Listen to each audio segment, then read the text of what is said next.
What if the difference between where you are and where you want to be isn't motivation, willpower, or some dramatic life overhaul, but something so small you've been ignoring it? Imagine for a moment that a single, seemingly insignificant choice, a 1% improvement, or a tiny daily routine, could be the catalyst that completely rewires your entire life. What if everything you've been told about massive success is wrong, and the real secret to achieving your biggest goals lies not in one earth-shattering transformation, but in the slow, steady, and relentless power of small habits? This is not just a book about getting more done. It is a masterclass in the science of human behavior and a step-by-step blueprint for becoming the person you've always wanted to be. Atomic Habits is your guide to breaking the cycle of procrastination and willpower, showing you how to design a system where good habits are inevitable and bad habits are nearly impossible. But here's the critical question that will determine everything.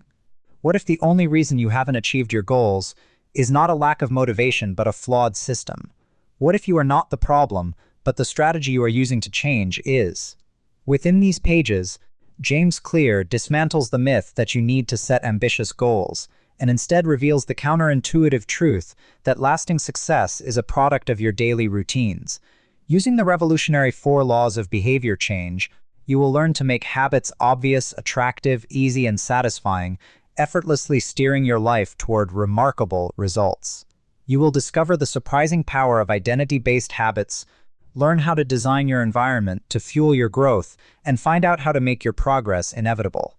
This is an operating manual for life, a guide not just to achieving goals, but to discovering the profound fulfillment of becoming your best self. So before you turn another page, ask yourself this: are you ready to stop chasing the mountain and start building it, one small, powerful step at a time? Atomic Habits: An Easy and Proven Way to Build Good Habits and Break Bad One's Introduction. My story. On the final day of my sophomore year of high school, I was hit in the face with a baseball bat. As my classmate took a full swing, the bat slipped out of his hands and came flying toward me before striking me directly between the eyes. I have no memory of the moment of impact. The bat smashed into my face with such force that it crushed my nose into a distorted U-shape. The collision sent the soft tissue of my brain slamming into the inside of my skull. Immediately, a wave of swelling surged throughout my head. In a fraction of a second, I had a broken nose, multiple skull fractures, and 2 shattered eye sockets. When I opened my eyes, I saw people staring at me and running over to help. I looked down and noticed spots of red on my clothes. One of my classmates took the shirt off his back and handed it to me. I used it to plug the stream of blood rushing from my broken nose. Shocked and confused, I was unaware of how seriously I had been injured. My teacher looped his arm around my shoulder, and we began the long walk to the nurse's office, across the field, down the hill, and back into school. Random hands touched my sides, holding me upright. We took our time and walked slowly. Nobody realized that every minute mattered. When we arrived at the nurse's office, she asked me a series of questions. "What year is it?" 1998, I answered. "It was actually 2002. Who is the President of the United States?" "Bill Clinton," I said. "The correct answer was George W. Bush. What is your mom's name?" I stalled. 10 seconds passed. "Patty," I said casually, ignoring the fact that it had taken me 10 seconds to remember my own mother's name. That is the last question I remember. My body was unable to handle the rapid swelling in my brain, and I lost consciousness before the ambulance arrived. Minutes later, I was carried out of school and taken to the local hospital. Shortly after arriving, my body began shutting down. I struggled with basic functions like swallowing and breathing. I had my first seizure of the day. Then I stopped breathing entirely. As the doctors hurried to supply me with oxygen, they also decided the local hospital was unequipped to handle the situation and ordered a helicopter to fly me to a larger hospital in Cincinnati. I was rolled out of the emergency room doors and toward the helipad across the street. The stretcher rattled on a bumpy sidewalk as one nurse pushed me along, while another pumped each breath into me by hand. My mother, who had arrived at the hospital a few moments before, climbed into the helicopter beside me. I remained unconscious and unable to breathe on my own as she held my hand during the flight. While my mother rode with me in the helicopter, my father went home to check on my brother and sister and break the news to them. He choked back tears as he explained to my sister that he would miss her 8th grade graduation ceremony that night. After passing my siblings off to family and friends, he drove to Cincinnati to meet my mother. When my mom and I landed on the roof of the hospital, a team of nearly 20 doctors and nurses sprinted onto the helipad and wheeled me into the trauma unit. By this time, the swelling in my brain had become so severe that I was having repeated post-traumatic seizures. My broken bones needed to be fixed, but I was in no condition to undergo surgery. After yet another seizure, my third of the day, I was put into a medically induced coma and placed on a ventilator. My parents were no strangers to this hospital. 10 years earlier, they had entered the same building on the ground floor after my sister was diagnosed with leukemia at age 3. I was 5 at the time. My brother was just 6 months old. After 2.5 years of chemotherapy treatments, spinal taps, and bone marrow biopsies, my little sister finally walked out of the hospital, happy, healthy, and cancer-free. And now, after 10 years of normal life, my parents found themselves back in the same place with a different child. While I slipped into a coma, the hospital sent a priest and a social worker to comfort my parents. It was the same priest who had met with them a decade earlier on the evening they found out my sister had cancer. As day faded into night, a series of machines kept me alive. My parents slept restlessly on a hospital mattress. One moment they would collapse from fatigue, the next they would be wide awake with worry. My mother would tell me later, it was one of the worst nights I've ever had. My recovery mercifully, by the next morning, my breathing had rebounded to the point where the doctors felt comfortable releasing me from the coma. When I finally regained consciousness, I discovered that I had lost my ability to smell. As a test, a nurse asked me to blow my nose and sniff an apple juice box. My sense of smell returned, but to everyone's surprise, the act of blowing my nose forced air through the fractures in my eye socket and pushed my left eye outward. My eyeball bulged out of the socket, held precariously in place by my eyelid, and the optic nerve attaching my eye to my brain. The ophthalmologist said my eye would gradually slide back into place as the air seeped out, but it was hard to tell how long this would take. I was scheduled for surgery 1 week later, which would allow me some additional time to heal. I looked like I had been on the wrong end of a boxing match, but I was cleared to leave the hospital. I returned home with a broken nose, half a dozen facial fractures, and a bulging left eye. The following months were hard. It felt like everything in my life was on pause. I had double vision for weeks. I literally couldn't see straight. It took more than a month, but my eyeball did eventually return to its normal location. Between the seizures and my vision problems, it was 8 months before I could drive a car again. At physical therapy, I practiced basic motor patterns like walking in a straight line. I was determined not to let my injury get me down, but there were more than a few moments when I felt depressed and overwhelmed. I became painfully aware of how far I had to go when I returned to the baseball field 1 year later. Baseball had always been a major part of my life. My dad had played minor league baseball for the St. Louis Cardinals, and I had a dream of playing professionally too. After months of rehabilitation, what I wanted more than anything was to get back on the field, but my return to baseball was not smooth. When the season rolled around, I was the only junior to be cut from the varsity baseball team. I was sent down to play with the sophomores on junior varsity. I had been playing since age 4, and for someone who had spent so much time and effort on the sport, getting cut was humiliating. I vividly remember the day it happened. I sat in my car and cried as I flipped through the radio, desperately searching for a song that would make me feel better. After a year of self-doubt, I managed to make the varsity team as a senior, but I rarely made it on the field.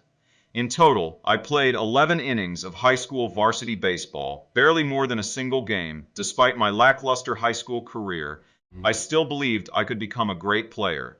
And I knew that if things were going to improve, I was the one responsible for making it happen. The turning point came 2 years after my injury, when I began college at Denison University. It was a new beginning, and it was the place where I would discover the surprising power of small habits for the first time. How I learned about habits. Attending Denison was one of the best decisions of my life. I earned a spot on the baseball team, and although I was at the bottom of the roster as a freshman, I was thrilled. Despite the chaos of my high school years, I had managed to become a college athlete. I wasn't going to be starting on the baseball team anytime soon, so I focused on getting my life in order. While my peers stayed up late and played video games, I built good sleep habits and went to bed early each night. In the messy world of a college dorm, I made a point to keep my room neat and tidy. These improvements were minor, but they gave me a sense of control over my life.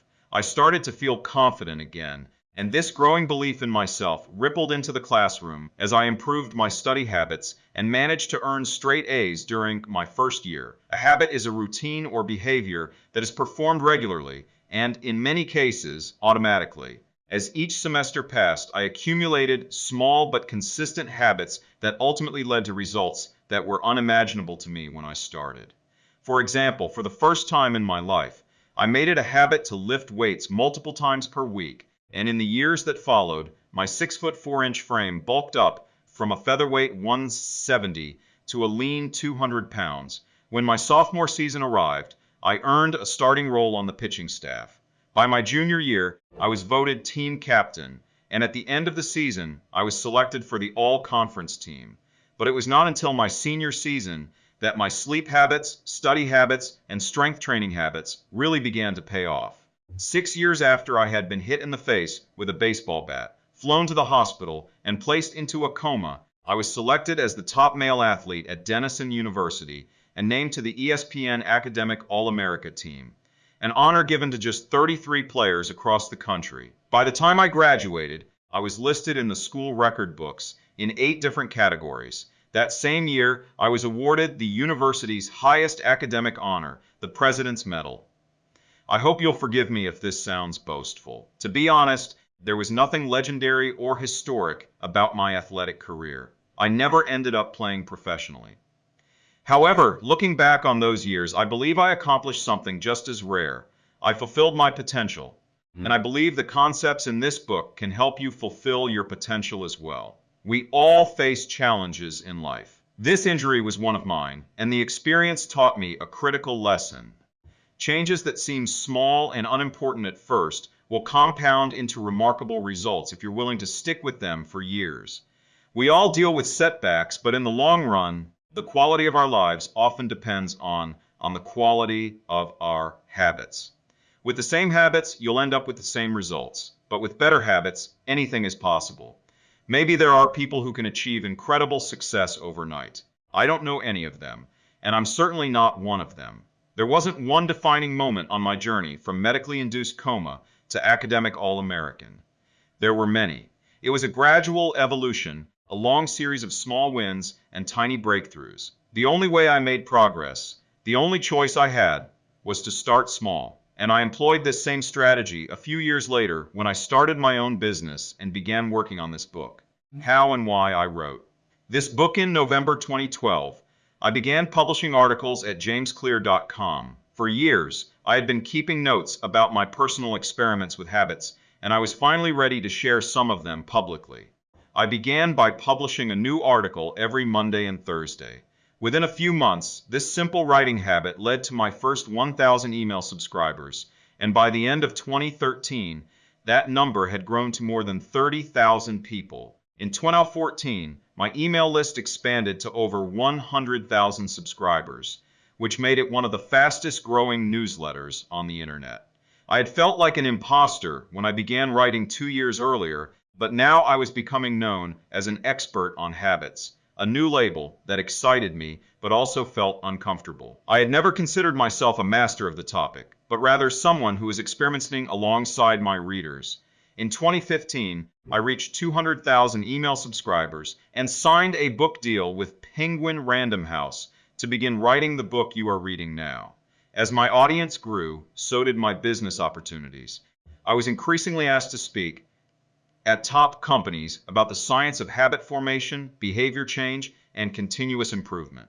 I found myself delivering keynote speeches at conferences in the United States and Europe. In 2016, my articles began to appear regularly in major publications like Time, Entrepreneur, and Forbes. Incredibly, my writing was read by over 8 million people that year. Coaches in the NFL, NBA, and MLB began reading my work and sharing it with their teams.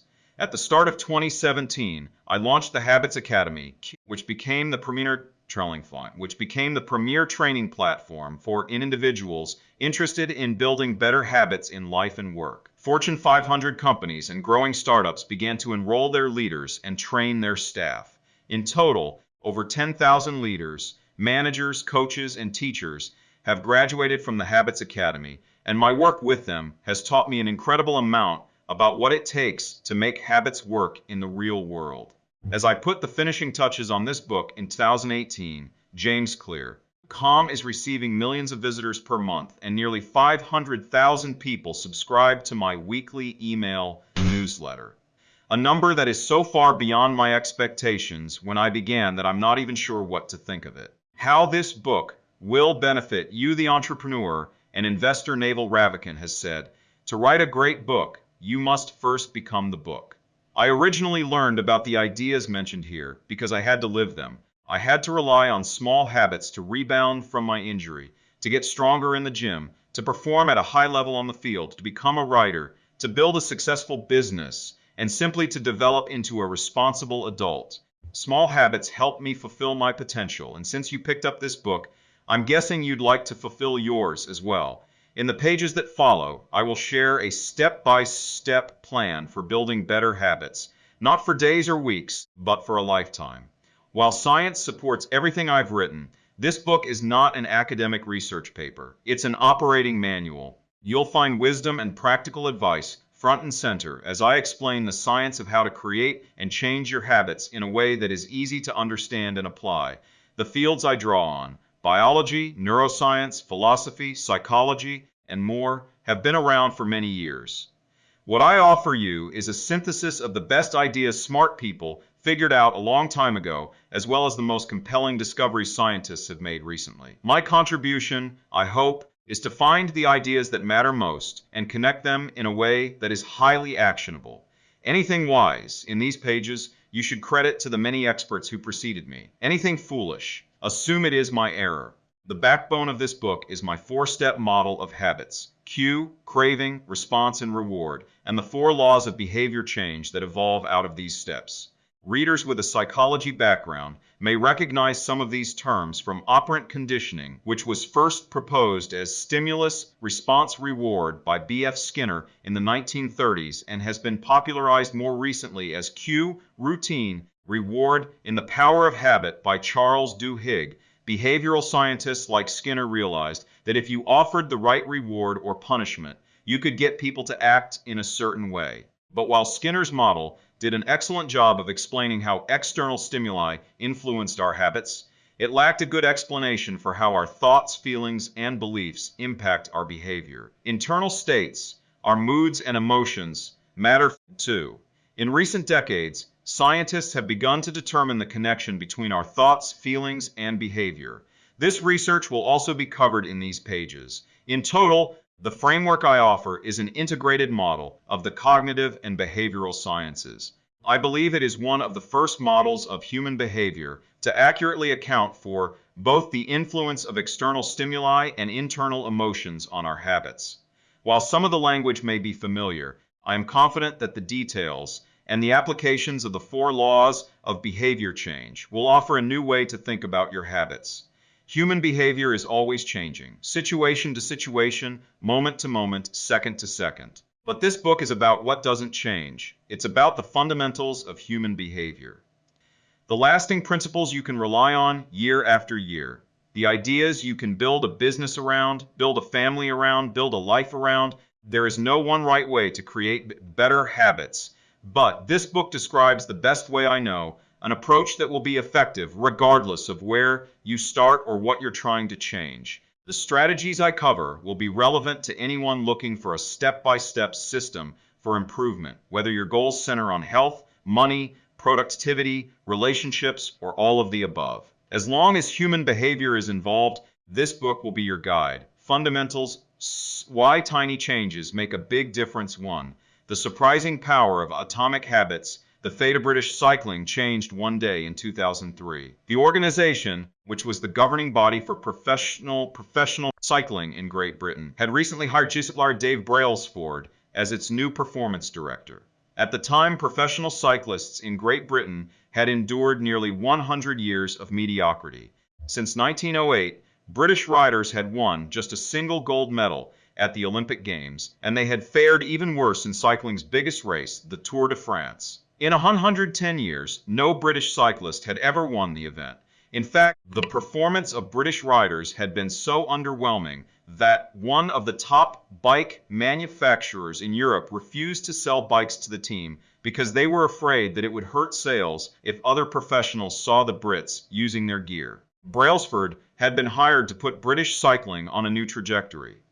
What made him different from previous coaches was his relentless commitment to a strategy that he referred to as the aggregation of marginal gains, which was the philosophy of searching for a tiny margin of improvement in everything you do.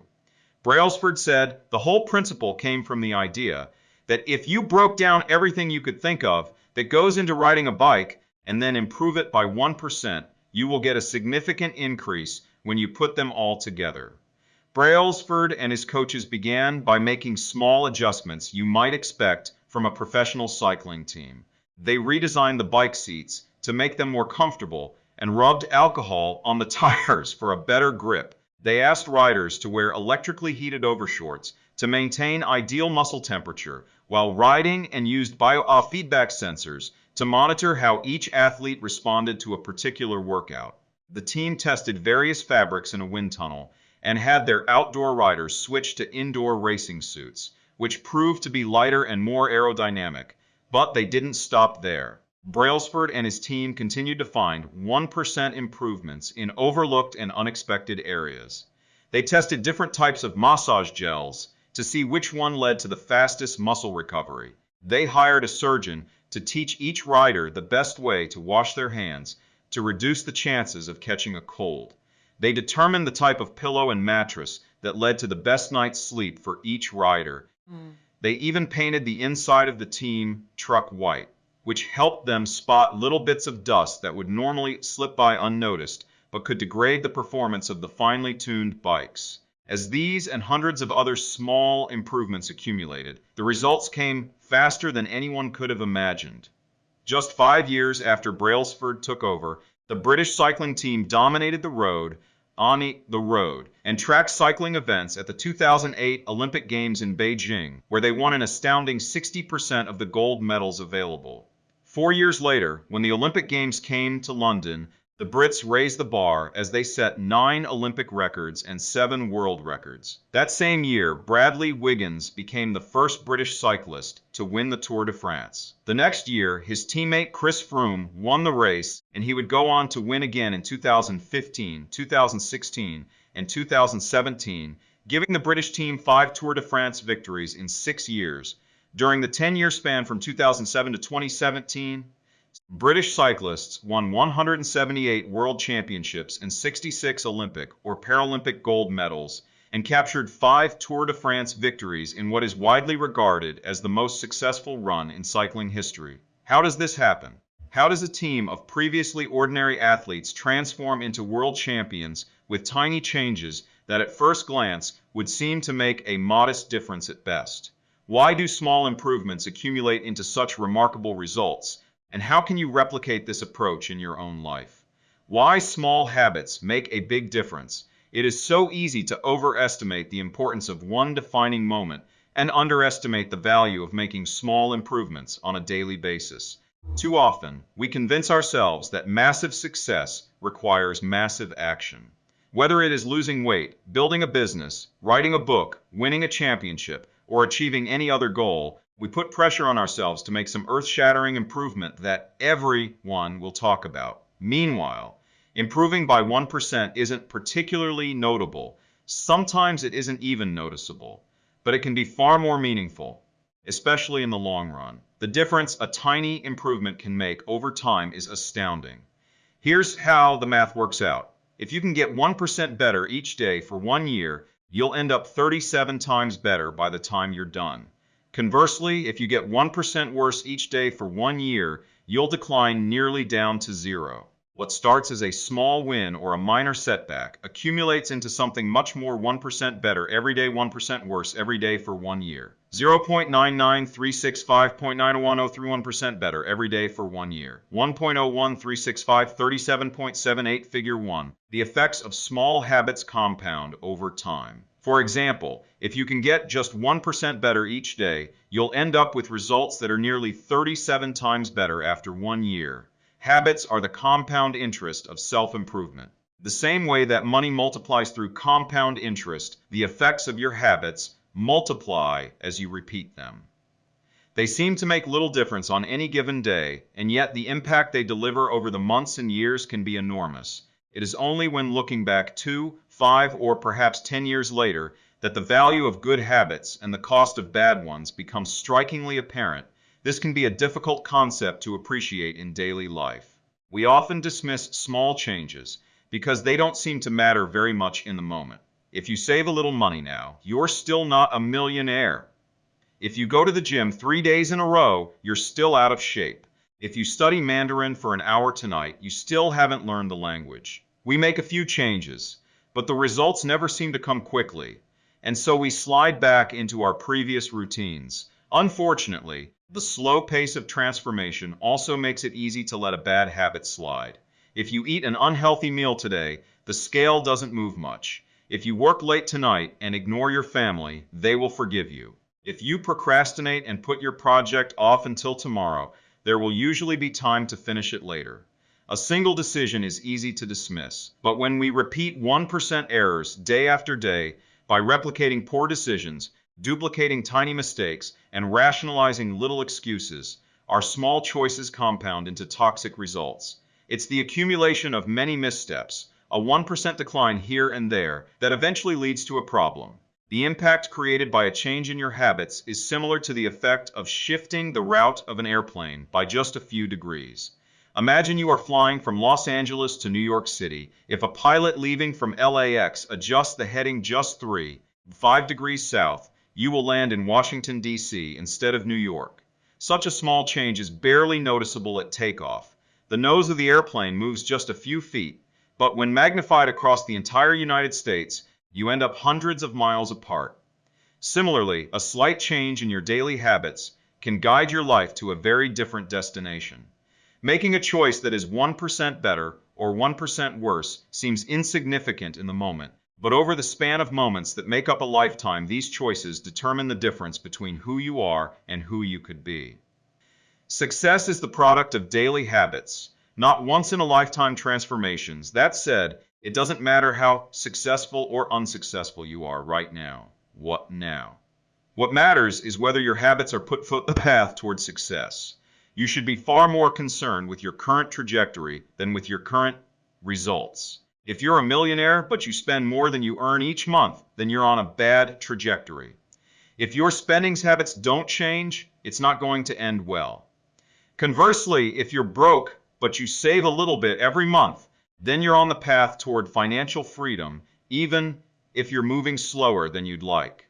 Your outcomes are a lagging measure of your habits. Your net worth is a lagging measure of your financial habits. Your weight is a lagging measure of your eating habits. Your knowledge is a lagging measure of your learning habits.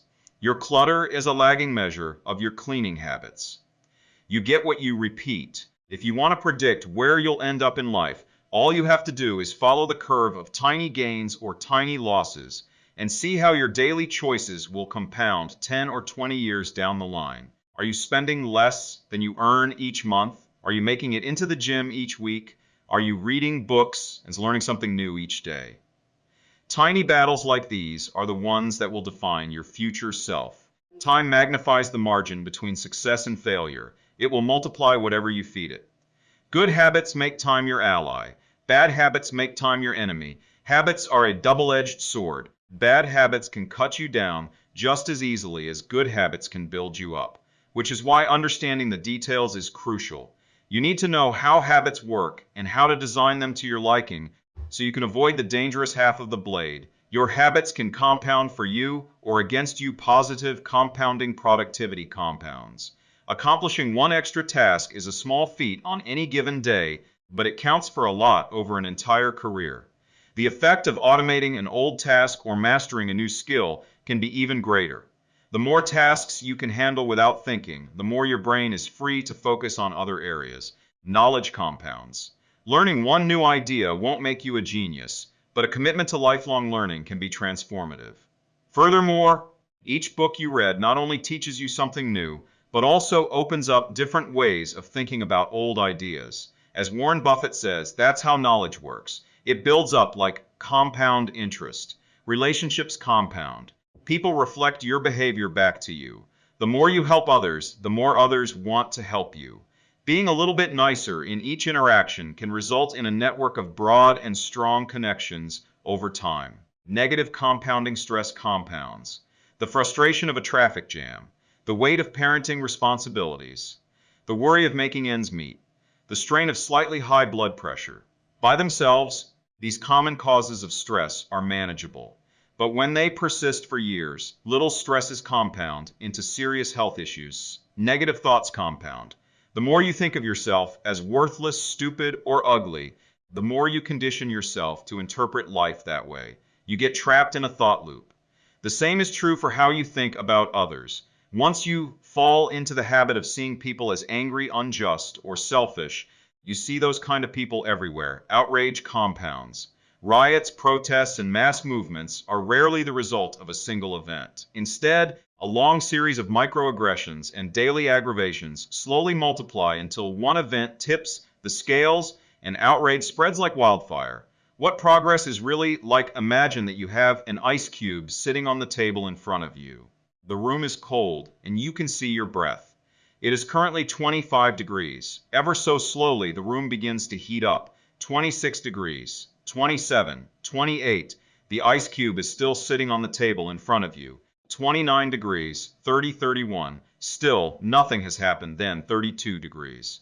The ice begins to melt. A 1-degree shift, seemingly no different from the temperature increases before it, has unlocked a huge change. Breakthrough moments are often the result of many previous actions, which build up the potential required to unleash a major change. This pattern shows up everywhere.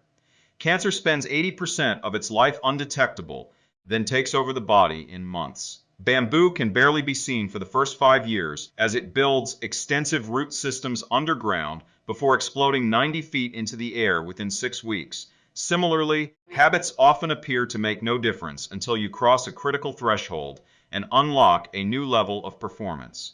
In the early and middle stages of any quest, there is often a valley of disappointment. You expect to make progress in a linear fashion, and it's frustrating how ineffective changes can seem during the first days, weeks, and even months. It doesn't feel like you are going anywhere. It's a hallmark of any compounding process. The most powerful outcomes are delayed. This is one of the core reasons why it is so hard to build habits that last. People make a few small changes, fail to see a tangible result, and decide to stop. You think, I've been running every day for a month, so why can't I see any change in my body?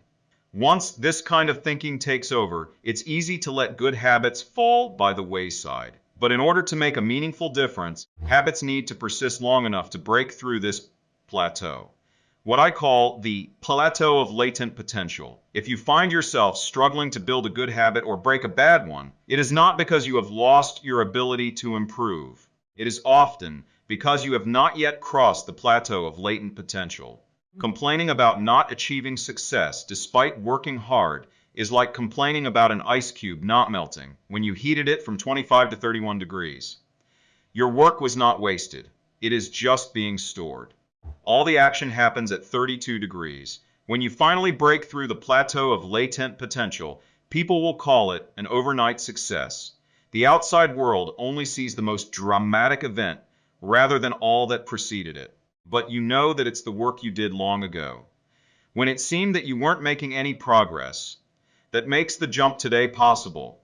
It is the human equivalent of geological pressure. Two tectonic plates can grind against one another for millions of years, the tension slowly building all the while.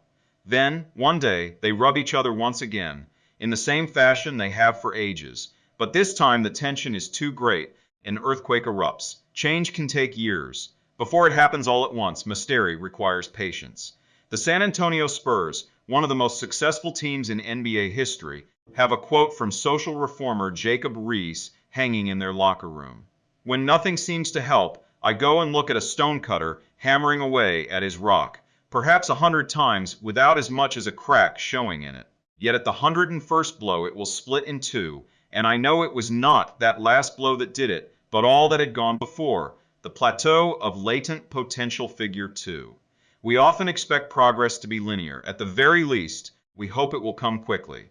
In reality, the results of our efforts are often delayed. It is not until months or years later that we realize the true value of the previous work we have done. This can result in a valley of disappointment where people feel discouraged after putting in weeks or months of hard work without experiencing any results. However, this work was not wasted. It was simply being stored. It is not until much later that the full value of previous efforts is revealed. All big things come from small beginnings. The seed of every habit is a single tiny decision, but as that decision is repeated, a habit sprouts and grows stronger. Roots entrench themselves and branches grow. The task of breaking a bad habit is like uprooting a powerful oak within us, and the task of building a good habit is like cultivating a delicate flower one day at a time. But what determines whether we stick with a habit long enough to survive the plateau of latent potential and break through to the other side?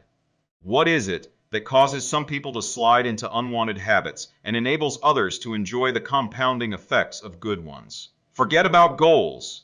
Focus on systems. Instead, prevailing wisdom claims that the best way to achieve what we want in life, getting into better shape, building a successful business, relaxing more and worrying less, spending more time with friends and family, is to set specific actionable goals. For many years, this was how I approached my habits too. Each one was a goal to be reached. I set goals for the grades I wanted to get in school, for the weights I wanted to lift in the gym, for the profits I wanted to earn in business. I succeeded at a few, but I failed at a lot of them. Eventually, I began to realize that my results had very little to do with the goals I set, and nearly everything to do with the systems I followed. What's the difference between systems and goals? It's a distinction I first learned from Scott Adams, the cartoonist behind the Dilbert comic. Goals are about the results you want to achieve. Systems are about the processes that lead to those results. If you're a coach, your goal might be to win a championship. Your system is the way you recruit players, manage your assistant coaches, and conduct practice. If you're an entrepreneur, your goal might be to build $1 million business. Your system is how you test product ideas, hire employees, and run marketing campaigns. If you're a musician, your goal might be to play a new piece. Your system is how often you practice, how you break down and tackle difficult measures, and your method for receiving feedback from your instructor. Now for the interesting question. If you completely ignored your goals and focused only on your system, would you still succeed? For example, if you were a basketball coach and you only ignored your goal to win a championship and focused only on what your team does at practice each day, would you still get results? I think you would. The goal in any sport is to finish with the best score, but it would be ridiculous to spend the whole game staring at the scoreboard. The only way to actually win is to get better each day. In the words of three-time Super Bowl winner Bill Walsh, the score takes care of itself. The same is true for other areas of life. If you want better results, then forget about setting goals. Focus on your system instead. What do I mean by this? Are goals completely useless? Of course not. Goals are good for setting a direction, but systems are best for making progress. A handful of problems arise when you spend too much time thinking about your goals and not enough time designing your systems. It's problem 1. Winners and losers have the same goals. Goal setting suffers from a serious case of survivorship bias. We concentrate on the people who end up winning, the survivors, and mistakenly assume that ambitious goals led to their success while overlooking all of the people who had the same objective but didn't succeed. Every Olympian wants to win a gold medal. Every candidate wants to get the job. And if successful and unsuccessful people share the same goals, then the goal cannot be what differentiates the winners from the losers. It wasn't the goal of winning the Tour de France that propelled the British cyclist to the top of the sport. Presumably, they had wanted to win the race every year before, just like every other professional team. The goal had always been there. It was only when they implemented a system of continuous small improvements that they achieved a different outcome. Problem 2. Achieving a goal is only a momentary change. Imagine you have a messy room and you set a goal to clean it. If you summon the energy to tidy up, then you will have a clean room. For now. But if you maintain the same sloppy pack rat habits that led to a messy room in the first place, soon you'll be looking at a new pile of clutter and hoping for another burst of motivation. You're left chasing the same outcome because you never changed the system behind it. You treated a symptom without addressing the cause. Achieving a goal only changes your life for the moment. That's the counterintuitive thing about improvement. We think we need to change our results, but the results are not the problem. What we really need to change are the systems that cause those results. When you solve problems at the results level, you only solve them temporarily. In order to improve for good, you need to solve problems at the systems level. Fix the inputs and the outputs will fix themselves. Problem 3. Goals restrict your happiness. The implicit assumption behind any goal is this: once I reach my goal, then I'll be happy. The problem with a goals-first mentality is that you're continually putting happiness off until the next milestone. I've slipped into this trap so many times I've lost count. For years, happiness was always something for my future self to enjoy. I promised myself that once I gained 20 pounds of muscle, or after my business was featured in the New York Times, then I could finally relax. Furthermore, goals create an either-or conflict. Either you achieve your goal and are successful, or you fail and you are a disappointment. You mentally box yourself into a narrow version of happiness. This is misguided. It is unlikely that your actual path through life will match the exact journey you had in mind when you set out. It makes no sense to restrict your satisfaction to one scenario when there are many paths to success. A systems-first mentality provides the antidote. When you fall in love with the process rather than the product, you don't have to wait to give yourself permission to be happy. You can be satisfied anytime your system is running, and a system can be successful in many different forms, not just the one you first envisioned. Problem 4. Goals are at odds with long-term progress. Finally, a goal-oriented mindset can create a yo-yo effect. Many runners work hard for months, but as soon as they cross the finish line, they stop training. The race is no longer there to motivate them. When all of your hard work is focused on a particular goal, what is left to push you forward after you achieve it? This is why many people find themselves reverting to their old habits after accomplishing a goal. The purpose of setting goals is to win the game. The purpose of building systems is to continue playing the game. True long-term thinking is goalless thinking. It's not about any single accomplishment.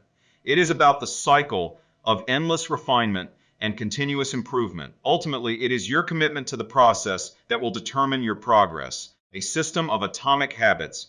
If you're having trouble changing your habits, the problem isn't you. The problem is your system.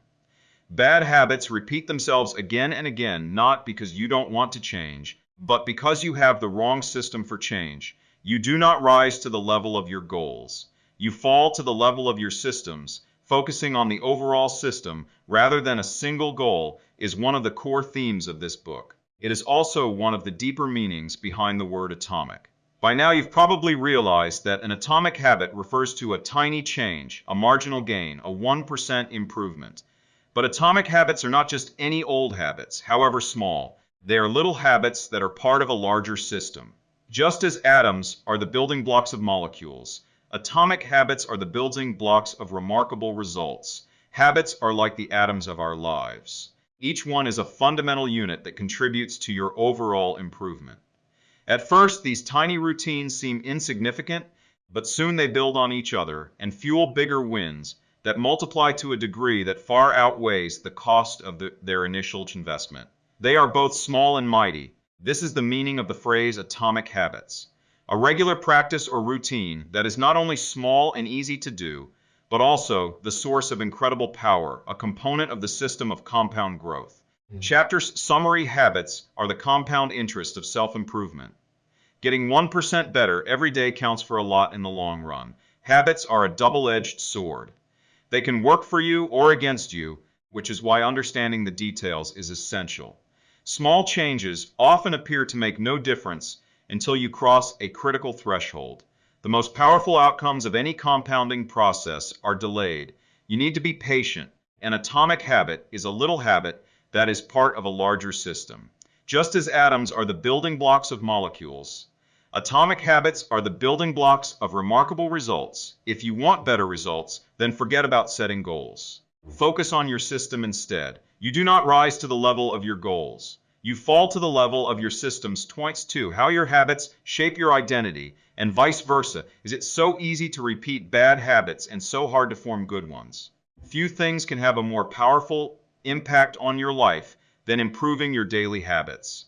And yet it is likely that this time next year, you'll be doing the same thing rather than something better. It often feels difficult to keep good habits going for more than a few days, even with sincere effort and the occasional burst of motivation. Habits like exercise, meditation, journaling, and cooking are reasonable for a day or two and then become a hassle. However, once your habits are established, they seem to stick around forever, especially the unwanted ones. Despite our best intentions, unhealthy habits like eating junk food, watching too much television, procrastinating, and smoking can feel impossible to break. Changing our habits is challenging for two reasons. One, we try to change the wrong thing, and two, we try to change our habits in the wrong way. In this chapter, I'll address the first point. In the chapters that follow, I'll answer the second. Our first mistake is that we try to change the wrong thing. To understand what I mean, consider that there are three levels at which change can occur. You can imagine them like the layers of an onion, the three layers of behavior in Figure 3. There are three layers of behavior change: a change in your outcomes, a change in your processes, or a change in your identity. The first layer is changing your outcomes. This level is concerned with changing your results. Losing weight, publishing a book, winning a championship. Most of the goals you set are associated with this level of change. The second layer is changing your process. This level is concerned with changing your habits and systems, implementing a new routine at the gym, decluttering your desk for better workflow, developing a meditation practice. Most of the habits you build are associated with this level. The third and deepest layer is changing your identity. This level is concerned with changing your beliefs, your worldview, your self-image, your judgments about yourself and others. Most of the beliefs, assumptions, and biases you hold are associated with this level. Outcomes are about what you get. Processes are about what you do. Identity is about what you believe. When it comes to building habits that last, when it comes to building a system of 1% improvements, the problem is not that one level is better or worse than another. All levels of change are useful in their own way. The problem is the direction of change. Many people begin the process of changing their habits by focusing on what they want to achieve. This leads us to outcome-based habits. The alternative is to build identity-based habits. With this approach, we start by focusing on who we wish to become. Combat bad habits, identity bad habits, Figure 4. With outcome-based habits, the focus is on what you want to achieve. With identity-based habits, the focus is on who you wish to become. Imagine two people resisting a cigarette. When offered a smoke, the first person says, "No thanks, I'm trying to quit." It sounds like a reasonable response, but this person still believes they are a smoker who is trying to be something else. They are hoping their behavior will change while carrying around the same beliefs. The second person declines by saying, "No thanks, I'm not a smoker." It's a small difference, but this statement signals a shift in identity. Smoking was part of their former life, not their current one. They no longer identify as someone who smokes. Most people don't even consider identity change when they set out to improve. They just think, "I want to be skinny, calm, and if I stick to this diet, then I'll be skinny." Process. They set goals and determine the actions they should take to achieve those goals without considering the beliefs that drive their actions. They never shift the way they look at themselves, and they don't realize that their old identity can sabotage their new plans for change. Behind every system of actions are a system of beliefs. The system of a democracy is founded on beliefs like freedom, majority rule, and social equality. The system of a dictatorship has a very different set of beliefs, like absolute authority and strict obedience. You can imagine many ways to try to get more people to vote in a democracy, but such behavior change would never get off the ground in a dictatorship. That's not the identity of the system. Voting is a behavior that is impossible under a certain set of beliefs. A similar pattern exists whether we are discussing individuals, organizations, or societies. There are a set of beliefs and assumptions that shape the system, an identity behind the habits. Behavior that is incongruent with the self will not last. You may want more money, but if your identity is someone who consumes rather than creates, then you'll continue to be pulled towards spending rather than earning. You may want better health, but if you continue to prioritize comfort over accomplishment, you'll be drawn to relaxing rather than training. It's hard to change your habits if you never change the underlying beliefs that led to your past behavior. You have a new goal and a new plan, but you haven't changed who you are. The story of Brian Clark, an entrepreneur from Boulder, Colorado, provides a good example. For as long as I can remember, I've chewed my fingernails, Clark told me. It started as a nervous habit when I was young, and then morphed into an undesirable grooming ritual. One day, I resolved to stop chewing my nails until they grew out a bit. Through mindful willpower alone, I managed to do it. Then Clark did something surprising. I asked my wife to schedule my first ever manicure, he said. My thought was that if I started paying to maintain my nails, I wouldn't chew them. And it worked, but not for the monetary reason. What happened was the manicure made my fingers look really nice for the first time. The manicurist even said that, other than the chewing, I had really healthy, attractive nails. Suddenly, I was proud of my fingernails. And even though that's something I had never aspired to, it made all the difference. I've never chewed my nails since, not even a single close call, and it's because I now take pride in properly caring for them. The ultimate form of intrinsic motivation is when a habit becomes part of your identity. It's one thing to say, I'm the type of person who wants this. It's something very different to say, I'm the type of person who is this. The more pride you have in a particular aspect of your identity, the more motivated you will be to maintain the habits associated with it. If you're proud of how your hair looks, you'll develop all sorts of habits to care for and maintain it. If you're proud of the size of your biceps, you'll make sure you never skip an upper body workout. If you're proud of the scarves you knit, you'll be more likely to spend hours knitting each week. Once your pride gets involved, you'll fight tooth and nail to maintain your habits. True behavior change is identity change.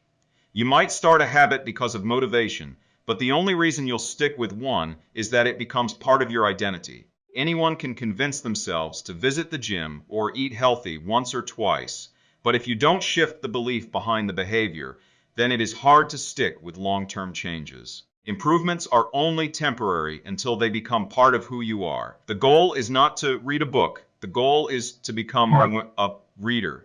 The goal is not to run a marathon. The goal is to become a runner. The goal is not to learn an instrument. The goal is to become a musician.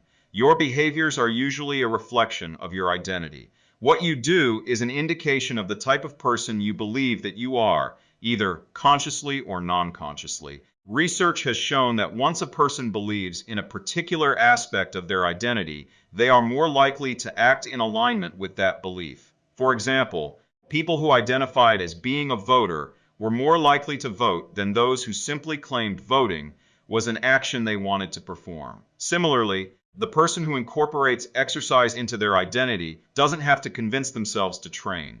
Doing the right thing is easy. After all, when your behavior and your identity are fully aligned, you are no longer pursuing behavior change. You are simply acting like the type of person you already believe yourself to be. Like all aspects of habit formation, this too is a double-edged sword. When working for you, identity change can be a powerful force for self-improvement. When working against you, though, identity change can be a curse. Once you have adopted an identity, it can be easy to let your allegiance to it impact your ability to change. Many people walk through life in a cognitive slumber, blindly following the norms attached to their identity. I'm terrible with directions. I'm not a morning person. I'm bad at remembering people's names. I'm always late. I'm not good with technology. I'm horrible at math, and 1,000 other variations. When you have repeated a story to yourself for years, it is easy to slide into these mental grooves and accept them as a fact. In time, you begin to resist certain actions because that's not who I am.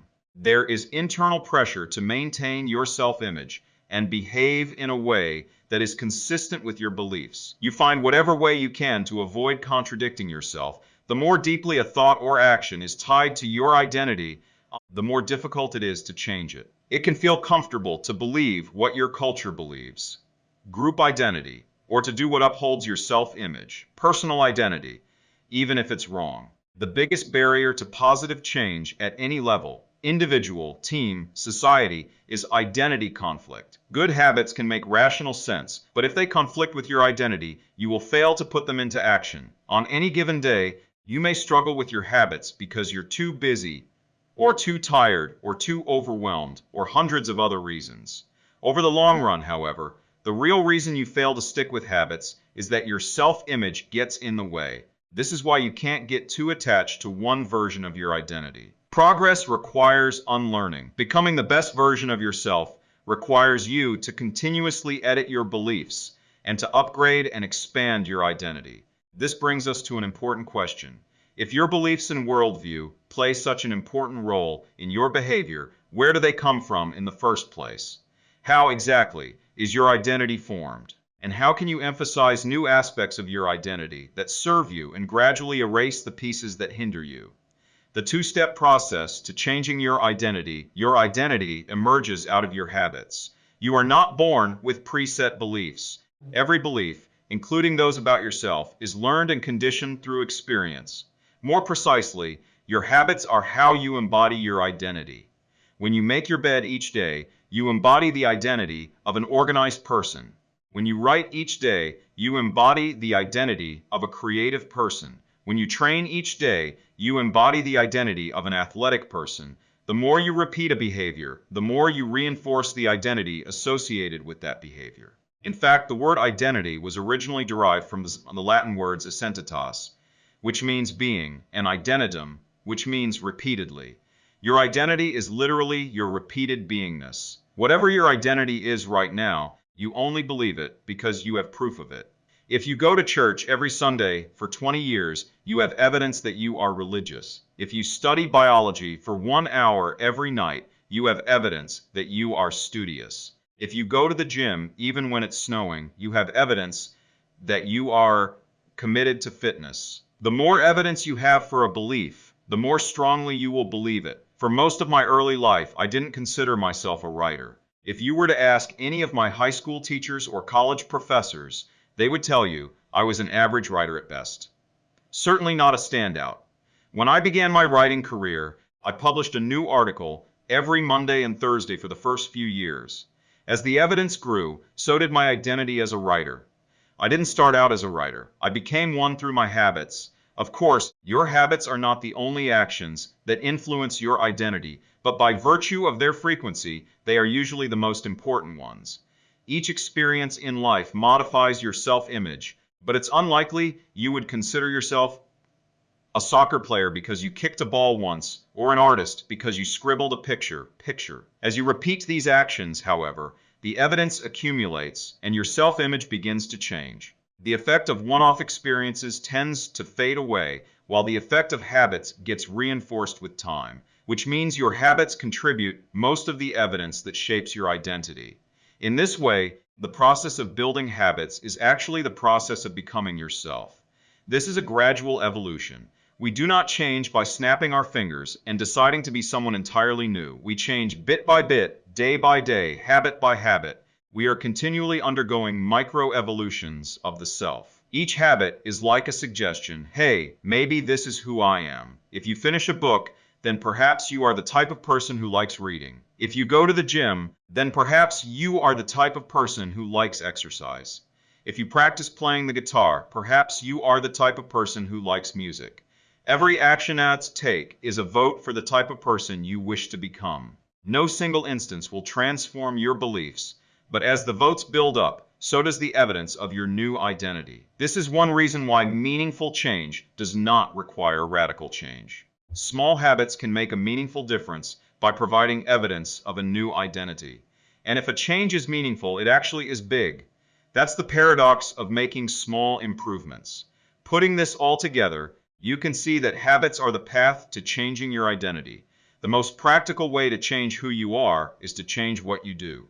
Each time you write a page, you are a writer. Each time you practice the violin, you are a musician. Each time you start a workout, you are an athlete. Each time you encourage your employees, you are a leader. Each habit not only gets results, but also teaches you something far more important: to trust yourself. You start to believe you can actually accomplish these things. When the votes mount up and the evidence begins to change, the story you tell yourself begins to change as well. Of course, it works the opposite way, too. Every time you choose to perform a bad habit, it's a vote for that identity. The good news is that you don't need to be perfect. In any election, there are going to be votes for both sides. You don't need a unanimous vote to win an election. You just need a majority. It doesn't matter if you cast a few votes for a bad behavior or an unproductive habit. Your goal is simply to win the majority of the time. New identities require new evidence. If you keep casting the same votes you've always cast, you're going to get the same results you've always had. If nothing changes, nothing is going to change. It is a simple two-step process. 1. Decide the type of person you want to be. Point 2. Prove it to yourself with small wins. First, decide who you want to be. This holds at any level: as an individual, as a team, as a community, as a nation. What do you want to stand for? What are your principles and values? Who do you wish to become? These are big questions, and many people aren't sure where to begin, but they do know what kind of results they want: to get six-pack abs, or to feel less anxious, or to double their salary. That's fine. Start there and work backward from the results you want to the type of person who could get those results. Ask yourself, who is the type of person that could get the outcome I want? Who is the type of person that could lose 40 pounds? Who is the type of person that could learn a new language? Who is the type of person that could run a successful startup? For example, who is the type of person who could write a book? It's probably someone who is consistent and reliable. Now your focus shifts from writing a book, outcome-based, to being the type of person who is consistent and reliable, identity-based. This process can lead to beliefs like, I'm the kind of teacher who stands up for her students. I'm the kind of doctor who gives each patient the time and empathy they need. I'm the kind of manager who advocates for her employees. Once you have a handle on the type of person you want to be, you can begin taking small steps to reinforce your desired identity. I have a friend who lost over 100 pounds by asking herself, what would a healthy person do? All day long, she would use this question as a guide. Would a healthy person walk or take a cab? Would a healthy person order a burrito or a salad? She figured if she acted like a healthy person long enough, eventually she would become that person. She was right. The concept of identity-based habits is our first introduction to another key theme in this book: feedback loops. Your habits shape your identity, and your identity shapes your habits. It's a two-way street. The formation of all habits is a feedback loop, a concept we will explore in depth in the next chapter, but it's important to let your values, principles, and identity drive the loop rather than your results. The focus should always be on becoming that type of person, not getting a particular outcome. The real reason habits matter: identity change is the North Star of habit change. The remainder of this book will provide you with step-by-step instructions on how to build better habits in yourself, your family, your team, your company, and anywhere else you wish. But the true question is, are you becoming the type of person you want to become? The first step is not what or how, but who. You need to know who you want to be. Otherwise, your quest for change is like a boat without a rudder, and that's why we are starting here. You have the power to change your beliefs about yourself. Your identity is not set in stone. You have a choice in every moment. You can choose the identity you want to reinforce today with the habits you choose today. And this brings us to the deeper purpose of this book and the real reason habits matter. Building better habits isn't about littering your day with life hacks. It's not about tossing one tooth each night, or taking a cold shower each morning, or wearing the same outfit each day. It's not about achieving external measures of success like earning more money, losing weight, or reducing stress. Habits can help you achieve all of these things, but fundamentally they are not about having something. They are about becoming someone. Ultimately, your habits matter because they help you become the type of person you wish to be. They are the channel through which you develop your deepest beliefs about yourself. Quite literally, you become your habits. Chapter summary: there are 3 levels of change: outcome change, process change, and identity change. The most effective way to change your habits is to focus not on what you want to achieve, but on who you wish to become. Your identity emerges out of your habits. Every action is a vote for the type of person you wish to become. Becoming the best version of yourself requires you to continuously edit your beliefs and to upgrade and expand your identity. The real reason habits matter is not because they can get you better results, although they can do that, but because they can change your beliefs about yourself. 3. How to build better habits in 4 simple steps. In 1898, a psychologist named Edward Thorndike conducted an experiment that would lay the foundation for how our habits form and the rules that guide our behavior. Thorndike was interested in studying the behavior of animals, and he started by working with cats. He would place each cat inside a device known as a puzzle box. The box was designed so that the cat could escape through a door by some simple act, such as pulling at a loop of cord, pressing a lever, or stepping on a platform. For example, one box contained a lever that, when pressed, would open a door on the side of the box. Once the door had been opened, the cat could dart out and run over to a bowl of food. Most cats wanted to escape. As soon as they were placed inside the box, they would poke their nose into the corners, stick their paws through openings, and claw at loose objects. After a few minutes of exploration, the cats would happen to press the magical lever, the door would open, and they would escape. Thorndike tracked the behavior of each cat across many trials. In the beginning, the animals moved around the box at random, but as soon as the lever had been pressed and the door opened, the process of learning began. Gradually, each cat learned to associate the action of pressing the lever with the reward of escaping the box and getting to the food. After 20 to 30 trials, this behavior became so automatic and habitual that the cat could escape within a few seconds. For example, Thorndike noted, Cat 12 took the following times to perform the act: 160 seconds, 30 seconds, 90 seconds, 60, 15, 28, 20, 30, 22, 11, 15, 20, 12, 10, 14, 10, 8, 8, 5, 10, 8, 6, 6, 7. During the first 3 trials, the cat escaped in an average of 1.5 minutes. During the last 3 trials, it escaped in an average of 6.3 seconds. With practice, each cat made fewer errors, and their actions became quicker and more automatic. Rather than repeat the same mistakes, the cat began to cut straight to the solution. From his studies, Thorndike described the learning process by stating, behaviors followed by satisfying consequences tend to be repeated, and those that produce unpleasant consequences are less likely to be repeated. His work provides the perfect starting point for discussing how habits form in our own lives. It also provides answers to some fundamental questions like, what are habits? And why does the brain bother building them at all? Why your brain builds habits. A habit is a behavior that has been repeated enough times to become automatic. The process of habit formation begins with trial and error. Whenever you encounter a new situation in life, your brain has to make a decision. How do I respond to this? The first time you come across a problem, you're not sure how to solve it. Like Thorndike's cat, you're just trying things out to see what works. Neurological activity in the brain is high during this period. You are carefully analyzing the situation and making conscious decisions about how to act. You're taking in tons of new information and trying to make sense of it all. The brain is busy learning the most effective course of action. Occasionally, like a cat pressing on a lever, you stumble across a solution. You're feeling anxious, and you discover that going for a run calms you down. You're mentally exhausted from a long day of work, and you learn that playing video games relaxes you. You're exploring, and then bam, a reward. After you stumble upon an unexpected reward, you alter your strategy for next time. Your brain immediately begins to catalog the events that preceded the reward. Wait a minute. That felt good. What did I do right before that? This is the feedback loop behind all human behavior. Try, fail, learn, try differently. With practice, the useless movements fade away and the useful actions get reinforced.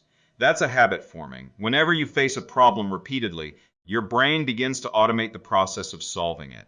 Your habits are just a series of automatic solutions that solve the problems and stresses you face regularly.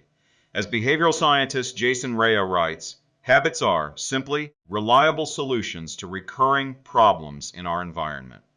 As habits are created, the level of activity in the brain decreases. You learn to lock in on the cues that predict success and tune out everything else. When a similar situation arises in the future, you know exactly what to look for. There is no longer a need to analyze every angle of a situation. Your brain skips the process of trial and error and creates a mental rule. If this, then that. These cognitive scripts can be followed automatically whenever the situation is appropriate. Now, whenever you feel stressed, you get the itch to run. As soon as you walk in the door from work, you grab the video game controller. A choice that once required effort is now automatic. A habit has been created. Habits are mental shortcuts learned from experience. In a sense, a habit is just a memory of the steps you previously followed to solve a problem in the past. Whenever the conditions are right, you can draw on this memory and automatically apply the same solution. The primary reason the brain remembers the past is to better predict what will work in the future. Habit formation is incredibly useful because the conscious mind is the bottleneck of the brain. It can only pay attention to one problem at a time. As a result, your brain is always working to preserve your conscious attention for whatever task is most essential. Whenever possible, the conscious mind likes to pawn off tasks to the non-conscious mind to do automatically. This is precisely what happens when a habit is formed. Habits reduce cognitive load and free up mental capacity, so you can allocate your attention to other tasks. Despite their efficiency, some people still wonder about the benefits of habits. The argument goes like this: will habits make my life dull? I don't want to pigeonhole myself into a lifestyle I don't enjoy. Doesn't so much routine take away the vibrancy and spontaneity of life? Hardly. Such questions set up a false dichotomy. They make you think that you have to choose between building habits and attaining freedom. In reality, the two complement each other. Habits do not restrict freedom, they create it. In fact, the people who don't have their habits handled are often the ones with the least amount of freedom. Without good financial habits, you will always be struggling for the next dollar. Without good health habits, you will always seem to be short on energy. Without good learning habits, you will always feel like you're behind the curve. If you're always being forced to make decisions about simple tasks, when should I work out? Where do I go to write? When do I pay the bills? Then you have less time for freedom. It's only by making the fundamentals of life easier that you can create the mental space needed for free thinking and creativity. Conversely, when you have your habits dialed in and the basics of life are handled and done, your mind is free to focus on new challenges and master the next set of problems. Building habits in the present allows you to do more of what you want in the future. The science of how habits work. The process of building a habit can be divided into 4 simple steps: cue, craving, response, and reward. Breaking it down into these fundamental parts can help us understand what a habit is, how it works, and how to improve it. Figure 5. All habits proceed through 4 stages in the same order: cue, craving, response, and reward. This 4-step pattern is the backbone of every habit, and your brain runs through these steps in the same order each time. First, there is the cue. The cue triggers your brain to initiate a behavior. It is a bit of information that predicts a reward. Our prehistoric ancestors were paying attention to cues that signaled the location of primary rewards like food, water, and sex. Today, we spend most of our time learning cues that predict secondary rewards like money and fame, power and status, praise and approval, love and friendship, or a sense of personal satisfaction. Of course, these pursuits also indirectly improve our odds of survival and reproduction, which is the deeper motive behind everything we do. Your mind is continuously analyzing your internal and external environment for hints of where rewards are located. Because the cue is the first indication that we're close to a reward, it naturally leads to a craving. Cravings are the second step, and they are the motivational force behind every habit. Without some level of motivation or desire, without craving a change, we have no reason to act. What you crave is not the habit itself, but the change in state it delivers. You do not crave smoking a cigarette. You crave the feeling of relief it provides. You are not motivated by brushing your teeth, but rather by the feeling of a clean mouth. You do not want to turn on the television. You want to be entertained. Every craving is linked to a desire to change your internal state. This is an important point that we will discuss in detail later. Cravings differ from person to person. In theory, any piece of information could trigger a craving, but in practice, people are not motivated by the same cues. For a gambler, the sound of slot machines can be a potent trigger that sparks an intense wave of desire. For someone who rarely gambles, the jingles and chimes of the casino are just background noise. Cues are meaningless until they are interpreted. The thoughts, feelings, and emotions of the observer are what transform a cue into a craving. The third step is the response. The response is the actual habit you perform, which can take the form of a thought or an action. Whether a response occurs depends on how motivated you are and how much friction is associated with the behavior. If a particular action requires more physical or mental effort than you are willing to expend, then you won't do it. Your response also depends on your ability. It sounds simple, but a habit can occur only if you are capable of doing it. If you want to dunk a basketball but can't jump high enough to reach the hoop, well, you're out of luck. Finally, the response delivers a reward. Rewards are the end goal of every habit. The cue is about noticing the reward. The craving is about wanting the reward. The response is about obtaining the reward. We chase rewards because they serve two purposes. One, they satisfy us, and two, they teach us. The first purpose of rewards is to satisfy your craving. Yes, rewards provide benefits on their own. Food and water deliver the energy you need to survive. Getting a promotion brings more money and respect. Getting in shape improves your health and your dating prospects. But the more immediate benefit is that rewards satisfy your craving to eat, or to gain status, or to win approval. At least for a moment, rewards deliver contentment and relief from craving. Second, rewards teach us which actions are worth remembering in the future. Your brain is a reward detector. As you go about your life, your sensory nervous system is continuously monitoring which actions satisfy your desires and deliver pleasure. Feelings of pleasure and disappointment are part of the feedback mechanism that helps your brain distinguish useful actions from useless ones.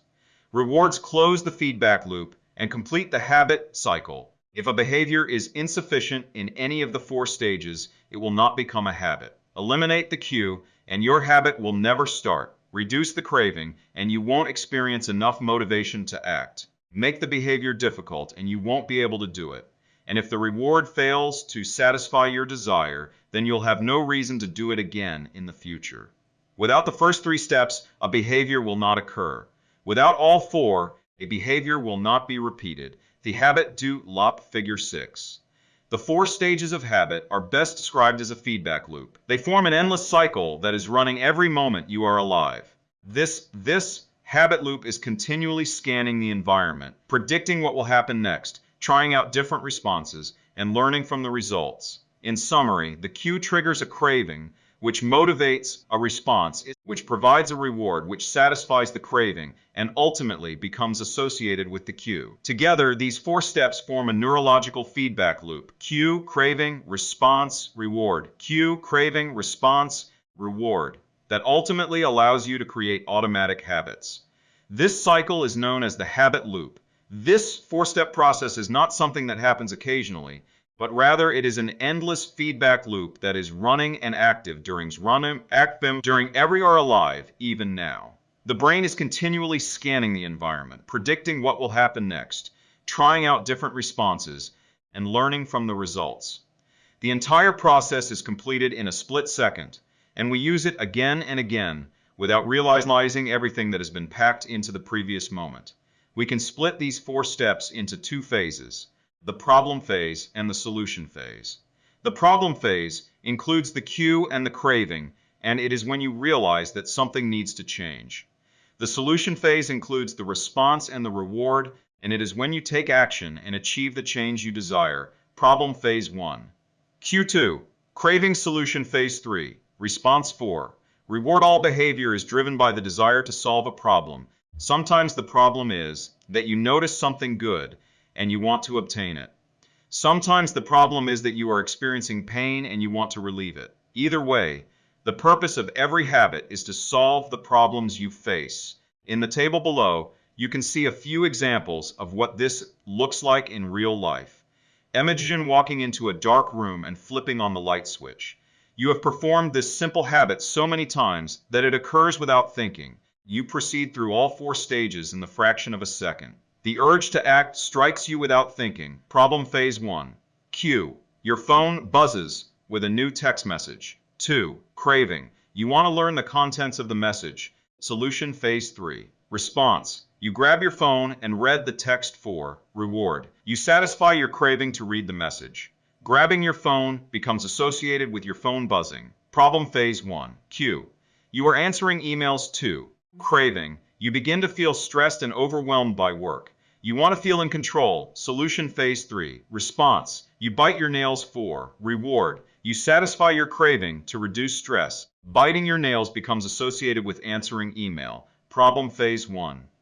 Cue. You wake up. 2. Craving. You want to feel alert. Solution phase 3. Response. You drink a cup of coffee. 4. Reward. You satisfy your craving to feel alert. Drinking coffee becomes associated with waking up. Problem phase 1. Cue. You smell a donut shop as you walk down the street near your office. 2. Craving. You begin to crave a donut. Solution phase 3. Response. You buy a donut and eat it. 4.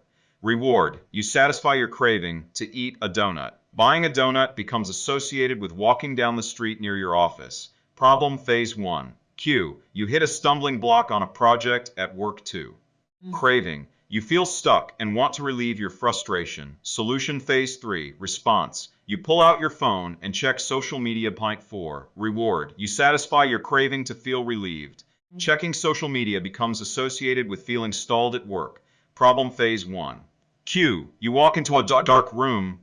2. Craving. You want to be able to see. Solution phase 3. Response. You flip the light switch. 4. Reward. You satisfy your craving to see. Turning on the light switch becomes associated with being in a dark room.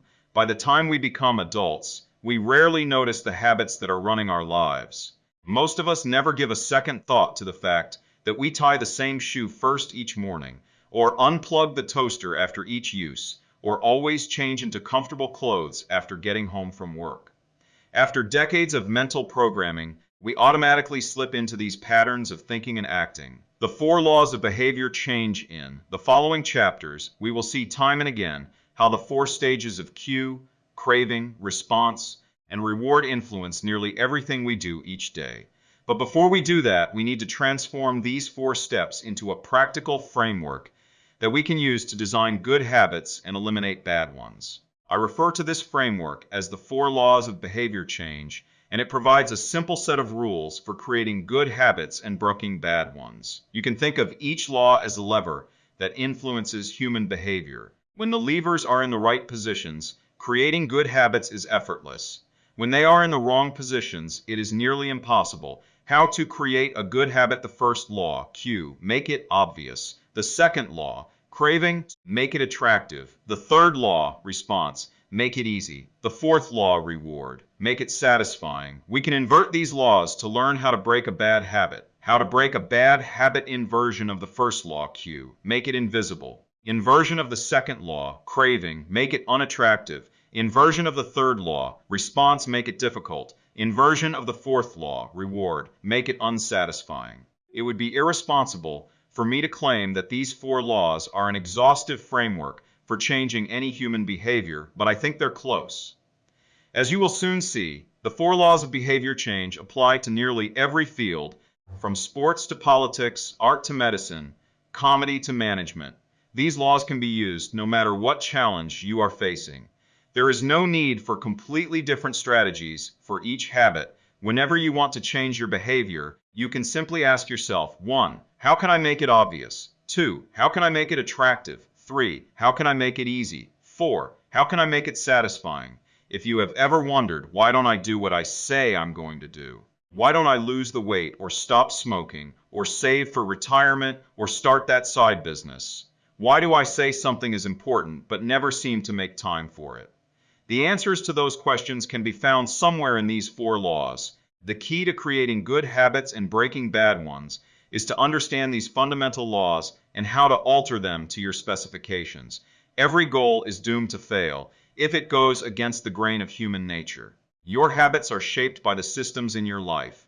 In the chapters that follow, we will discuss these laws one by one and show how you can use them to create a system in which good habits emerge naturally and bad habits wither away. Chapter Summary: A habit is a behavior that has been repeated enough times to become automatic. The ultimate purpose of habits is to solve the problems of life with as little energy and effort as possible. Any habit can be broken down into a feedback loop that involves 4 steps: cue, craving, response, and reward. The 4 laws of behavior change are a simple set of rules we can use to build better habits. They are: 1. Make it obvious. 2. Make it attractive. 3. Make it easy. And 4. Make it satisfying. 1st law you make it obvious for. The man who didn't look right, psychologist Gary Klein, once told me a story about a woman who attended a family gathering. She had spent years working as a paramedic and, upon arriving at the event, took one look at her father-in-law and got very concerned. "I don't like the way you look," she said. Her father-in-law, who was feeling perfectly fine, jokingly replied, "Well, I don't like your looks either." "No," she insisted. "You need to go to the hospital now." A few hours later, the man was undergoing life-saving surgery after an examination had revealed that he had a blockage to a major artery and was at immediate risk of a heart attack. Without his daughter-in-law's intuition, he could have died. What did the paramedic see? How did she predict his impending heart attack? When major arteries are obstructed, the body focuses on sending blood to critical organs and away from peripheral locations near the surface of the skin. The result is a change in the pattern of distribution of blood in the face. After many years of working with people with heart failure, the woman had unknowingly developed the ability to recognize this pattern on sight. She couldn't explain what it was that she noticed in her father-in-law's face, but she knew something was wrong. Similar stories exist in other fields. For example, military analysts can identify which blip on a radar screen is an enemy missile and which one is a plane from their own fleet, even though they are traveling at the same speed, flying at the same altitude, and look identical on radar in nearly every respect. During the Gulf War, Lieutenant Commander Michael Riley saved an entire battleship when he ordered a missile shot down, despite the fact that it looked exactly like the battleship's own planes on radar. He made the right call, but even his superior officers couldn't explain how he did it. Museum curators took a full swing. The NAB have been known to discern the difference between an authentic piece of art and an expertly produced counterfeit, even though they can't tell you precisely which details tip them off. Experienced radiologists can look at a brain scan and predict the area where a stroke will develop before any obvious signs are visible to the untrained eye. I've even heard of hairdressers noticing whether a client is pregnant based only on the feel of her hair. The human brain is a prediction machine. It is continuously taking in your surroundings and analyzing the information it comes across. Whenever you experience something repeatedly, like a paramedic seeing the face of a heart attack patient or a military analyst seeing a missile on a radar screen, your brain begins noticing what is important, sorting sorting through the details and highlighting the relevant cues, and cataloging that information for future use. With enough practice, you can pick up on the cues that predict certain outcomes without consciously thinking about it. Automatically, your brain encodes the lessons learned through experience. We can't always explain what it is we are learning, but learning is happening all along the way, and your ability to notice the relevant cues in a given situation is the foundation for every habit you have. We underestimate how much our brains and bodies can do without thinking. You do not tell your hair to grow, your heart to pump, your lungs to breathe, or your stomach to digest, and yet your body handles all this and more on autopilot. You are much more than your conscious self. Consider hunger. How do you know when you're hungry? You don't necessarily have to see a cookie on the counter to realize that it is time to eat. Appetite and hunger are governed non-consciously. Your body has a variety of feedback loops that gradually alert you when it is time to eat again and that track what is going on around you and within you. Cravings can arise thanks to hormones and chemicals circulating through your body. Suddenly, you're hungry. Even though you're not quite sure what tipped you off, this is one of the most surprising insights about our habits. You don't need to be aware of the cue for a habit to begin. You can notice an opportunity and take action without dedicating conscious attention to it. This is what makes habits useful. It's also what makes them dangerous. As habits form, your actions come under the direction of your automatic and non-conscious mind. You fall into old patterns before you realize what's happening. Unless someone points it out, you may not notice that you cover your mouth with your hand whenever you laugh, that you apologize before asking a question, or that you have a habit of finishing other people's sentences. And the more you repeat these patterns, the less likely you become to question what you're doing and why you're doing it. I once heard of a retail clerk who was instructed to cut up empty gift cards after customers had used up the balance on the card. One day, the clerk cashed out a few customers in a row who purchased with gift cards. When the next person walked up, the clerk swiped the customer's actual credit card, picked up the scissors, and then cut it in half, entirely on autopilot, before looking up at the stunned customer and realizing what had just happened. Another woman I came across in my research was a former preschool teacher who had switched to a corporate job. Even though she was now working with adults, her old habits would kick in, and she kept asking coworkers if they had washed their hands after going to the bathroom. I also found the story of a man who had spent years working as a lifeguard and would occasionally yell, "Walk!" whenever he saw a child running. Over time, the cues that spark our habits become so common that they are essentially invisible. The treats on the kitchen counter, the remote control next to the couch, the phone in our pocket. Our responses to these cues are so deeply encoded that it may feel like the urge to act comes from nowhere. For this reason, we must begin the process of behavior change with awareness. Before we can effectively build new habits, we need to get a handle on our current ones. This can be more challenging than it sounds, because once a habit is firmly rooted in your life, it is mostly non-conscious and automatic.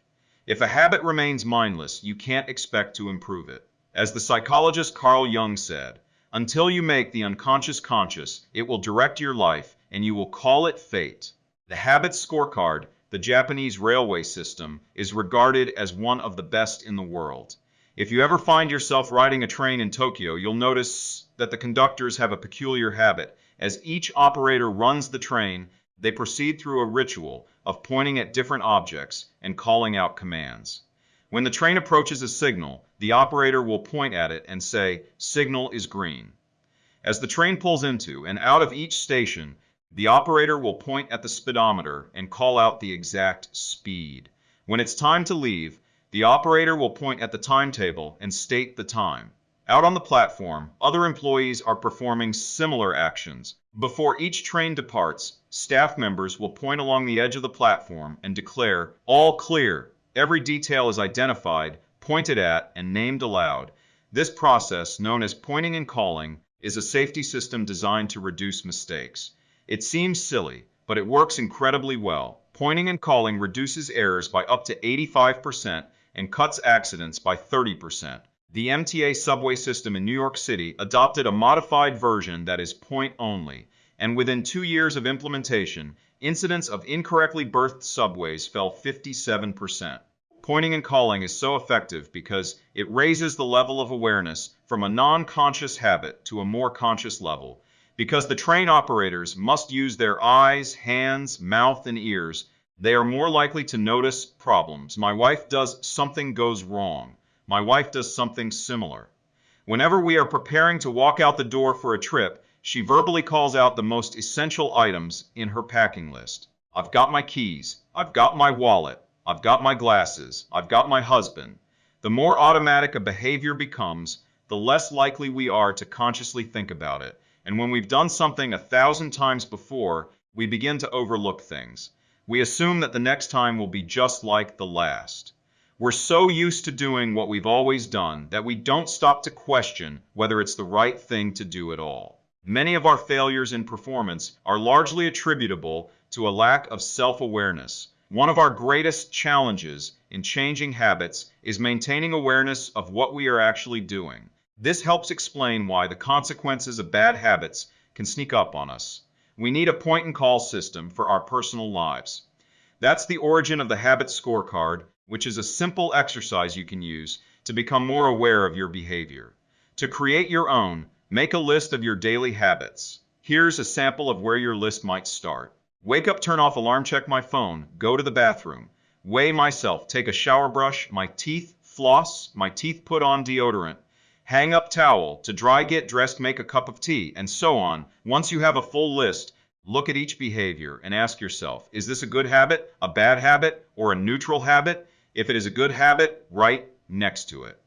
If it is a bad habit, write. If it is a neutral habit, write L. For example, the list above might look like this. Wake up, turn off alarm, check my phone, go to the bathroom, weigh myself, plus take a shower, plus brush my teeth, plus floss my teeth, plus put on deodorant, plus hang up towel, to dry, get dressed, make a cup of tea, plus the marks you give to a particular habit will depend on your situation and your goals. For someone who is trying to lose weight, eating a bagel with peanut butter every morning might be a bad habit. For someone who is trying to bulk up and add muscle, the same behavior might be a good habit. It all depends on what you're working toward. Scoring your habits can be a bit more complex for another reason as well. The labels good habit and bad habit are slightly inaccurate. There are no good habits or bad habits. There are only effective habits, that is, effective at solving problems. All habits serve you in some way, even the bad ones, which is why you repeat them. For this exercise, categorize your habits by how they will benefit you in the long run. Generally speaking, good habits will have net positive outcomes. Bad habits have net negative outcomes. Smoking a cigarette may reduce stress right now. That's how it's serving you, but it's not a healthy long-term behavior. If you're still having trouble determining how to rate a particular habit, here is a question I like to use. Does this behavior help me become the type of person I wish to be? Does this habit cast a vote for or against my desired identity? Habits that reinforce your desired identity are usually good. Habits that conflict with your desired identity are usually bad. As you create your habits scorecard, there is no need to change anything at first. The goal is to simply notice what is actually going on. Observe your thoughts and actions without judgment or internal criticism. Don't blame yourself for your faults. Don't praise yourself for your successes. If you eat a chocolate bar every morning, acknowledge it, almost as if you were watching someone else.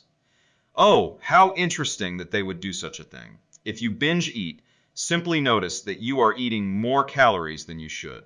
If you waste time online, notice that you are spending your life in a way that you do not want to. The first step to changing bad habits is to be on the lookout for them. If you feel like you need extra help, then you can try pointing and calling in your own life. Say out loud the action that you are thinking of taking and what the outcome will be.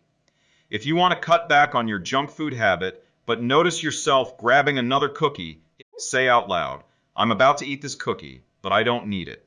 Eating it will cause me to gain weight and hurt my health. Hearing your bad habits spoken aloud makes the consequences seem more real.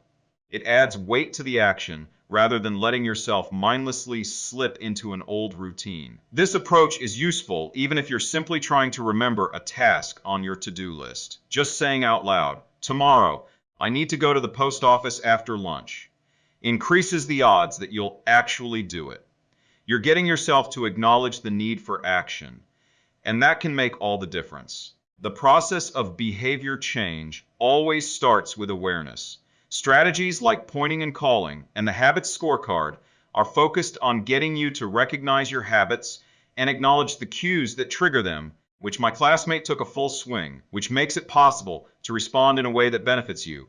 Chapter summary: with enough practice, your brain will pick up on the cues that predict certain outcomes without consciously thinking about it. Once our habits become automatic, we stop paying attention to what we are doing. The process of behavior change always starts with awareness. You need to be aware of your habits before you can change them.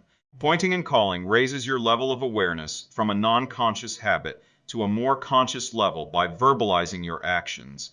The Habits Scorecard is a simple exercise you can use to become more aware of your behavior. 5 The Best Way to Start a New Habit. In 2001, researchers in Great Britain began working with 248 people to build better exercise habits over the course of 2 weeks. The subjects were divided into 3 groups. The first group was the control group. They were simply asked to track how often they exercised. The second group was the motivation group. They were asked not only to track their workouts, but also to read some material on the benefits of exercise. The researchers also explained to the group how exercise could reduce the risk of coronary heart disease and improve heart health. Finally, there was the third group. These subjects received the same presentation as the second group, which ensured that they had equal levels of motivation. However, they were also asked to formulate a plan for when and where they would exercise over the following week. Specifically, each member of the third group completed the following sentence.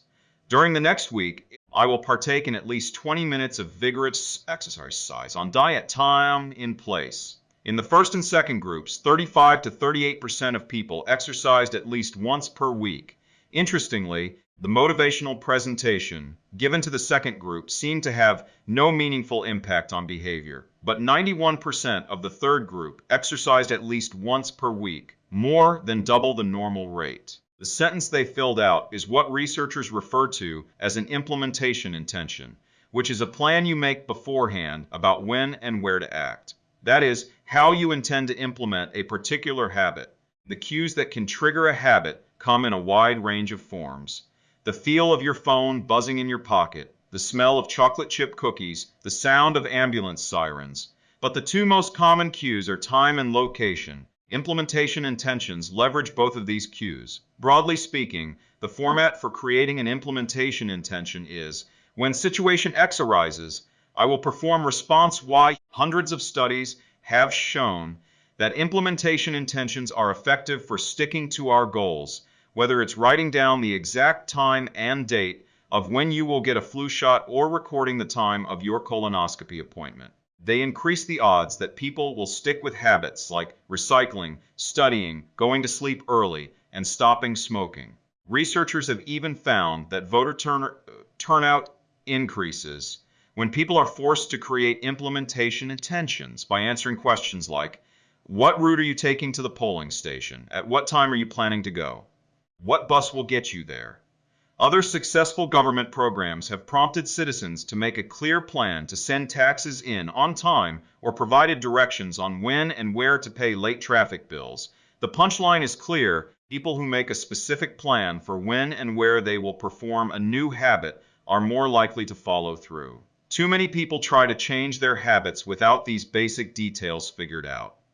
We tell ourselves, I'm going to eat healthier or I'm going to write more, but we never say when and where these habits are going to happen. We leave it up to chance and hope that we will just remember to do it or feel motivated at the right time. An implementation intention sweeps away foggy notions like I want to work out more, or I want to be more productive, or I should vote, and transforms them into a concrete plan of action. Many people think they lack motivation when what they really lack is clarity. It is not always obvious when and where to take action. Some people spend their entire lives waiting for the time to be right to make an improvement. Once an implementation intention has been set, you don't have to wait for inspiration to strike. Do I write a chapter today or not? Do I meditate this morning or at lunch? When the moment of action occurs, there is no need to make a decision. Simply follow your predetermined plan. The simple way to apply this strategy to your habits is to fill out this sentence. I will be heavier at time and location, meditation. I will meditate for 1 minute at 7 a.m. in my kitchen study. I will study Spanish for 20 minutes at 6 p.m. in my bedroom. Exercise. I will exercise for 1 hour at 5 p.m. in my local gym. Marriage. I will make my partner a cup of tea at 8 a.m. in the kitchen. If you aren't sure when to start your habit, try the first day of the week, month, or year. People are more likely to take action at those times because hope is usually higher. If we have hope, we have a reason to take action. A fresh start feels motivating. There is another benefit to implementation intentions. Being specific about what you want and how you will achieve it helps you say no to things that derail progress, distract your attention, and pull you off course. We often say yes to little requests because we are not clear enough about what we need to be doing instead. When your dreams are vague, it's easy to rationalize little exceptions all day long and never get around to the specific things you need to do to succeed. Give your habits a time and a space to live in the world. The goal is to make the time and location so obvious that, with enough repetition, you get an urge to do the right thing at the right time, even if you can't say why. As the writer Jason Zweig noted, obviously you're never going to just work out without conscious thought, but like a dog salivating at a bell, maybe you start to get antsy around the time of day you normally work out. There are many ways to use implementation intentions in your life and work. My favorite approach is one I learned from Stanford professor B.J. Fogg, and it is a strategy I refer to as habit stacking. Habit stacking, a simple plan to overhaul your habits. The French philosopher Denis Diderot lived nearly his entire life in poverty, but that all changed one day in 1765. Diderot's daughter was about to be married, and he could not afford to pay for the wedding. Despite his lack of wealth, Diderot was well known for his role as the co-founder and writer of Encyclopedia, one of the most comprehensive encyclopedias of the time. When Catherine the Great, the Empress of Russia, heard of Diderot's financial troubles, her heart went out to him. She was a book lover and greatly enjoyed his encyclopedia. She offered to buy Diderot's personal library for £1,000, more than $150,000 today. Suddenly, Diderot had money to spare. With his new wealth, he not only paid for the wedding, but also acquired a scarlet robe for himself. Diderot's scarlet robe was beautiful, so beautiful, in fact, that he immediately noticed how out of place it seemed when surrounded by his more common possessions. He wrote that there was no more coordination, no more unity, no more beauty between his elegant robe and the rest of his stuff. Diderot soon felt the urge to upgrade his possessions. He replaced his rug with one from Damascus. He decorated his home with expensive sculptures. He bought a mirror to place above the mantel and a better kitchen table. He tossed aside his old straw chair for a leather one. Like falling dominoes, one purchase led to the next. Diderot's behavior is not uncommon. In fact, the tendency for one purchase to lead to another one has a name: the Diderot effect. The Diderot effect states that obtaining a new possession often creates a spiral of consumption that leads to additional purchases. You can spot this pattern everywhere. You buy a dress and have to get new shoes and earrings to match. You buy a couch and suddenly question the layout of your entire living room. You buy a toy for your child and soon find yourself purchasing all of the accessories that go with it. It's a chain reaction of purchases. Many human behaviors follow this cycle. You often decide what to do next based on what you have just finished doing. Going to the bathroom leads to washing and drying your hands, which reminds you that you need to put the dirty towels in the laundry. So you add laundry detergent to the shopping list, and so on. No behavior happens in isolation. Each action becomes a cue that triggers the next behavior. Why is this important? When it comes to building new habits, you can use the connectedness of behavior to your advantage. One of the best ways to build a new habit is to identify a current habit you already do each day and then stack your new behavior on top. This is called habit stacking. Habit stacking is a special form of an implementation intention. Rather than pairing your new habit with a particular time and location, you pair it with a current habit.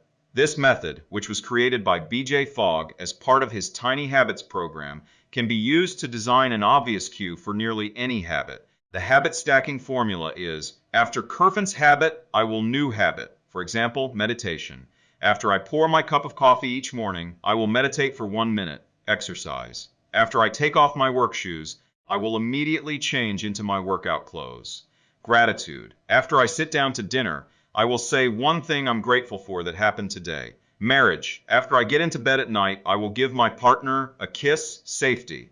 After I put on my running shoes, I will text a friend or family member where I am running and how long it will take. The key is to tie your desired behavior into something you already do each day. Once you have mastered this basic structure, you can begin to create larger stacks by chaining small habits together. This allows you to take advantage of the natural momentum that comes from one behavior, leading into the next, a positive version of the Diderot effect. Habit stacking figure 7. Habit stacking increases the likelihood that you'll stick with a habit by stacking your new behavior on top of an old one.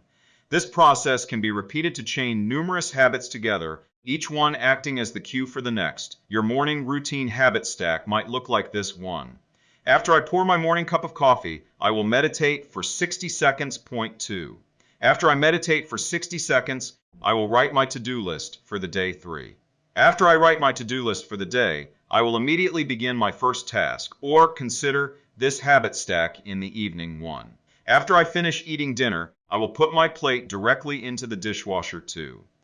After I put my dishes away, I will immediately wipe down the counter. 3. After I wipe down the counter, I will set out my coffee mug for tomorrow morning. You can also insert new behaviors into the middle of your current routines. For example, you may already have a morning routine that looks like this. Wake up, make my bed, take a shower. Let's say you want to develop the habit of reading more each night. You can expand your habit stack and try something like, wake up, make my bed, place a book on my pillow, take a shower. Now, when you climb into bed each night, a book will be sitting there waiting for you to enjoy. Overall, habit stacking allows you to create a set of simple rules that guide your future behavior. It's like you always have a game plan for which action should come next. Once you get comfortable with this approach, you can develop general habit stacks to guide you whenever the situation is appropriate. Exercise. When I see a set of stairs, I will take them instead of using the elevator. Social skills. When I walk into a party, I will introduce myself to someone I don't know yet. Finances. When I want to buy something over $100, I will wait 24 hours before purchasing. Healthy eating. When I serve myself a meal, I will always put veggies on my plate first. Minimalism. When I buy a new item, I will give something away. One in, one out. Mood. When the phone rings, I will take one deep breath and smile before answering. Forgetfulness. When I leave a public place, I will check the table and chairs to make sure I don't leave anything behind. No matter how you use this strategy, the secret to creating a successful habit stack is selecting the right cue to kick things off. Unlike an implementation intention, which specifically states the time and location for a given behavior, habit stacking implicitly has the time and location built into it. When and where you choose to insert a habit into your daily routine can make a big difference. If you're trying to add meditation into your morning routine, but mornings are chaotic and your kids keep running into the room, then that may be the wrong place and time. Consider when you are most likely to be successful. Don't ask yourself to do a habit when you're likely to be occupied with something else. Your cue should also have the same frequency as your desired habit. If you want to do a habit every day, but you stack it on top of a habit that only happens on Mondays, that's not a good choice. One way to find the right trigger for your habit stack is by brainstorming a list of your current habits. You can use your habit scorecard from the last chapter as a starting point. Alternatively, you can create a list with 2 columns. In the first column, write down the habits you do each day without fail. For example, gets out of bed, take a shower, brush your teeth, get dressed, brew a cup of coffee, eat breakfast, take the kids to school, start the workday, eat lunch. End the workday, challenge out of work clothes, sit down for dinner, turn off the lights, get into bed. Your list can be much longer, but you get the idea. In the second column, write down all of the things that happen to you each day without fail. For example, the sun rises. You get a text message. The song you are listening to ends. The sun sets. Armed with these 2 lists, you can begin searching for the best place to layer your new habit into your lifestyle. Habit stacking works best when the cue is highly specific and immediately actionable. Many people select cues that are too vague. I made this mistake myself. When I wanted to start a push-up habit, my habit stack was, when I take a break for lunch, I will do 10 push-ups. At first glance, this sounded reasonable, but soon I realized the trigger was unclear. Would I do my push-ups before I ate lunch? After I ate lunch, whereupon did I do them? After a few inconsistent days, I changed my habit stack to, when I close my laptop for lunch, I will do 10 push-ups next to my desk. Ambiguity gone. Habits like read more or eat better are worthy causes, but these goals do not provide instruction on how and when to act. Be specific and clear. After I close the door, after I brush my teeth, after I sit down at the table. The specificity is important. The more tightly bound your new habit is to a specific cue, the better the odds are that you will notice when the time comes to act. The first law of behavior change is to make it obvious. Strategies like implementation intentions and habit stacking are among the most practical ways to create obvious cues for your habits and design a clear plan for when and where to take action. Chapter summary. The first law of behavior change is make it obvious. The two most common cues are time and location. Creating an implementation intention is a strategy you can use to pair a new habit with a specific time and location. The implementation intention formula is, I will behavior at time in location. Habit stacking is a strategy you can use to pair a new habit with a current habit. The habit stacking formula is, after current habit, I will new habit. 6. Motivation is overrated. Environment often matters. Moran and Thorndike, a primary care physician at Massachusetts General Hospital in Boston, had a crazy idea. She believed she could improve the eating habits of thousands of hospital staff and visitors without changing their willpower or motivation in the slightest way. In fact, she didn't plan on talking to them at all. Thorndike and her colleagues designed a 6-month study to alter the choice architecture of the hospital cafeteria. They started by changing how drinks were arranged in the room. Originally, the refrigerators located next to the cash registers in the cafeteria were filled with only soda. The researchers added water as an option to each one. Additionally, they placed baskets of bottled water next to the food stations throughout the room. Soda was still in the primary refrigerators, but water was now available at all drink locations. Over the next 3 months, the number of soda sales at the hospital dropped by 11.4%. Meanwhile, sales of bottled water increased by 25.8%. They made similar adjustments and saw similar results. With the food in the cafeteria, nobody had said a word to anyone eating there. BFO4 Figure 8. Here is a representation of what the cafeteria looked like before the environment design changes were made, left and after, right. The shaded boxes indicate areas where bottled water was available in each instance. Because the amount of water in the environment was increased, behavior shifted naturally and without additional motivation. People often choose products not because of what they are, but because of where they are. If I walk into the kitchen and see a plate of cookies on the counter, I'll pick up half a dozen and start eating, even if I hadn't been thinking about them beforehand and didn't necessarily feel hungry. If the communal table at the office is always filled with donuts and bagels, it's going to be hard not to grab one every now and then. Your habits change depending on the room you are in and the cues in front of you. Environment is the invisible hand that shapes human behavior. Despite our unique personalities, certain behaviors tend to arise again and again under certain environmental conditions. In church, people tend to talk in whispers. On a dark street, people act wary and guarded. In this way, the most common form of change is not internal, but external. We are changed by the world around us. Every habit is context dependent. In 1936, psychologist Kurt Lewin wrote a simple equation that makes a powerful statement. Behavior is a function of the person in their environment, or BFPE. It didn't take long for Lewin's equation to be tested in business. In 1952, the economist Hawkins Stern described a phenomenon he called suggestion impulse buying, which is triggered when a shopper sees a product for the first time and visualizes a need for it. In other words, customers will occasionally buy products, not because they want them, but because of how they are presented to them. For example, items at eye level tend to be purchased more than those down near the floor. For this reason, you'll find expensive brand names featured in easy-to-reach locations on store shelves because they drive the most profit, while cheaper alternatives are tucked away in harder-to-reach spots. The same goes for end caps, which are the units at the end of aisles. End caps are money-making machines for retailers because they are obvious locations that encounter a lot of foot traffic. For example, 45% of Coca-Cola sales come specifically from end-of-the-aisle racks. The more obviously available a product or service is, the more likely you are to try it. People drink Bud Light because it is in every bar and visit Starbucks because it is on every corner. We like to think that we are in control. If we choose water over soda, we assume it is because we wanted to do so. The truth, however, is that many of the actions we take each day are shaped not by purposeful drive and choice, but by the most obvious option.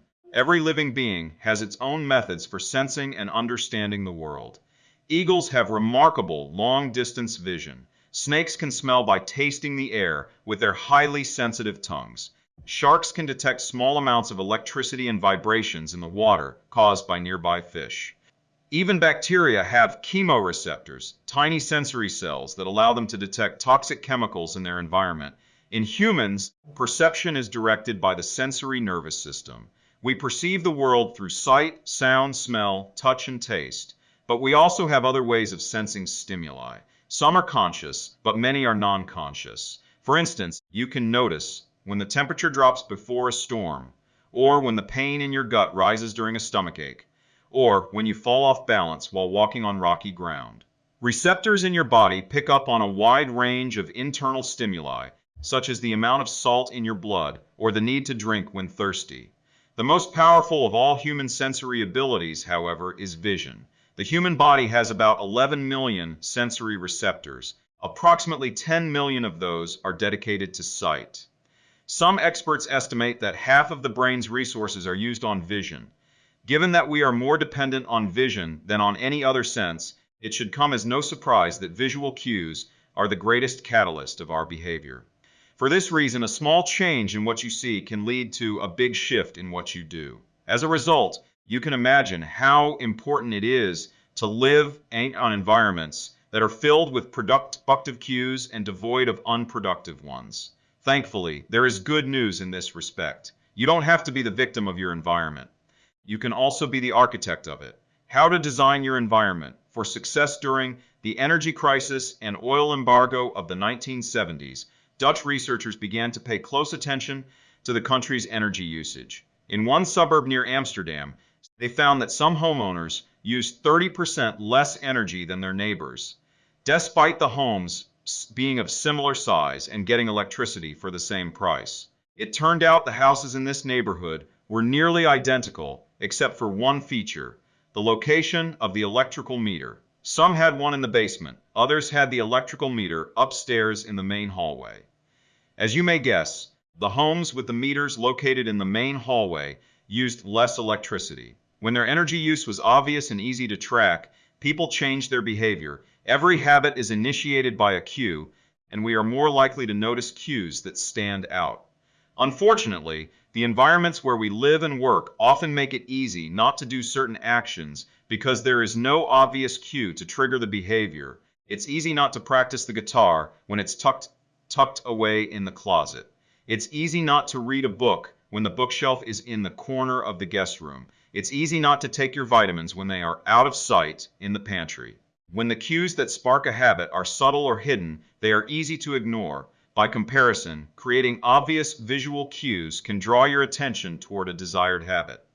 In the early 1990s, the cleaning staff at Schiphol Airport in Amsterdam installed a small sticker that looked like a fly near the center of each urinal. Apparently, when men stepped up to the urinals, they aimed for what they thought was a bug. The stickers improved their aim and significantly reduced spillage around the urinals. Further analysis determined that the stickers cut bathroom cleaning costs by 8% per year. I've experienced the power of obvious cues in my own life. I used to buy apples from the store, put them in the crisper in the bottom of the refrigerator, and forget all about them. By the time I remembered, the apples would have gone bad. I never saw them, so I never ate them. Eventually, I took my own advice and redesigned my environment. I bought a large display bowl and placed it in the middle of the kitchen counter. The next time I bought apples, that was where they went, out in the open, where I could see them. Almost like magic, I began eating a few apples each day, simply because they were obvious rather than out of sight. Here are a few ways you can redesign your environment and make the cues for your preferred habits more obvious. If you want a classmate took a full swing. If you want to remember to take your medication each night, put your pill bottle directly next to the faucet on the bathroom counter. If you want to practice guitar more frequently, place your guitar stand in the middle of the living room. If you want a classmate more thank you notes, keep a stack of stationery on your desk. If you want to drink more water, Fill up a few water bottles each morning and place them in common locations around the house. If you want to make a habit a big part of your life, make the cue a big part of your environment. The most persistent behaviors usually have multiple cues. Consider how many different ways a smoker could be prompted to pull out a cigarette, driving in the car, seeing a friend smoke, feeling stressed at work, and so on. The same strategy can be employed for good habits. By sprinkling triggers throughout your surroundings, you increase the odds that you'll think about your habit throughout the day. Make sure the best choice is the most obvious one.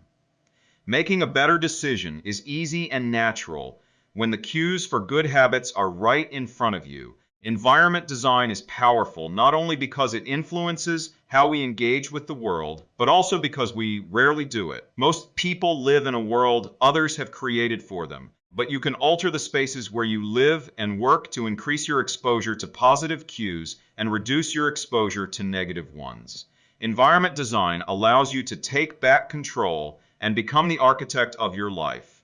Be the designer of your world and not merely the consumer of it.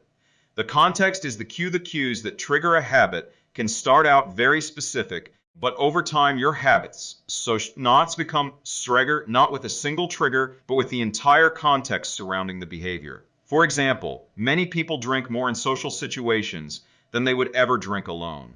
The trigger is rarely a single cue, but rather the whole situation. Watching your friends order drinks, hearing the music at the bar, seeing the beers on tap, we mentally assign our habits to the locations in which they occur: the home, the office, the gym.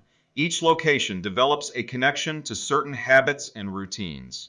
You establish a particular relationship with the objects on your desk, the items on your kitchen counter, the things in your bedroom. Our behavior is not defined by the objects in the environment, but by our relationship to them. In fact, this is a useful way to think about the influence of the environment on your behavior. Stop thinking about your environment as filled with objects. Start thinking about it as filled with relationships. Think in terms of how you interact with the spaces around you. For one person, her couch is the place where she reads for an hour each night. For someone else, the couch is where he watches television and eats a bowl of ice cream after work. Different people can have different memories, and thus different habits, associated with the same place.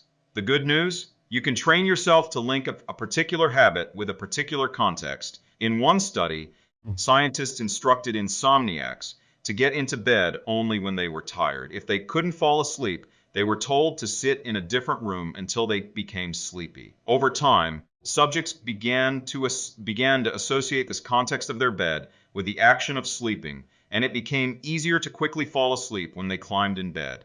Their brains learned that sleeping, not browsing on their phones, not watching television, not staring at the clock, was the only action that happened in that room. The power of context also reveals an important strategy. Habits can be easier to change in a new environment. It helps to escape the subtle triggers and cues that nudge you toward your current habits. Go to a new place, a different coffee shop, a bench in the park, a corner of your room you seldom use, and create a new routine there. It is easier to associate a new habit with a new context than to build a new habit in the face of competing cues. It can be difficult to go to bed early if you watch television in your bedroom each night. It can be hard to study in the living room without getting distracted if that's where you always play video games.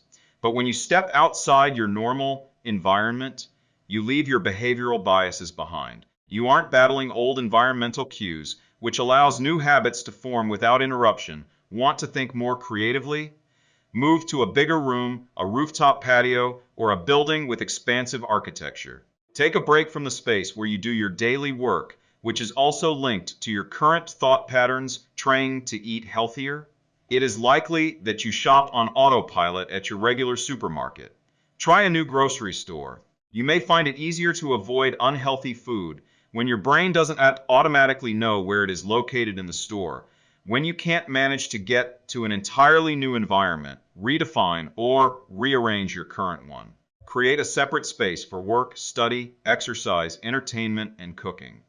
The mantra I find useful is one space, one use. When I started my career as an entrepreneur, I would often work from my couch or at the kitchen table. In the evenings, I found it very difficult to stop working. There was no clear division between the end of work time and the beginning of personal time. Was the kitchen table my office or the space where I ate meals? Was the couch where I relaxed or where I sent emails? Everything happened in the same place. A few years later, I could finally afford to move to a home with a separate room for my office. Suddenly, work was something that happened in here, and personal life was something that happened out there. It was easier for me to turn off the professional side of my brain when there was a clear dividing line between work life and home life. Each room had one primary use. The kitchen was for cooking. The office was for working. Whenever possible, avoid mixing the context of one habit with another. When you start mixing contexts, you'll start mixing habits, and the easier ones will usually win out. This is one reason why the versatility of modern technology is both a strength and a weakness. You can use your phone for all sorts of tasks, which makes it a powerful device. But when you can use your phone to do nearly anything, it becomes hard to associate it with one task. You want to be productive, but you're also conditioned to browse social media, check email, and play video games whenever you open your phone. It's a mishmash of cues. You may be thinking, you don't understand. I live in New York City. My apartment is the size of a smartphone. I need each room to play multiple roles. Fair enough. If your space is limited, divide your room into activity zones. A chair for reading, a desk for writing, a table for eating. You can do the same with your digital spaces. I know a writer who uses his computer only for writing, his tablet only for reading, and his phone only for social media and texting. Every habit should have a home. If you can manage to stick with this strategy, each context will become associated with a particular habit and mode of thought. Habits thrive under predictable circumstances like these. Focus comes automatically when you are sitting at your work desk. Relaxation is easier when you are in a space designed for that purpose. Sleep comes quickly when it is the only thing that happens in your bedroom. If you want behaviors that are stable and predictable, you need an environment that is stable and predictable. A stable environment where everything has a place and a purpose is an environment where habits can easily form. Chapter, summary small changes in context can lead to large changes in behavior over time. Every habit is initiated by a cue. We are more likely to notice cues that stand out. Make the cues of good habits obvious in your environment. Gradually, your habits become associated not with a single trigger, but with the entire context surrounding the behavior. The context becomes the cue. It is easier to build new habits in a new environment because you are not fighting against old cues. 7. The Secret to Self-Control. In 1971, as the Vietnam War was heading into its 16th year, Congressman Robert Steele from Connecticut and Morgan Murphy from Illinois made a discovery that stunned the American public. While visiting the troops, they had learned that over 15% of U.S. soldiers stationed there were heroin addicts. Follow-up research revealed that 35% of service members in Vietnam had tried heroin, and as many as 20% were addicted. The problem was even worse than they had initially thought. The discovery led to a flurry of activity in Washington, including the creation of the Special Action Office of Drug Abuse Prevention under President Nixon to promote prevention and rehabilitation and to track addicted service members when they returned home. Lee Robbins was one of the researchers in charge. In a finding that completely upended the accepted beliefs about addiction, Robbins found that when soldiers who had been heroin users returned home, only 5% of them became re-addicted within a year, and just 12% relapsed within 3 years. In other words, approximately 9 out of 10 soldiers who used heroin in Vietnam eliminated their addiction nearly overnight. This finding contradicted the prevailing view at the time, which considered heroin addiction to be a permanent and irreversible condition. Instead, Robbins revealed that addictions could spontaneously dissolve if there was a radical change in the environment. In Vietnam, soldiers spent all day surrounded by cues triggering heroin use. It was easy to access. They were engulfed by the constant stress of war. They built friendships with fellow soldiers who were also heroin users, and they were thousands of miles from home. Once a soldier returned to the United States, though, he found himself in an environment devoid of those triggers. When the context changed, so did the habit. Compare this situation to that of a typical drug user. Someone becomes addicted at home or with friends, goes to a clinic to get clean, which is devoid of all the environmental stimuli that prompt their habit, then returns to their old neighborhood with all of their previous cues that caused them to get addicted in the first place. It's no wonder that usually you see numbers that are the exact opposite of those in the Vietnam study. Typically, 90% of heroin users become re-addicted once they return home from rehab. The Vietnam studies ran counter to many of our cultural beliefs about bad habits because it challenged the conventional association of unhealthy behavior as a moral weakness. If you're overweight, a smoker, or an addict, you've been told your entire life that it is because you lack self-control, maybe even that you're a bad person. The idea that a little bit of discipline would solve all our problems is deeply embedded in our culture. Recent research, however, shows something different. When scientists analyze people who appear to have tremendous self-control, it turns out those individuals aren't all that different from those who are struggling. Instead, disciplined people are better at structuring their lives in a way that does not require heroic willpower and self-control. In other words, they spend less time in tempting situations. The people with the best self-control are typically the ones who need to use it the least. It's easier to practice self-restraint when you don't have to use it very often. So yes, perseverance, grit, and willpower are essential to success, but the way to improve these qualities is not by wishing you were a more disciplined person, but by creating a more disciplined environment. This counterintuitive idea makes even more sense once you understand what happens when a habit is formed in the brain. A habit that has been encoded in the mind is ready to be used whenever the relevant situation arises. When Patty Olwell, a therapist from Austin, Texas, started smoking, she would often light up while riding horses with a friend. Eventually, she quit smoking and avoided it for years. She had also stopped riding. Decades later, she hopped on a horse again and found herself craving a cigarette for the first time in forever. The cues were still internalized. She just hadn't been exposed to them in a long time. Once a habit has been encoded, the urge to act follows whenever the environmental cues reappear. This is one reason behavior change techniques can backfire.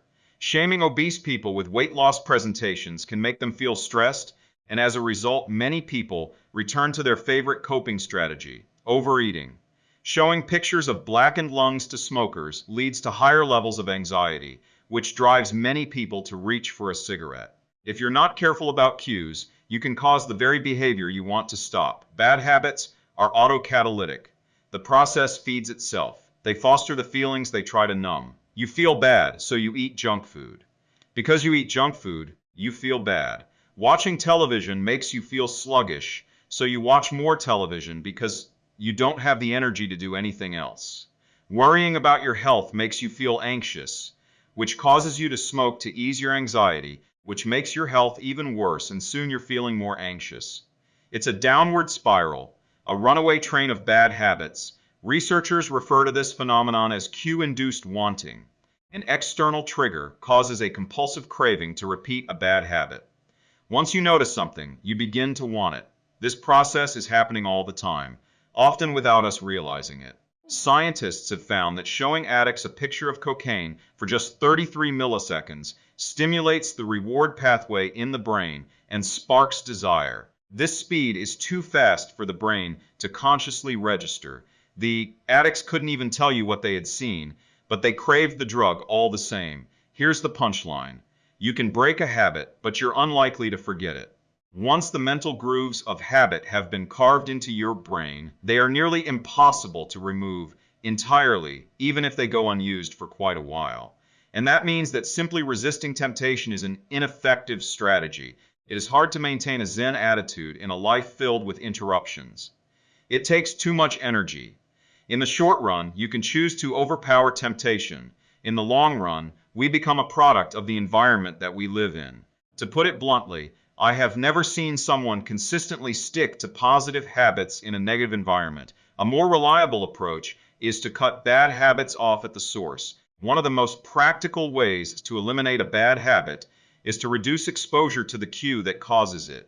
If you can't seem to get any work done, leave your phone in another room for a few hours. If you're continually feeling like you're not enough, stop following social media accounts that trigger jealousy and envy. If you're wasting too much time watching television, move the TV out of the bedroom. If you're spending too much money on electronics, quit reading reviews of the latest tech gear. If you're playing too many video games, unplug the console and put it in a closet after each use.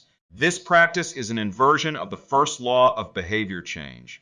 Rather than make it obvious, you can make it invisible. I'm often surprised by how effective simple changes like these can be. Remove a single cue, and the entire habit often fades away. Self-control is a short-term strategy, not a long-term one.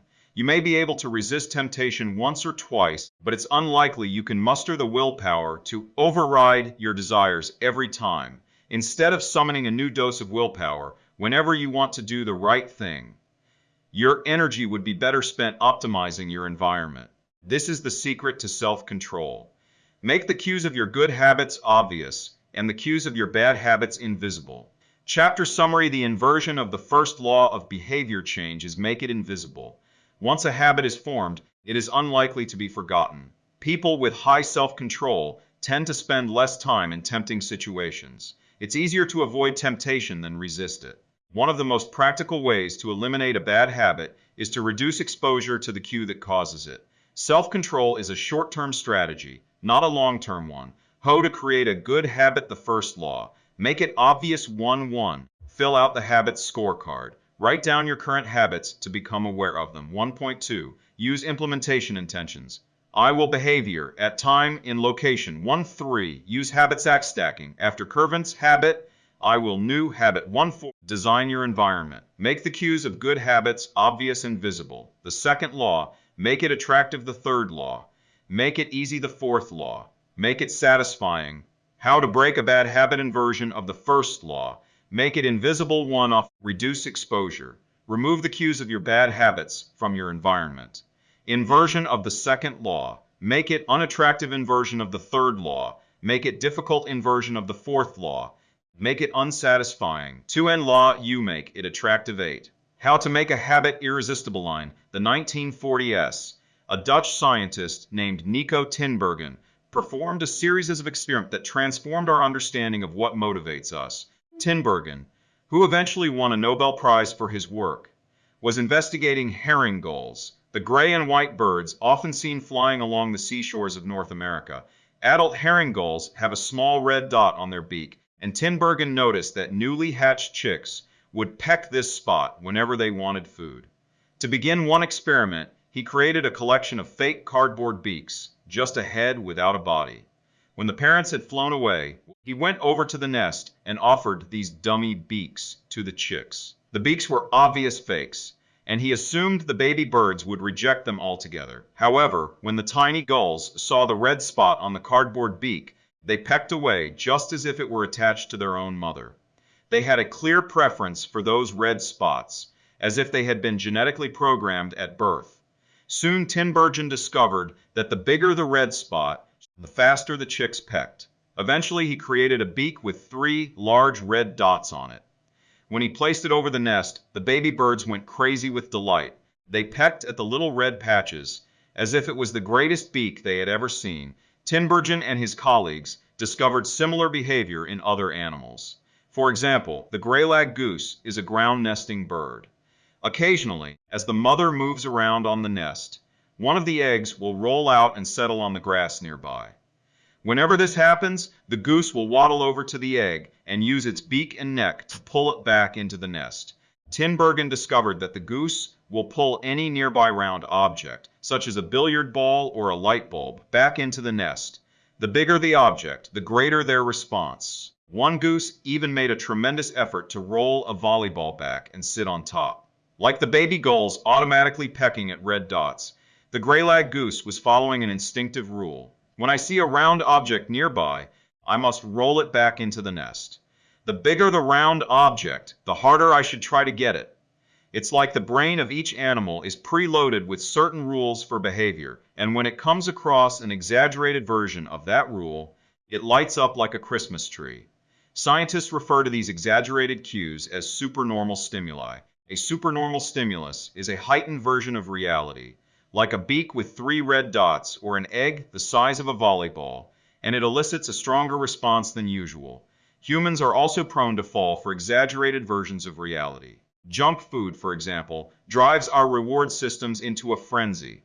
After spending hundreds of thousands of years hunting and foraging for food in the wild, the human brain has evolved to place a high value on salt, sugar, and fat. Such foods are often calorie-dense, and they were quite rare when our ancient ancestors were roaming the savannah.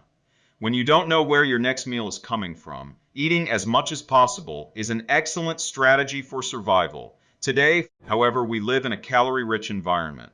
Food is abundant, but your brain continues to crave it like it is scarce.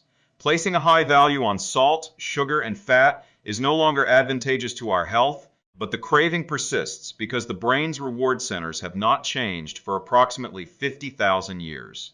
The modern food industry relies on stretching our Paleolithic instincts beyond their evolutionary purpose. A primary goal of food science is to create products that are more attractive to consumers.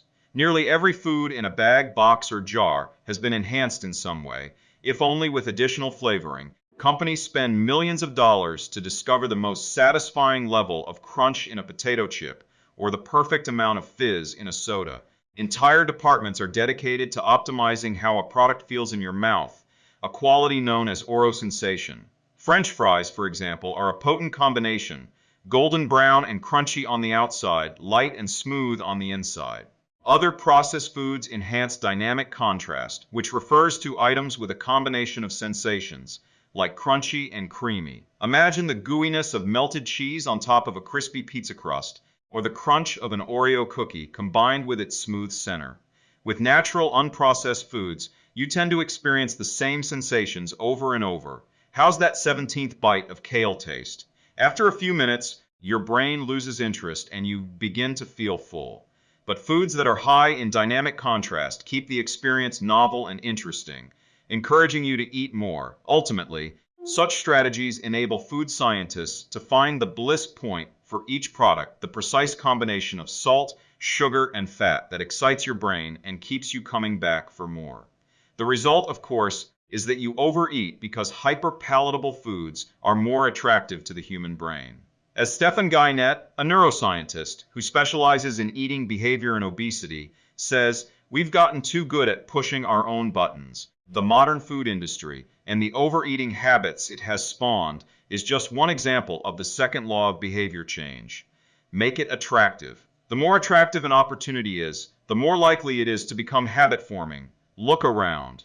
Society is filled with highly engineered versions of reality that are more attractive than the world our ancestors evolved in. Stores feature mannequins with exaggerated hips and breasts to sell clothes. Social media delivers more likes and praise in a few minutes than we could ever get in the office or at home. Online porn splices together stimulating scenes at a rate that would be impossible to replicate in real life. Advertisements are created with a combination of ideal lighting, professional makeup, and photoshopped edits. Even the model doesn't look like the person in the final image. These are the supernormal stimuli of our modern world. They exaggerate features that are naturally attractive to us, and our instincts go wild as a result, driving us into excessive shopping habits, social media habits, porn habits, eating habits, and many others. If history serves as a guide, the opportunities of the future will be more attractive than those of today. The trend is for rewards to become more concentrated and stimuli to become more enticing. Junk food is a more concentrated form of calories than natural foods. Hard liquor is a more concentrated form of alcohol than beer. Video games are a more concentrated form of play than board games. Compared to nature, these pleasure-packed experiences are hard to resist. We have the brains of our ancestors, but temptations they never had to face. If you want to increase the odds that a behavior will occur, then you need to make it attractive. Throughout our discussion of the second law, our goal is to learn how to make our habits irresistible. While it is not possible to transform every habit into a supernormal stimulus, we can make any habit more enticing. To do this, we must start by understanding what a craving is and how it works.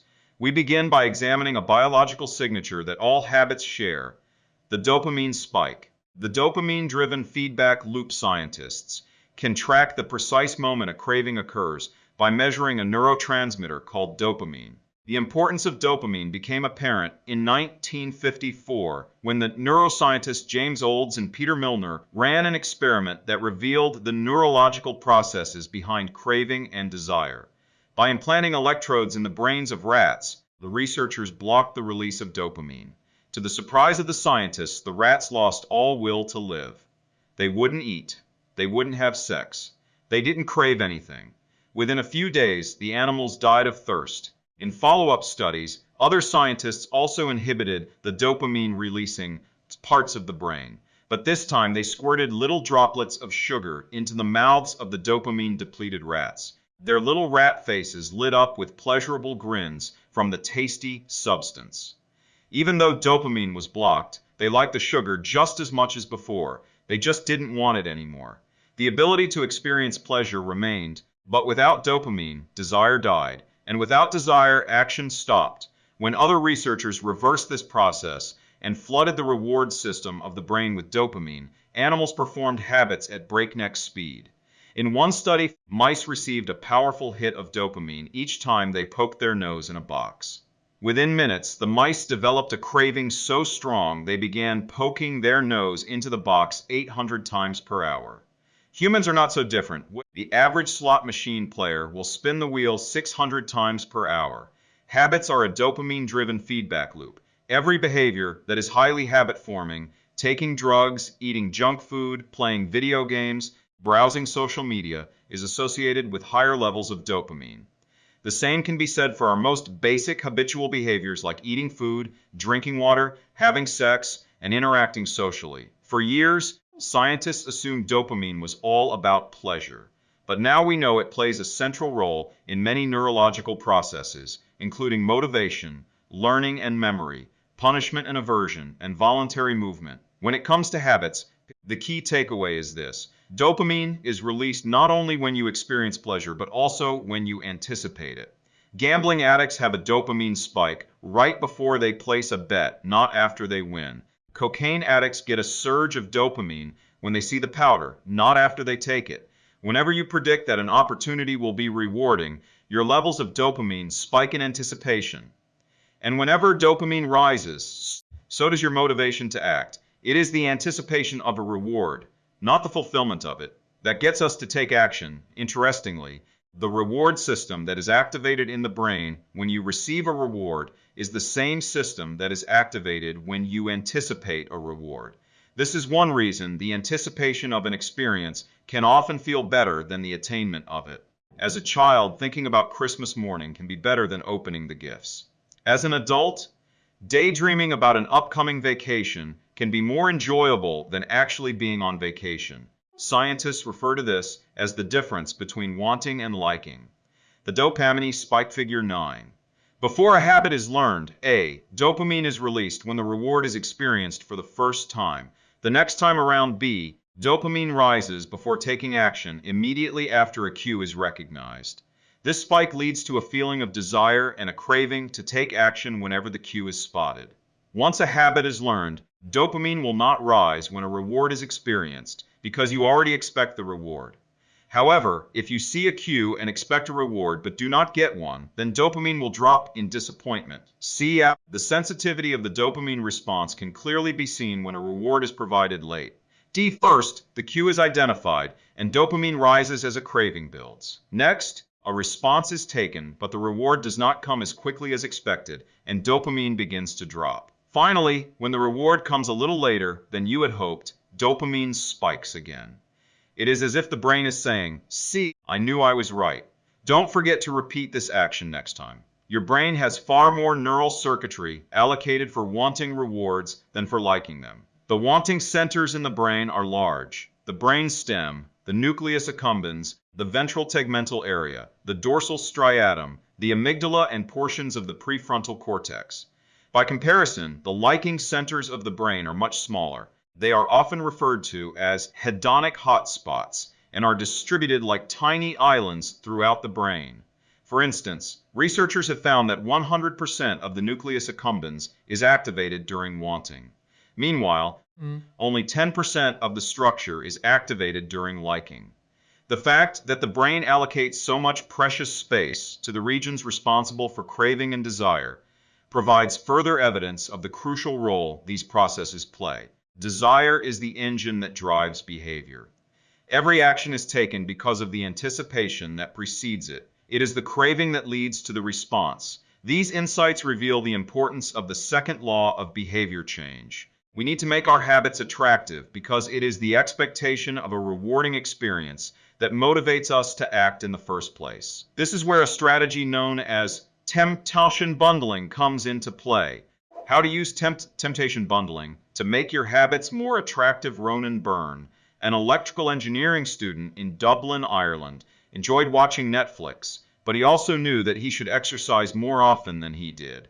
Putting his engineering skills to use, Byrne hacked his stationary bike and connected it to his laptop and television. Then he wrote a computer program that would allow Netflix to run only if he was cycling at a certain speed. If he slowed down for too long, whatever show he was watching would pause until he started pedaling again. He was, in the words of one fan, eliminating obesity one Netflix binge at a time. He was also employing temptation bundling to make his exercise habit more attractive. Temptation bundling works by linking an action you want to do with an action you need to do. In Byrne's case, he bundled watching Netflix, the thing he wanted to do, with riding his stationary bike, the thing he needed to do. Businesses are masters at temptation bundling. For instance, when the American Broadcasting Company, more commonly known as ABC, launched its Thursday night television lineup for the 2014-2015 season, they promoted temptation bundling on a massive scale. Every Thursday, the company would air 3 shows created by screenwriter Shonda Rhimes: Grey's Anatomy, Scandal, and How to Get Away with Murder. They branded it as TGIT on ABC. TGIT stands for Thank God It's Thursday. In addition to promoting the shows, ABC encouraged viewers to make popcorn, drink red wine, and enjoy the evening. Andrew Kubitz, head of scheduling for ABC, described the idea behind the campaign. We see Thursday night as a viewership opportunity with either couples or women by themselves who want to sit down and escape and have fun and drink their red wine and have some popcorn. The brilliance of this strategy is that ABC was associating the thing they needed viewers to do, watch theirs, with activities their viewers already wanted to do, relax, drink wine, and eat popcorn. Over time, people began to connect watching ABC with feeling relaxed and entertained. If you drink red wine and eat popcorn at 8 p.m. every Thursday, then eventually 8 p.m. on Thursday means relaxation and entertainment. The reward gets associated with the cue, and the habit of turning on the television becomes more attractive. You're more likely to find a behavior attractive if you get to do one of your favorite things at the same time. Perhaps you want to hear about the latest celebrity gossip, but you need to get in shape. Using temptation bundling, you could only read the tabloids and watch reality shows at the gym. Maybe you want to get a pedicure, but you need to clean out your email inbox. Solution: only get a pedicure while processing overdue work emails. Temptation bundling is one way to apply a psychology theory known as Premack's principle. Named after the work of Professor David Premack, the principle states that more probable behaviors will reinforce less probable behaviors. In other words, even if you don't really want to process overdue work emails, you'll become conditioned to do it if it means you get to do something you really want to do along the way. You can even combine temptation bundling with the habit stacking strategy we discussed in Chapter 5 to create a set of rules to guide your behavior. The habit stacking plus temptation bundling formula is 1. After Curvin's habit, I will habit I need. Point 2. After habit I need, I will habit I want. If you want to read the news but you need to express more gratitude. 1. After I get my morning coffee, I will say one thing I'm grateful for that happened yesterday. Need. 2. After I say one thing I'm grateful for, I will read the news. Want. If you want to watch sports, but you need to make sales calls. 1. After I get back from my lunch break, I will call 3 potential clients. Need. 2.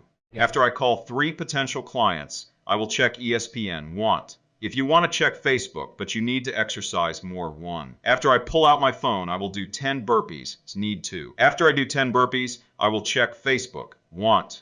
The hope is that eventually you'll look forward to calling 3 clients or doing 10 burpees because it means you get to read the latest sports news or check Facebook.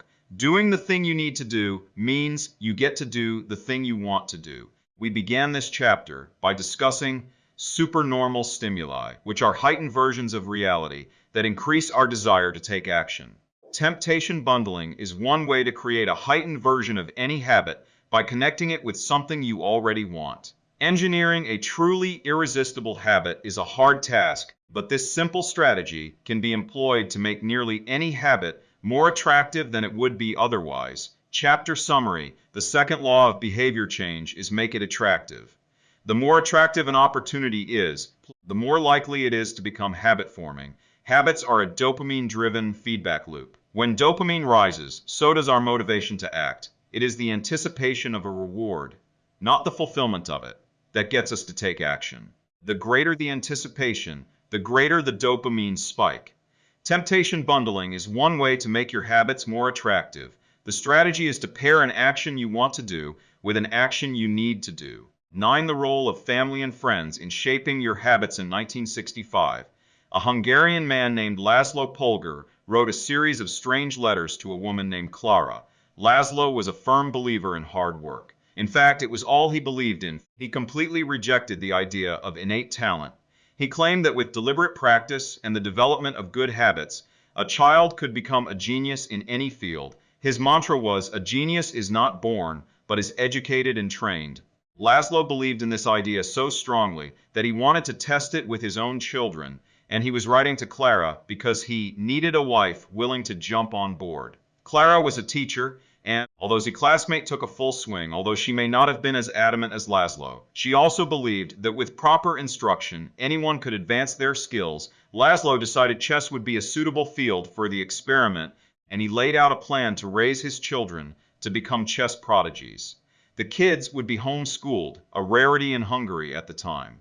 The house would be filled with chess books and pictures of famous chess players.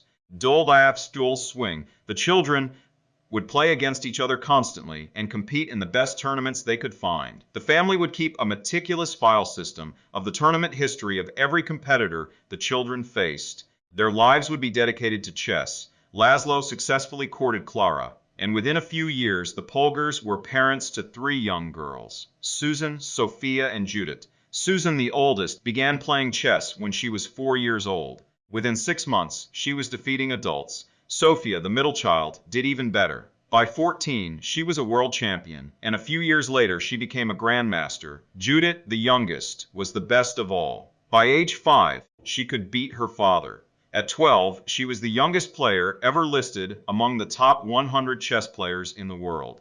At 15 years and 4 months old, she became the youngest grandmaster of all time, younger than Bobby Fischer, the previous record holder. For 27 years, she was the #1 ranked female chess player in the world. The childhood of the Polgar sisters was atypical, to say the least. And yet, if you ask them about it, they claim their lifestyle was attractive, even enjoyable. In interviews, the sisters talk about their childhood as entertaining rather than grueling. They loved playing chess. They couldn't get enough of it. Once, Laszlo reportedly found Sophia playing chess in the bathroom in the middle of the night. Encouraging her to go back to sleep, he said, "Sophia, leave the pieces alone," to which she replied, "Daddy, they won't leave me alone." The Polgar sisters grew up in a culture that prioritized chess above all else, praised them for it, rewarded them for it. In their world, an obsession with chess was normal, and as we are about to see, whatever habits are normal in your culture are among the most attractive behaviors you'll find. The seductive pull of social norms. Humans are herd animals. We want to fit in, to bond with others, and to earn the respect and approval of our peers. Such inclinations are essential to our survival. For most of our evolutionary history, our ancestors lived in tribes. Becoming separated from the tribe, or worse, being cast out, was a death sentence. The lone wolf dies, but the pack survives. Meanwhile, those who collaborated and bonded with others enjoyed increased safety, mating opportunities, and access to resources. As Charles Darwin noted, In the long history of humankind, those who learn to collaborate and improvise most effectively have prevailed. As a result, one of the deepest human desires is to belong, and this ancient preference exerts a powerful influence on our modern behavior. We don't choose our earliest habits, we imitate them. We follow the script handed down by our friends and family, our church or school, our local community and society at large. Each of these cultures and groups comes with its own set of expectations and standards: when and whether to get married, how many children to have, which holidays to celebrate, how much money to spend on your child's birthday party. In many ways, these social norms are the invisible rules that guide your behavior each day. You're always keeping them in mind, even if they are at the not top of your mind. Often, you follow the habits of your culture without thinking, without questioning, and sometimes without remembering. As the French philosopher Michel de Montaigne wrote, "The customs and practices of life in society sweep us along." Most of the time, going along with the group does not feel like a burden, wants to belong. Everyone wants to belong. If you grow up in a family that rewards you for your chess skills, playing chess will seem like a very attractive thing to do. If you work in a job where everyone wears expensive suits, then you'll be inclined to splurge on one as well. If all of your friends are sharing an inside joke or using a new phrase, you'll want to do it too, so they know that you get it. Behaviors are attractive when they help us fit in. We imitate the habits of three groups in particular. 1. The close 2, the many 3, the powerful. Each group offers an opportunity to leverage the second law of behavior change and make our habits more attractive. I've 1. Imitating the close proximity has a powerful effect on our behavior. This is true of the physical environment, as we discussed in Chapter 6, but it is also true of the social environment. We pick up habits from the people around us. We copy the way our parents handle arguments, the way our peers flirt with one another, the way our coworkers get results. When your friends smoke pot, you give it a try too. When your wife has a habit of double-checking that the door is locked before going to bed, you pick it up as well. I find that I often imitate the behavior of those around me without realizing it. In conversation, I'll automatically assume the body posture of the other person. In college, I began to talk like my roommates. When traveling to other countries, I unconsciously imitate the local accent, despite reminding myself to stop. As a general rule, the closer we are to someone, the more likely we are to imitate some of their habits. One groundbreaking study tracked 12,000 people for 32 years and found that a person's chances of becoming obese increased by 57% if he or she had a friend who became obese. It works the other way too. Another study classmate took a full swing that if one of Jason slam in a large lost bar, the other partner would also slim down about 1/3 of the time. Our friends and family provide a sort of invisible peer pressure that pulls us in their direction. Of course, peer pressure is bad only if you're surrounded by bad influences. When astronaut Mike Massimino was a graduate student at MIT, he took a small robotics class. Of the 10 people in the class, 4 became astronauts. If your goal was to make it into space, then that room was about the best culture you could ask for.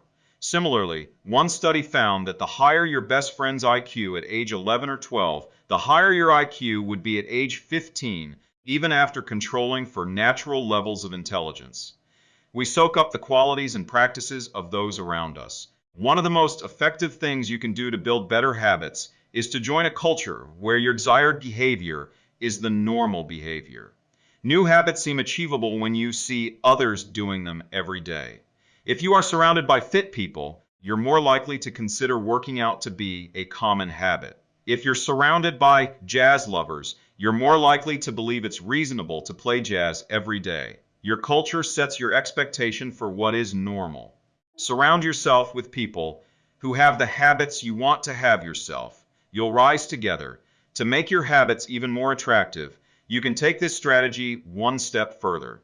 Join a culture where, 1, your desired behavior is the normal behavior, and 2, you already have something in common with the group. Steve Kamb, an entrepreneur in New York City, runs a company called Nerd Fitness, which helps nerds, misfits, and mutants lose weight, get strong, and get healthy. His clients include video game lovers, movie fanatics, and average Joes who want to get in shape. Many people feel out of place the first time they go to the gym or try to change their diet But if you are already similar to the other members of the group in some way, say, your mutual love of Star Wars, change becomes more appealing because it feels like something people like you already do. Nothing sustains motivation better than belonging to the tribe. It transforms a personal quest into a shared one. Previously, you were on your own. Your identity was singular. You are a reader. You are a musician. You are an athlete. When you join a book club or a band or a cycling group, your identity becomes linked to those around you.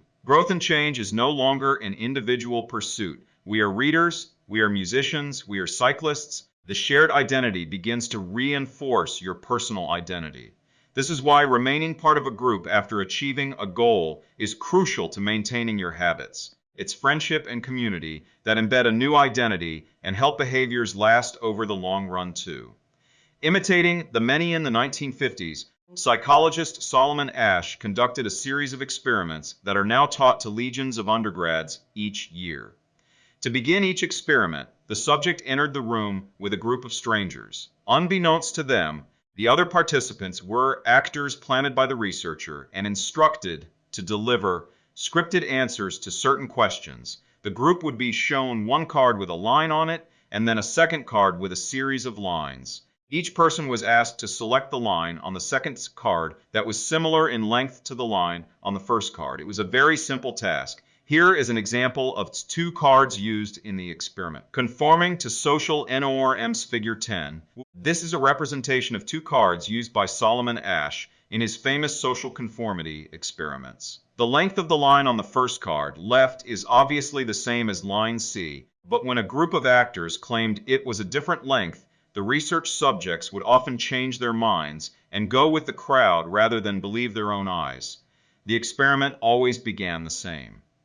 First, there would be some easy trials where everyone agreed on the correct line. After a few rounds, the participants were shown a test that was just as obvious as the previous ones, except the actors in the room would select an intentionally incorrect answer. For example, they would respond A to the comparison shown in figure 10. Everyone would agree that the lines were the same, even though they were clearly different. The subject, who was unaware of the ruse, would immediately become bewildered. Their eyes would open wide. They would laugh nervously to themselves. They would double-check the reactions of other participants. Their agitation would grow as one person after another delivered the same incorrect response. Soon the subject began to doubt their own eyes. Eventually, they delivered the answer they knew in their heart to be incorrect. Asch ran this experiment many times and in many different ways. What he discovered was that as the number of actors increased, so did the conformity of the subject. If it was just the subject and one actor, then there was no effect on the person's choice. They just assumed they were in the room with a dummy. When two actors were in the room with the subject, there was still little impact. But as the number of people increased to 3 actors and 4, and all the way to 8, the subject became more likely to second-guess themselves. By the end of the experiment, nearly 75% of the subjects had agreed with the group answer, even though it was obviously incorrect.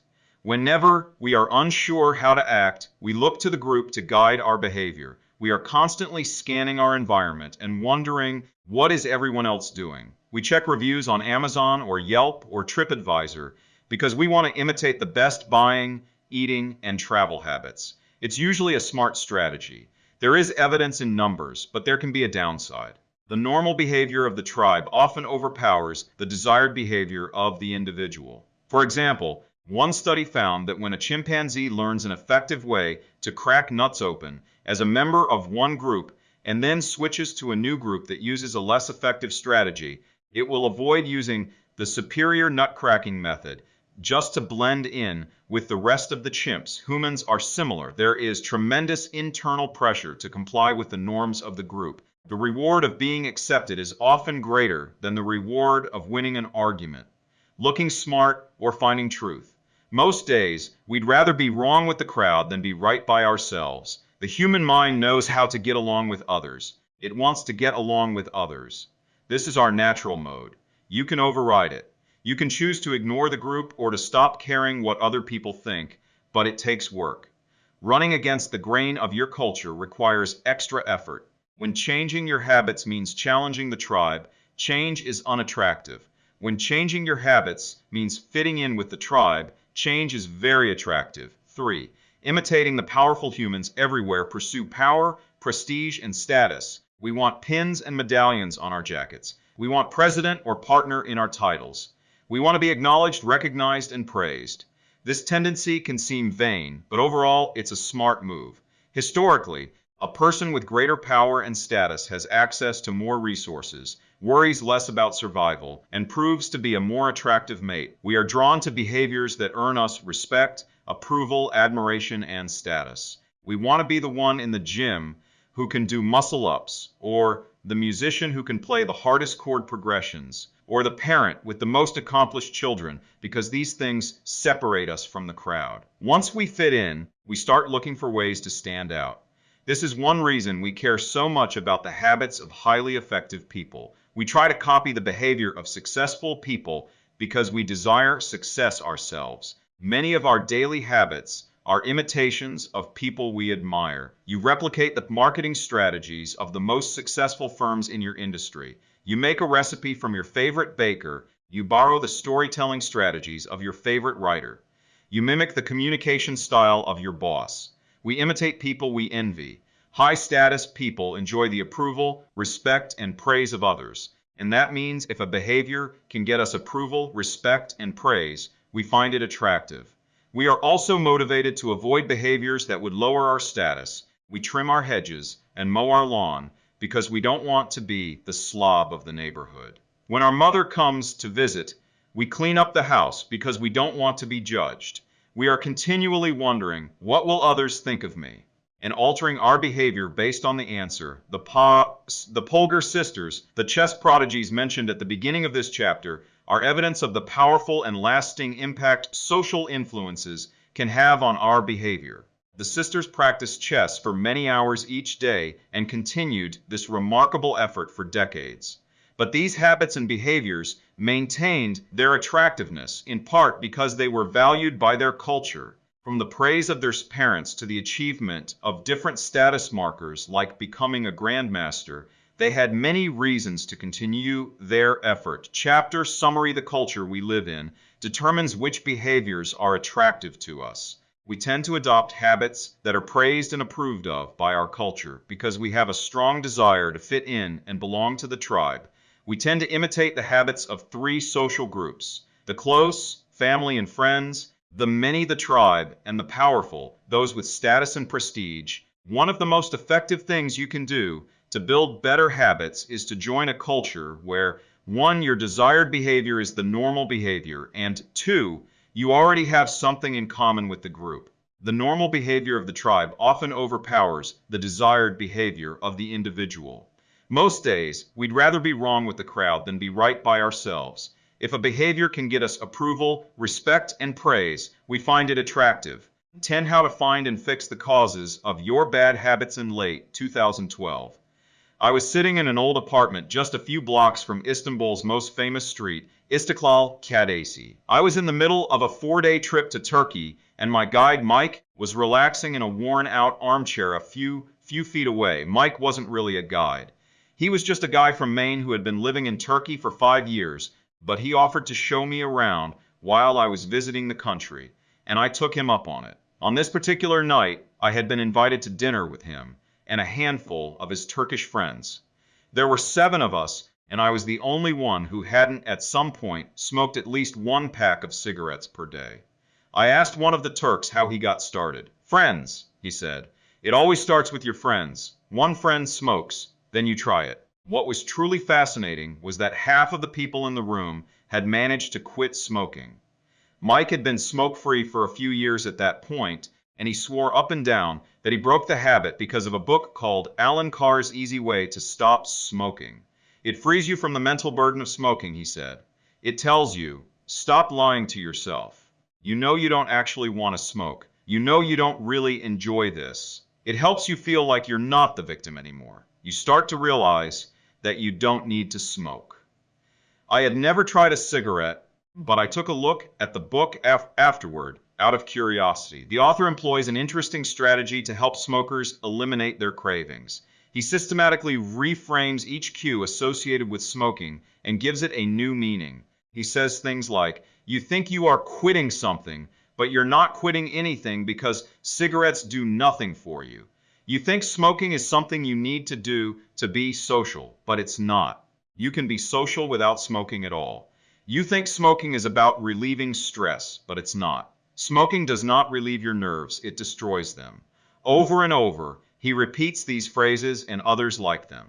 "Get it clearly into your mind," he says. "You are losing nothing, and you are making marvelous positive gains not only in health, energy, and money, but also in confidence, self-respect, freedom, and, most important of all, in the length and quality of your future life."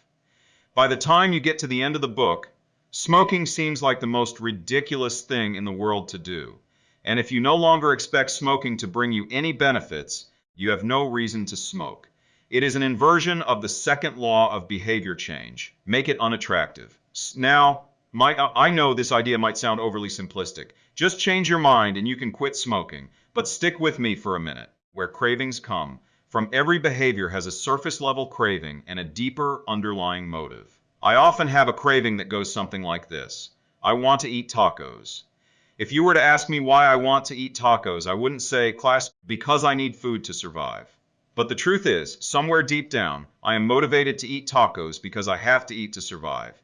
The underlying motive is to obtain food and water, even if my specific craving is for a taco. Some of our underlying motives include conserve energy, obtain food and water, find love, and reproduce, connect and bond with others, win social acceptance and approval, reduce uncertainty, achieve status and prestige. Craving is just a specific manifestation of a deeper underlying motive. Your brain did not evolve with a desire to smoke cigarettes or to check Instagram or to play video games. At a deep level, you simply want to reduce uncertainty and relieve anxiety, to win social acceptance and approval, or to achieve status. Look at nearly any product that is habit forming and you'll see that it does not create a new motivation, but rather latches onto the underlying motives of human nature. Find love and reproduce using Tinder, connect and bond with others, browsing Facebook, win social acceptance and approval, posting on Instagram, reduce uncertainty, searching on Google, achieve status and prestige, playing video games. Your habits are modern-day solutions to ancient desires, new versions of old vices. The underlying motives behind human behavior remain the same. The specific habits we perform differ based on the period of history. Here's the powerful part. There are many different ways to address the same underlying motive. One person might learn to reduce stress by smoking a cigarette. Another person learns to ease their anxiety by going for a run. Your current habits are not necessarily the best way to solve the problems you face. They are just the methods you learned to use. Once you associate a solution with the problem you need to solve, you keep coming back to it. Habits are all about associations. These associations determine whether we predict a habit to be worth repeating or not. As we covered in our discussion of the first law, your brain is continually absorbing information and noticing cues in the environment. Every time you perceive a cue, your brain runs a simulation and makes a prediction about what to do in the next moment. Cue. You notice that the stove is hot. Prediction. If I touch it, I'll get burned, so I should avoid touching it. Cue. You see that the traffic light turned green. Prediction. If I step on the gas, I'll make it safely through the intersection and get closer to my destination, so I should step on the gas. You see a cue, categorize it based on past experience, and determine the appropriate response. This all happens in an instant, but it plays a crucial role in your habits because every action is preceded by a prediction. Life feels reactive, but it is actually predictive. All day long, you are making your best guess of how to act given what you've just seen and what has worked for you in the past.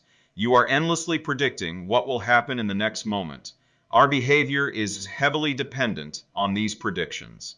Put another way, our behavior is heavily dependent on how we interpret the events that happen to us, not necessarily the objective reality of the events themselves. Two people can look at the same cigarette and one feels the urge to smoke while the other is repulsed by the smell. The same cue can spark a good habit or a bad habit, depending on your prediction. The cause of your habits is actually the prediction that precedes them. These predictions lead to feelings, which is how we typically describe a craving, a feeling, a desire, and urge. Feelings and emotions transform the cues we perceive and the predictions we make into a signal that we can apply. They help explain what we are currently sensing. For instance, whether or not you realize it, you are noticing how warm or cold you feel right now.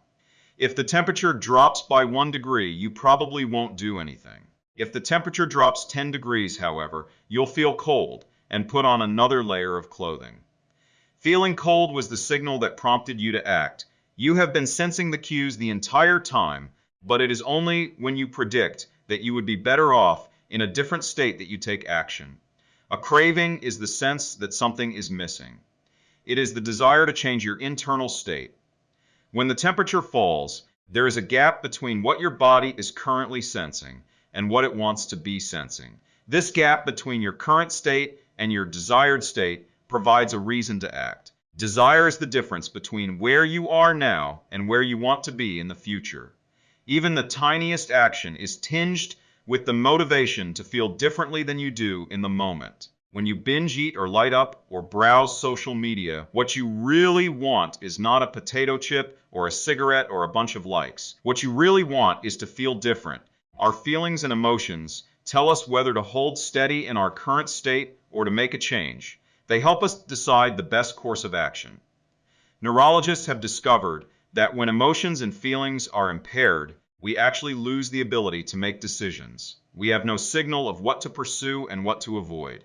As the neuroscientist Antonio Damasio explains, it is emotion that allows you to mark things as good, bad, or indifferent. To summarize, the specific cravings you feel and habits you perform are really an attempt to address your fundamental underlying motives. Whenever a habit successfully addresses a motive, you develop a craving to do it again. In time, you learn to predict that checking social media will help you feel loved, or that watching YouTube will allow you to forget your fears. Habits are attractive when we associate them with positive feelings, and we can use this insight to our advantage rather than to how to reprogram your brain to enjoy hard habits. You can make hard habits more attractive if you can learn to associate them with a positive experience. Sometimes all you need is a slight mindset shift. For instance, we often talk about everything we have to do in a given day. You have to wake up early for work. You have to make another sales call for your business. You have to cook dinner for your family. Now, imagine changing just one word. You don't have to. You get to. You get to wake up early for work. You get to make another sales call for your business. You get to cook dinner for your family. By simply changing one word, you shift the way you view each event. You transition from seeing these behaviors as burdens and turn them into opportunities. The key point is that both versions of reality are true. You have to do those things, and you also get to do them. We can find evidence for whatever mindset we choose. I once heard a story about a man who uses a wheelchair. When asked if it was difficult being confined, he responded, "I'm not confined to my wheelchair. I am liberated by it. If it wasn't for my wheelchair, I would be bedbound and never able to leave my house." This shift in perspective completely transformed how he lived each day. Reframing your habits to highlight their benefits rather than their drawbacks is a fast and lightweight way to reprogram your mind and make a habit seem more attractive. Exercise. Many people associate exercise with being a challenging task that drains energy and wears you down. You can just as easily view it as a way to develop skills and build you up. Instead of telling yourself, "I need to go run in the morning," say it's time to build endurance and get fast. Finance. Saving money is often associated with sacrifice. However, you can associate it with freedom rather than limitation if you realize one simple truth. Living below your current means increases your future means. The money you save this month increases your purchasing power next month. Meditation. Anyone who has tried meditation for more than 3 seconds knows how frustrating it can be when the next distraction inevitably pops into your mind. You can transform frustration into delight when you realize that each interruption gives you a chance to practice returning to your breath. Distraction is a good thing because you need distractions to practice meditation. Pre-game jitters. Many people feel anxious before delivering a big presentation or competing in an important event. They experience quicker breathing, a faster heart rate, heightened arousal. If we interpret these feelings negatively, then we feel threatened and tense up. If we interpret these feelings positively, then we can respond with fluidity and grace. You can reframe "I am nervous" to "I am excited and I'm getting an adrenaline rush to help me concentrate." These little mindset shifts aren't magic, but they can help change the feelings you associate with a particular habit or situation. If you want to take it a step further, you can create a motivation ritual. You simply practice associating your habits with something you enjoy. Then you can use that cue whenever you need a bit of motivation. For instance, if you always play the same song before having sex, then you'll begin to link the music with the act. Whenever you want to get in the mood, just press play. Ed Lattimore, a boxer and writer from Pittsburgh, benefited from a similar strategy without knowing it. "Odd realization," he wrote. "My focus and concentration goes up just by putting my headphones on while writing. I don't even have to play any music." Without realizing it, he was conditioning himself. In the beginning, he put his headphones on, played some music he enjoyed, and did focused work. After doing it 5, 10, 20 times, putting his headphones on became a cue that he automatically associated with increased focus. The craving followed naturally. Athletes use similar strategies to get themselves in the mindset to perform. During my baseball career, I developed a specific ritual of stretching and throwing before each game. The whole sequence took about 10 minutes, and I did it the same way every single time. While it physically warmed me up to play, more importantly, it put me in the right mental state. I began to associate my pre-game ritual with feeling competitive and focused. Even if I wasn't motivated beforehand, by the time I was done with my ritual, I was in game mode. You can adapt this strategy for nearly any purpose. Say you want to feel happier in general. Find something that makes you truly happy, like petting your dog or taking a bubble bath, and then create a short routine that you perform every time before you do the thing you love. Maybe you take 3 deep breaths and smile. 3 deep breaths. Smile. Pet the dog. Repeat. Eventually, you'll begin to associate this breathe and smile routine with being in a good mood. It becomes a cue that means feeling happy. Once established, you can break it out anytime you need to change your emotional state. Stressed at work? Take 3 deep breaths and smile. Sad about life? 3 deep breaths and smile. Once a habit has been built, the cue can prompt a craving, even if it has little to do with the original situation. The key to finding and fixing the causes of your bad habits is to reframe the associations you have about them. It's not easy, but if you can reprogram your predictions, you can transform a hard habit into an attractive one. Chapter summary: the inversion of the second law of behavior changes. Make it unattractive. Every behavior has a surface-level craving and a deeper underlying motive. Your habits are modern-day solutions to ancient desires. The cause of your habits is actually the prediction that precedes them. The prediction leads to a feeling. Highlight the benefits of avoiding a bad habit to make it seem unattractive. Habits our classmate took a full swing. Habits associate them with positive when we associate them with negative feelings. Create a motivation ritual by doing something you enjoy immediately before a difficult habit. How to create a good habit: the first law. Make it obvious. 1.1. Fill out the habits scorecard. Write down your current habits to become aware of them. 1.2. Use implementation intentions. I will behavior at time in location. 1.3. Use habit stacking. After Kermit's habit, I will. 1.4. Design your environment.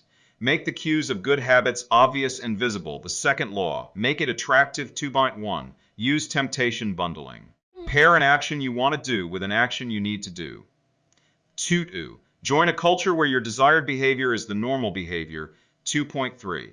Create a motivation ritual. Do something you enjoy immediately before a difficult habit. The third law. Make it easy. The fourth law. Make it satisfying. How to break a bad habit. Inversion of the first law.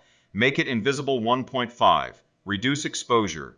Remove the cues of your bad habits from your environment. Inversion of the second law. Make it unattractive. 2.4. Reframe your mindset. Highlight the benefits of avoiding your bad habits. Inversion of the third law. Make it difficult. Inversion of the fourth law. Make it unsatisfying. A 3RD law. Make it easy. 11. Walk slowly, but never backward. The first day of class, Jerry Uelsman, a professor at the University of Florida, divided his film photography students into two groups. Everyone on the left side of the classroom, he explained, would be in the quantity group. They would be graded solely on the amount of work they produced. On the final day of class, he would tally the number of photos submitted by each student. 100 photos would rate an A, 90 photos a B, 80 photos a C, and so on. Meanwhile, everyone on the right side of the room would be in the quality group. They would be graded only on the excellence of their work. They would only need to produce one photo during the semester, but to get an A, it had to be a nearly perfect image. At the end of the term, he was surprised to find that all the best photos were produced by the quantity group. During the semester, these students were busy taking photos, experimenting with composition and lighting, testing out various methods in the darkroom, and learning from their mistakes. In the process of creating hundreds of photos, they honed their skills. Meanwhile, the quality group sat around speculating about perfection. In the end, they had little to show for their efforts other than unverified theories and one mediocre photo. It is easy to get bogged down trying to find the optimal plan for change, the fastest way to lose weight, the best program to build muscle, the perfect idea for a side hustle. We are so focused on figuring out the best approach that we never get around to taking action. As Voltaire once wrote, "The best is the enemy of the good." I refer to this as the difference between being in motion and taking action. The two ideas sound similar, but they're not the same. When you're in motion, you're planning and strategizing and learning. Those are all good things, but they don't produce a result. Action, on the other hand, is the type of behavior that will deliver an outcome. If I outline 20 ideas for articles I want to write, that's motion. If I actually sit down and write an article, that's action. If I search for a better diet plan and read a few books on the topic, that's motion. If I actually eat a healthy meal, that's action. Sometimes motion is useful, but it will never produce an outcome by itself. It doesn't matter how many times you go talk to the personal trainer. That motion will never get you in shape. Only the action of working out will get the result you're looking to achieve. If motion doesn't lead to results, why do we do it? Sometimes we do it because we actually need to plan or learn more. But more often than not, we do it because motion allows us to feel like we're making progress without running the risk of failure. Most of us are experts at avoiding criticism. It doesn't feel good to fail or to be judged publicly, so we tend to avoid situations where that might happen. And that's the biggest reason why you slip into motion rather than taking action.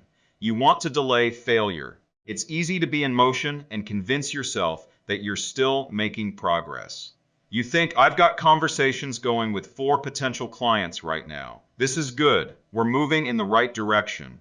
Or, I brainstormed some ideas for that book I want to write. This is coming together. Motion makes you feel like you're getting things done, but really you're just preparing to get something done. When preparation becomes a form of procrastination, you need to change something. You don't want to merely be planning. You want to be practicing. If you want to master a habit, the key is to start with repetition, not perfection. You don't need to map out every feature of a new habit. You just need to practice it. This is the first takeaway of the third law. You just need to get your reps in. How long does it actually take to form a new habit? Habit formation is the process by which a behavior becomes progressively more automatic through repetition. The more you repeat an activity, the more the structure of your brain changes to become efficient at that activity. Neuroscientists call this long-term potentiation, which refers to the strengthening of connections between neurons in the brain based on recent patterns of activity. With each repetition, cell-to-cell signaling improves and the neural connections tighten. First described by neuropsychologist Donald Hebb in 1949, this phenomenon is commonly known as Hebb's law. Neurons that fire together wire together. Repeating a habit leads to clear physical changes in the brain. In musicians, the cerebellum, critical for physical movements, like plucking a guitar string or pulling a violin bow, is larger than it is in non-musicians. Mathematicians, meanwhile, have increased gray matter in the inferior parietal lobule, which plays a key role in computation and calculation. Its size is directly correlated with the amount of time spent in the field. The older and more experienced the mathematician, the greater the increase in gray matter, When scientists analyzed the brains of taxi drivers in London, they found that the hippocampus, a region of the brain involved in spatial memory, was significantly larger in their subjects than in non-taxi drivers. Even more fascinating, the hippocampus decreased in size when a driver retired, like the muscles of the body responding to regular weight training. Particular regions of the brain adapt as they are used and atrophy as they are abandoned. Of course, the importance of repetition in establishing habits was recognized long before neuroscientists began poking around. In 1860, the English philosopher George H. Lewis noted, "In learning to speak a new language, to play on a musical instrument, or to perform unaccustomed movements, great difficulty is felt, because the channels through which each sensation has to pass have not become established. But no sooner has frequent repetition cut a pathway than this difficulty vanishes. The actions become so automatic that they can be performed while the mind is otherwise engaged." Both common sense and scientific evidence agree. Repetition is a form of change. Each time you repeat an action, you are activating a particular neural circuit associated with that habit. This means that simply putting in your reps is one of the most critical steps you can take to encoding a new habit. It is why the students who took tons of photos improved their skills, while those who merely theorized about perfect photos did not. One group engaged in active practice, the other in passive learning, one in action, the other in motion. All habits follow a similar trajectory from effortful practice to automatic behavior, a process known as automaticity. Automaticity is the ability to perform a behavior without thinking about each step, which occurs when the non-conscious mind takes over. It looks something like this. The habit, line figure 11. In the beginning, point A, a habit requires a good deal of effort and concentration to perform. After a few repetitions, point B, it gets easier, but still requires some conscious attention. With enough practice, point C, the habit becomes more automatic than conscious. Beyond this threshold, the habit line, the behavior can be done more or less without thinking. A new habit has been formed. On the following page, you'll see what it looks like when researchers track the level of automaticity for an actual habit, like walking for 10 minutes each day. The shape of these charts, which scientists call learning curves, reveals an important truth about behavior change. Habits form based on frequency, not time. Walking 10 minutes per day, figure 12. This graph shows someone who built the habit of walking for 10 minutes after breakfast each day.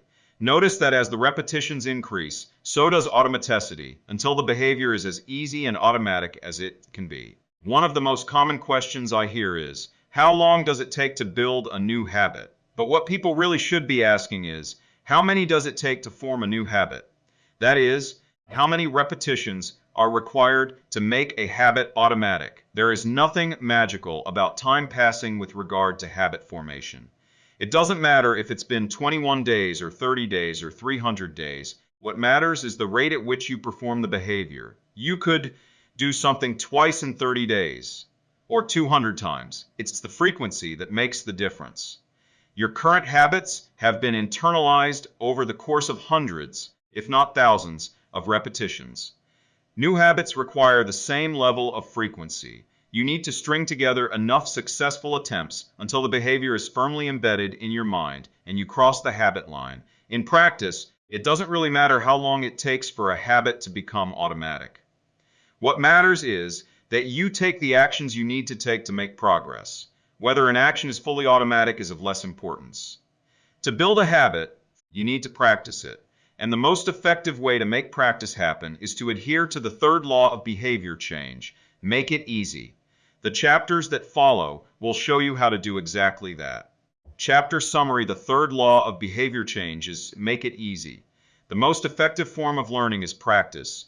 Not planning, focus on taking action, not being in motion. Habit formation is the process by which a behavior becomes progressively more automatic through repetition. The amount of time you have been performing a habit is not as important as the number of times you have performed it. 12. The law of least effort. In his award-winning book, Guns, Germs, and Steel, anthropologist and biologist Jared Diamond points out a simple fact. Different continents have different shapes. At first glance, this statement seems rather obvious and unimportant, but it turns out to have a profound impact on human behavior. The primary axis of the Americas runs from north to south. That is, the landmass of North and South America tends to be tall and thin rather than wide and fat. The same is generally true for Africa. Meanwhile, the landmass that makes up Europe, Asia, and the Middle East is the opposite. This massive stretch of land tends to be more east-west in shape. According to Diamond, this difference in shape played a significant role in the spread of agriculture over the centuries. When agriculture began to spread around the globe, farmers had an easier time expanding along east-west routes than along north-south ones. This is because locations along the same latitude generally share similar climates, amounts of sunlight and rainfall, and changes in season. These factors allowed farmers in Europe and Asia to domesticate a few crops and grow them along the entire stretch of land from France to China, the shape of human behavior figure 13. The primary axis of Europe and Asia is east-west. The primary axis of the Americas and Africa is north-south. This leads to a wider range of climates up and down the Americas than across Europe and Asia. As a result, agriculture spread nearly twice as fast across Europe and Asia than it did elsewhere. The behavior of farmers, even across hundreds or thousands of years, was constrained by the amount of friction in the environment. By comparison, the climate varies greatly when traveling from north to south. Just imagine how different the weather is in Florida compared to Canada. You can be the most talented farmer in the world, but it won't help you grow Florida oranges in the Canadian winter. Snow is a poor substitute for soil. In order to spread crops along north-south routes, farmers would need to find and domesticate new plants whenever the climate changed. As a result, agriculture spread 2 to 3 times faster across Asia and Europe than it did up and down the Americas. Over the span of centuries, this small difference had a very big impact. Increased food production allowed for more rapid population growth. With more people, these cultures were able to build stronger armies and were better equipped to develop new technologies. The changes started out small. A crop that spread slightly farther, a population that grew slightly faster, but compounded into substantial differences over time. The spread of agriculture provides an example of the third law of behavior change on a global scale. Conventional wisdom holds that motivation is the key to habit change. Maybe if you really wanted it, you'd actually do it. But the truth is, our real motivation is to be lazy and to do what is convenient. And despite what the latest productivity bestseller will tell you, this is a smart strategy, not a dumb one. Energy is precious, and the brain is wired to conserve it whenever possible. It is human nature to follow the law of least effort, which states that when deciding between two similar options, people will naturally gravitate to the option that requires the least amount of work. For example, expanding your farm to the east, where you can grow the same crops, rather than heading north, where the climate is different.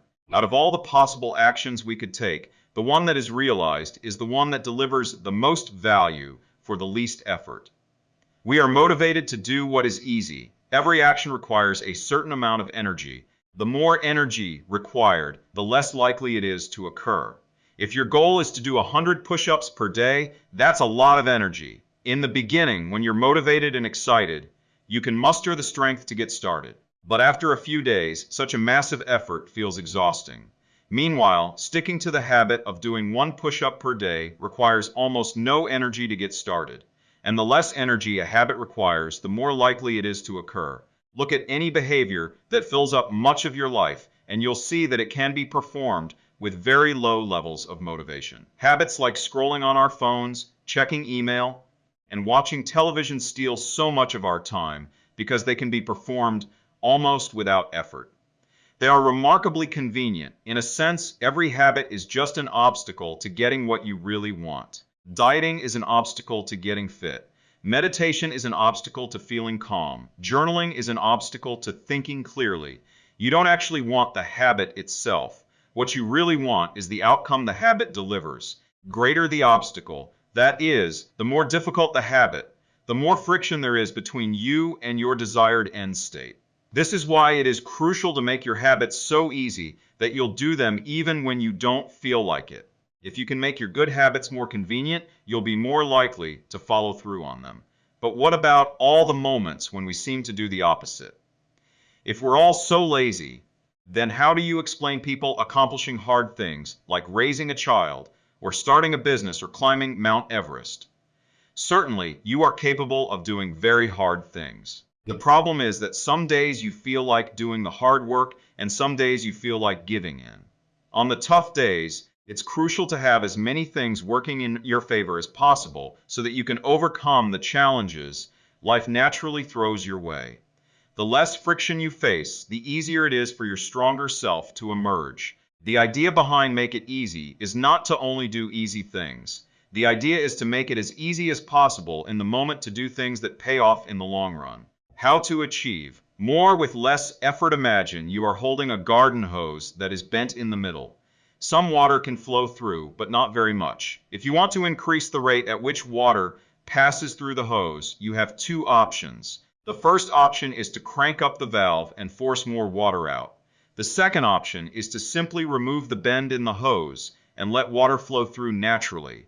Trying to pump up your motivation to stick with a hard habit is like trying to force water through a bent hose. You can do it, but it requires a lot of effort and increases the tension in your life.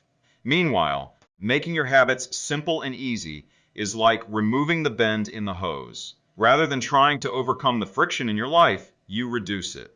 One of the most effective ways to reduce the friction associated with your habits is to practice environment design. In Chapter 6, we discuss environment design as a method for making cues more obvious, but you can also optimize your environment to make actions easier. For example, when deciding where to practice a new habit, it is best to choose a place that is already along the path of your daily routine. Habits are easier to build when they fit into the flow of your life. You are more likely to go to the gym if it is on your way to work because stopping doesn't add much friction to your lifestyle. By comparison, if the gym is off the path of your normal commute even by just a few blocks, now you're going out of your way to get there. Perhaps even more effective is reducing the friction within your home or office. Too often, we try to start habits in high-friction environments. We try to follow a strict diet while we are out to dinner with friends. We try to write a book in a chaotic household. We try to concentrate while using a smartphone filled with distractions. It doesn't have to be this way. We can remove the points of friction that hold us back.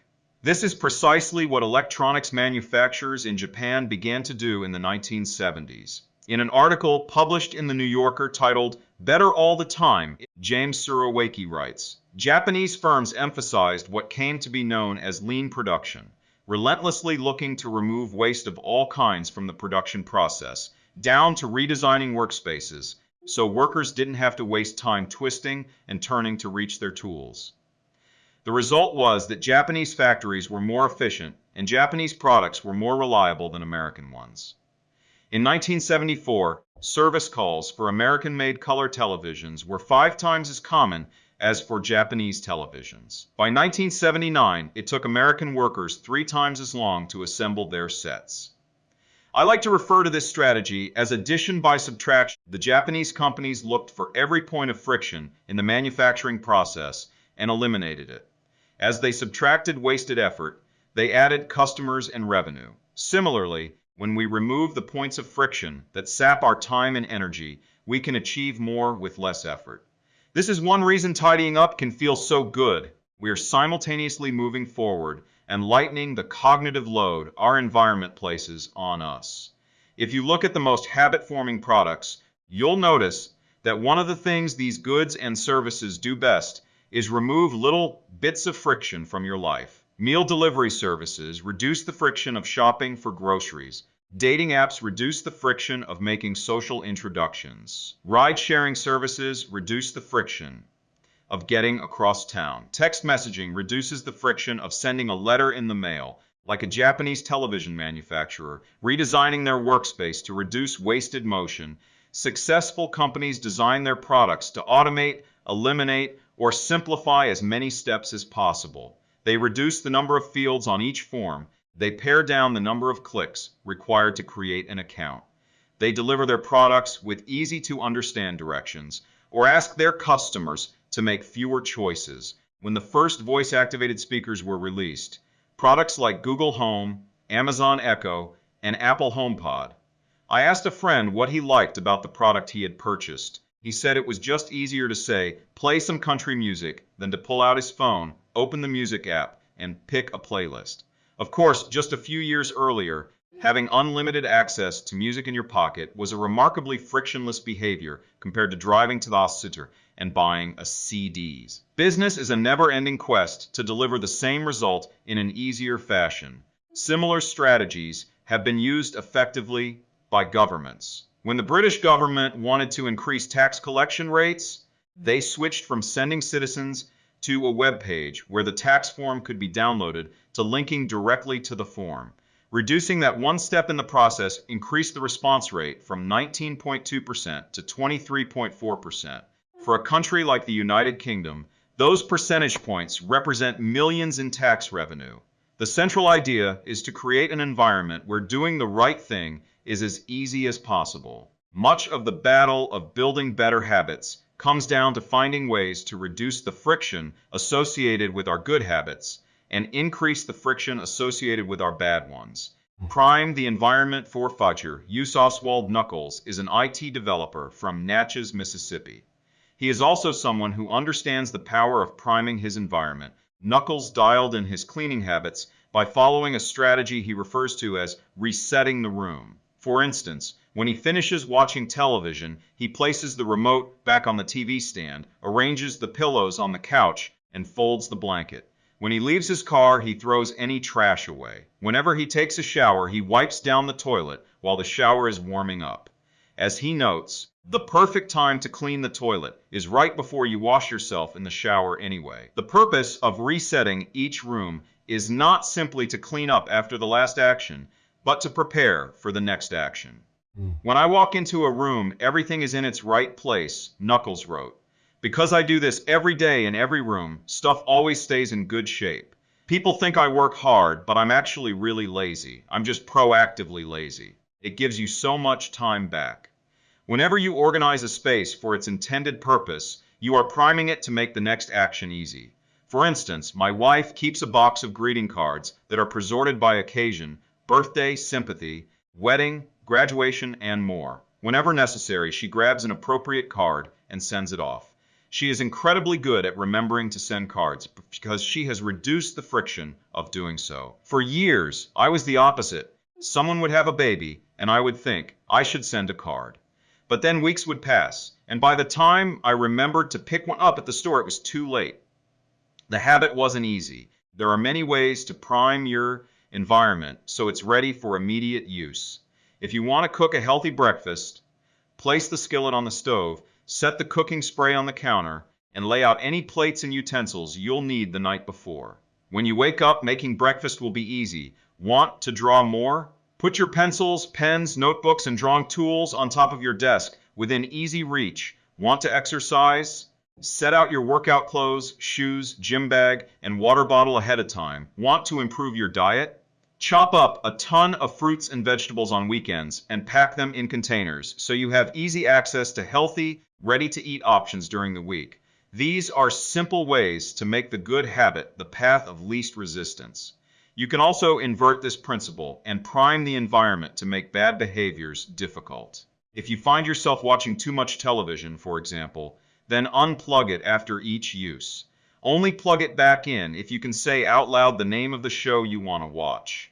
This setup creates just enough friction to prevent mindless viewing. If that doesn't do it, you can take it a step further.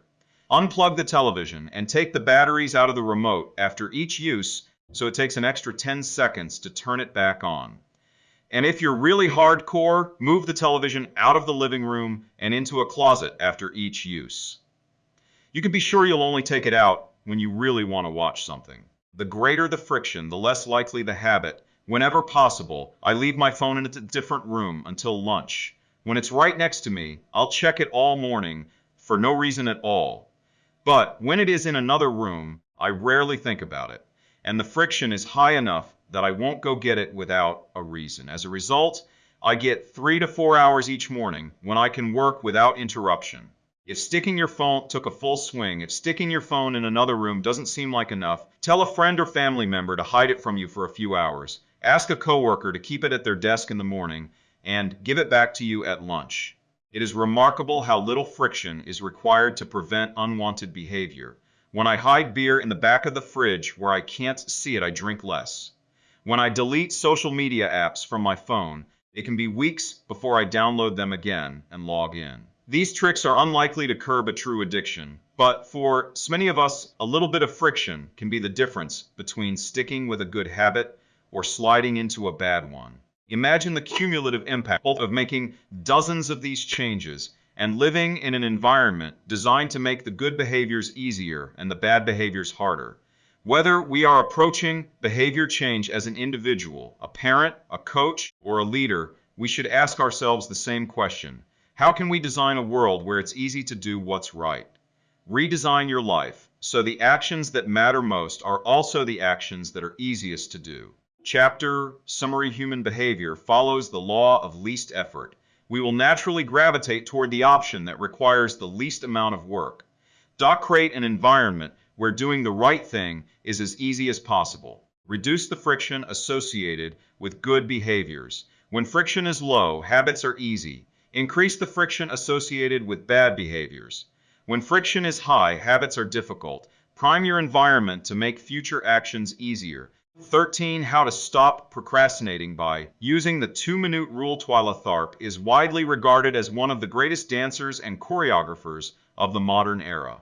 In 1992, she was awarded a MacArthur Fellowship, often referred to as the Genius Grant, and she has spent the bulk of her career touring the globe to perform her original works.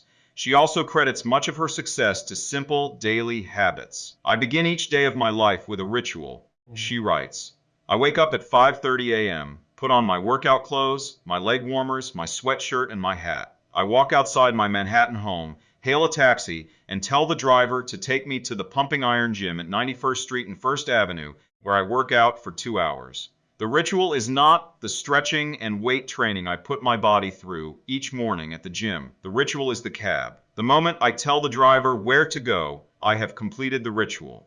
It's a simple act, but doing it the same way each morning habitualizes it, makes it repeatable, easy to do. It reduces the chance that I would skip it or do it differently. It is one more item in my arsenal of routines, and one less thing to think about. Hailing a cab each morning may be a tiny action, but it is a splendid example of the third law of behavior change. Researchers estimate that 40 to 50% of our actions on any given day are done out of habit. This is already a substantial percentage, but the true influence of your habits is even greater than these numbers suggest. Habits are automatic choices that influence the conscious decisions that follow. Yes, a habit can be completed in just a few seconds, but it can also shape the actions that you take for minutes or hours afterward. Habits are like the entrance ramp to a highway. They lead you down a path, and before you know it, you're speeding toward the next behavior. It seems to be easier to continue what you are already doing than to start doing something different. You sit through a bad movie for 2 hours. You keep snacking even when you're already full. You check your phone for just a second, and soon you have spent 20 minutes staring at the screen.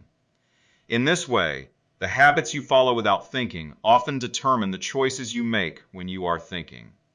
Each evening, there is a tiny moment, usually around 5:15 p.m., that shapes the rest of my night. My wife walks in the door from work, and either we change into our workout clothes and head to the gym, or we crash onto the couch, order Indian food, and watch The Office. Similar to Twyla Tharp hailing the cab, the ritual is changing into my workout clothes. If I change clothes, I know the workout will happen. Everything that follows, driving to the gym, deciding which exercises to do, stepping under the bar, is easy once I've taken the first step. Every day, there are a handful of moments that deliver an outsized impact. I refer to these little choices as decisive moments. The moment you decide between ordering takeout or cooking dinner, the moment you choose between driving your car or riding your bike, the moment you decide between starting your homework or grabbing the video game controller, these choices are a fork in the road. Decisive moments. Figure 14. The difference between a good day and a bad day is often a few productive and healthy choices made at decisive moments. Each one is like a fork in the road, and these choices stack up throughout the day and can ultimately lead to very different outcomes. Decisive moments set the options available to your future self. For instance, walking into a restaurant is a decisive moment because it determines what you'll be eating for lunch. Technically, you are in control of what you order, but in a larger sense, you can only order an item if it is on the menu. If you walk into a steakhouse, you can get a sirloin or a ribeye, but not sushi. Your options are constrained by what's available. They are shaped by the first choice. We are limited by where our habits lead us. This is why mastering the decisive moments throughout your day is so important. Each day is made up of many moments, but it is really a few habitual choices that determine the path you take. These little choices stack up, each one setting the trajectory for how you spend the next chunk of time. Habits are the entry point, not the end point. They are the cab, not the gym. The 2-minute rule: even when you know you should start small, it's easy to start too big. When you dream about making a change, excitement inevitably takes over, and you end up trying to do too much too soon. The most effective way I know to counteract this tendency is to use the 2-minute rule, which states when you start a new habit, it should take less than 2 minutes to do. You'll find that nearly any habit can be scaled down into a 2-minute version. Read before bed each night becomes read 1 page. Do 30 minutes of yoga becomes take out my yoga mat. Study for class becomes open my notes. Fold the laundry becomes fold 1 pair of socks. Run 3 miles becomes tie my running shoes. The idea is to make your habits as easy as possible to start. Anyone can meditate for 1 minute, read 1 page, or put 1 item of clothing away. And, as we have just discussed, this is a powerful strategy because once you've started doing the right thing, it is much easier to continue doing it. A new habit should not feel like a challenge. The actions that follow can be challenging, but the first 2 minutes should be easy. What you want is a gateway habit that naturally leads you down a more productive path. You can usually figure out the gateway habits that will lead to your desired outcome by mapping out your goals on a scale from very easy to very hard. For instance, running a marathon is very hard. Running a 5K is hard. Walking 10,000 steps is moderately difficult. Walking 10 minutes is easy. And putting on your running shoes is very easy. Your goal might be to run a marathon, but your gateway habit is to put on your running shoes. That's how you follow the 2-minute rule. Very easy, easy, moderate, hard. Very hard, put on your running shoes, walk 10 minutes, walk 10,000 steps. Run a 5K, run a marathon, write 1 sentence, write 1 paragraph, write 1,000 words, write a 5,000-word article, write a book. Open your notes, study for 10 minutes, study for 3 hours.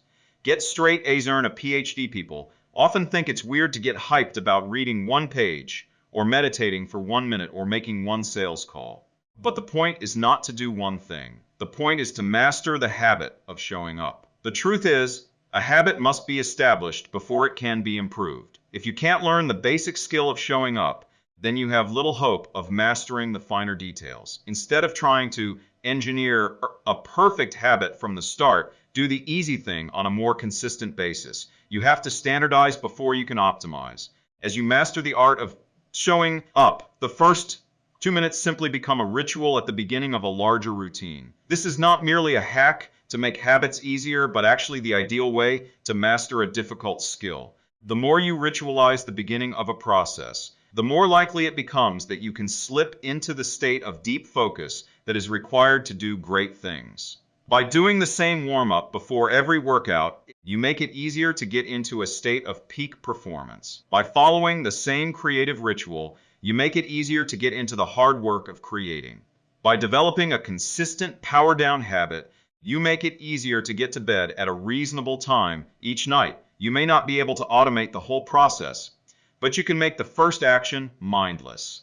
Make it easy to start, and the rest will follow. The 2-minute rule can seem like a trick to some people. You know that the real goal is to do more than just 2 minutes, so it may feel like you're trying to fool yourself. Nobody is actually aspiring to read 1 page or do 1 push-up or open their notes. And if you know it's a mental trick, why would you fall for it? If the 2-minute rule feels forced, try this. Do it for 2 minutes and then stop. Go for a run, but you must stop after 2 minutes. Start meditating, but you must stop after 2 minutes. Study Arabic, but you must stop after 2 minutes. It's not a strategy for starting, it's the whole thing. Your habit can only last 120 seconds. One of my readers used this strategy to lose over 100 pounds. In the beginning, he went to the gym each day, but he told himself he wasn't allowed to stay for more than 5 minutes. He would go to the gym, exercise for 5 minutes, and leave as soon as his time was up. After a few weeks, he looked around and thought, well, I'm always coming here anyway. I might as well start staying a little longer. A few years later, the weight was gone. Journaling provides another example. Nearly everyone can benefit from getting their thoughts out of their head and onto paper, but most people give up after a few days or avoid it entirely because journaling feels like a chore. The secret is to always stay below the point where it feels like work. Greg McKeown, a leadership consultant from the United Kingdom, built a daily journaling habit by specifically writing less than he felt like. He always stopped journaling before it seemed like a hassle. Ernest Hemingway believed in similar advice for any kind of writing. The best way is to always stop when you are going good, he said. So strategies like this work for another reason too. They reinforce the identity you want to build. If you show up at the gym 5 days in a row, even if it's just for 2 minutes, you are casting votes for your new identity. You're not worried about getting in shape. You're focused on becoming the type of person who doesn't miss workouts. You're taking the smallest action that confirms the type of person you want to be. We rarely think about change this way because everyone is consumed by the end goal. But one push-up is better than not exercising. 1 minute of guitar practice is better than none at all. 1 minute of reading is better than never picking up a book. It's better to do less than you hope than to do nothing at all. At some point, once you've established the habit and you're showing up each day, you can combine the 2-minute rule with a technique we call habit shaping to scale your habit back up toward your ultimate goal. Start by mastering the first 2 minutes of the smallest version of the behavior. Then, advance to an intermediate step and repeat the process, focusing on just the first 2 minutes and mastering that stage before moving on to the next level. Eventually, you'll end up with a habit you had originally hoped to build while still keeping your focus where it should be, on the first 2 minutes of the behavior. Examples of habit shaping: becoming an early riser. Phase 1. Be home by 10 p.m. every night. Phase 2. Have all devices, TV, phone, etc., turned off by 10 p.m. every night. Phase 3. Be in bed by 10 p.m. every night, reading a book, talking with your partner. Phase 4. Lights off by 10 p.m. every night. Phase 5. Wake up at 6 a.m. every day. Becoming vegan. Phase 1. Start eating vegetables at each meal. Phase 2. Stop eating animals with 4 legs, cow, pig, lamb, etc. Phase 3. Stop eating animals with 2 legs, chicken, turkey, etc. Phase 4. Stop eating animals with no legs, fish, clams, scallops, etc. Phase 5. Stop eating all animal products, eggs, milk, cheese. Starting to exercise. Phase 1. Change into workout clothes. Phase 2. Step out the door. Try taking a walk. Phase 3. Drive to the gym. Exercise for 5 minutes and leave. Phase 4. Exercise for 15 minutes at least once per week. Phase 5. Exercise 3 times per week. Nearly any larger life goal can be transformed into a 2-minute behavior. I want to live a healthy and long life. I need to stay in shape. I need to exercise. I need to change into my workout clothes. I want to have a happy marriage. I need to be a good public partner. I should do something each day to make my partner's life easy. I should meal plan for next week. Whenever you are struggling to stick with a habit, you can employ the 2-minute rule. It's a simple way to make your habits easy. Chapter summary: habits can be completed in a few seconds, but continue to impact your behavior for minutes or hours afterward. Many habits occur at decisive moments, choices that are like a fork in the road, and either send you in the direction of a productive day or an unproductive one. The 2-minute rule states, when you start a new habit, it should take less than 2 minutes to do. The more you ritualize the beginning of a process, the more likely it becomes that you can slip into the state of deep focus that is required to do great things. Standardize before you optimize. You can't improve a habit that doesn't exist. How to make good habits inevitable and bad habits impossible. The summer of 1830, Victor Hugo was facing an impossible deadline.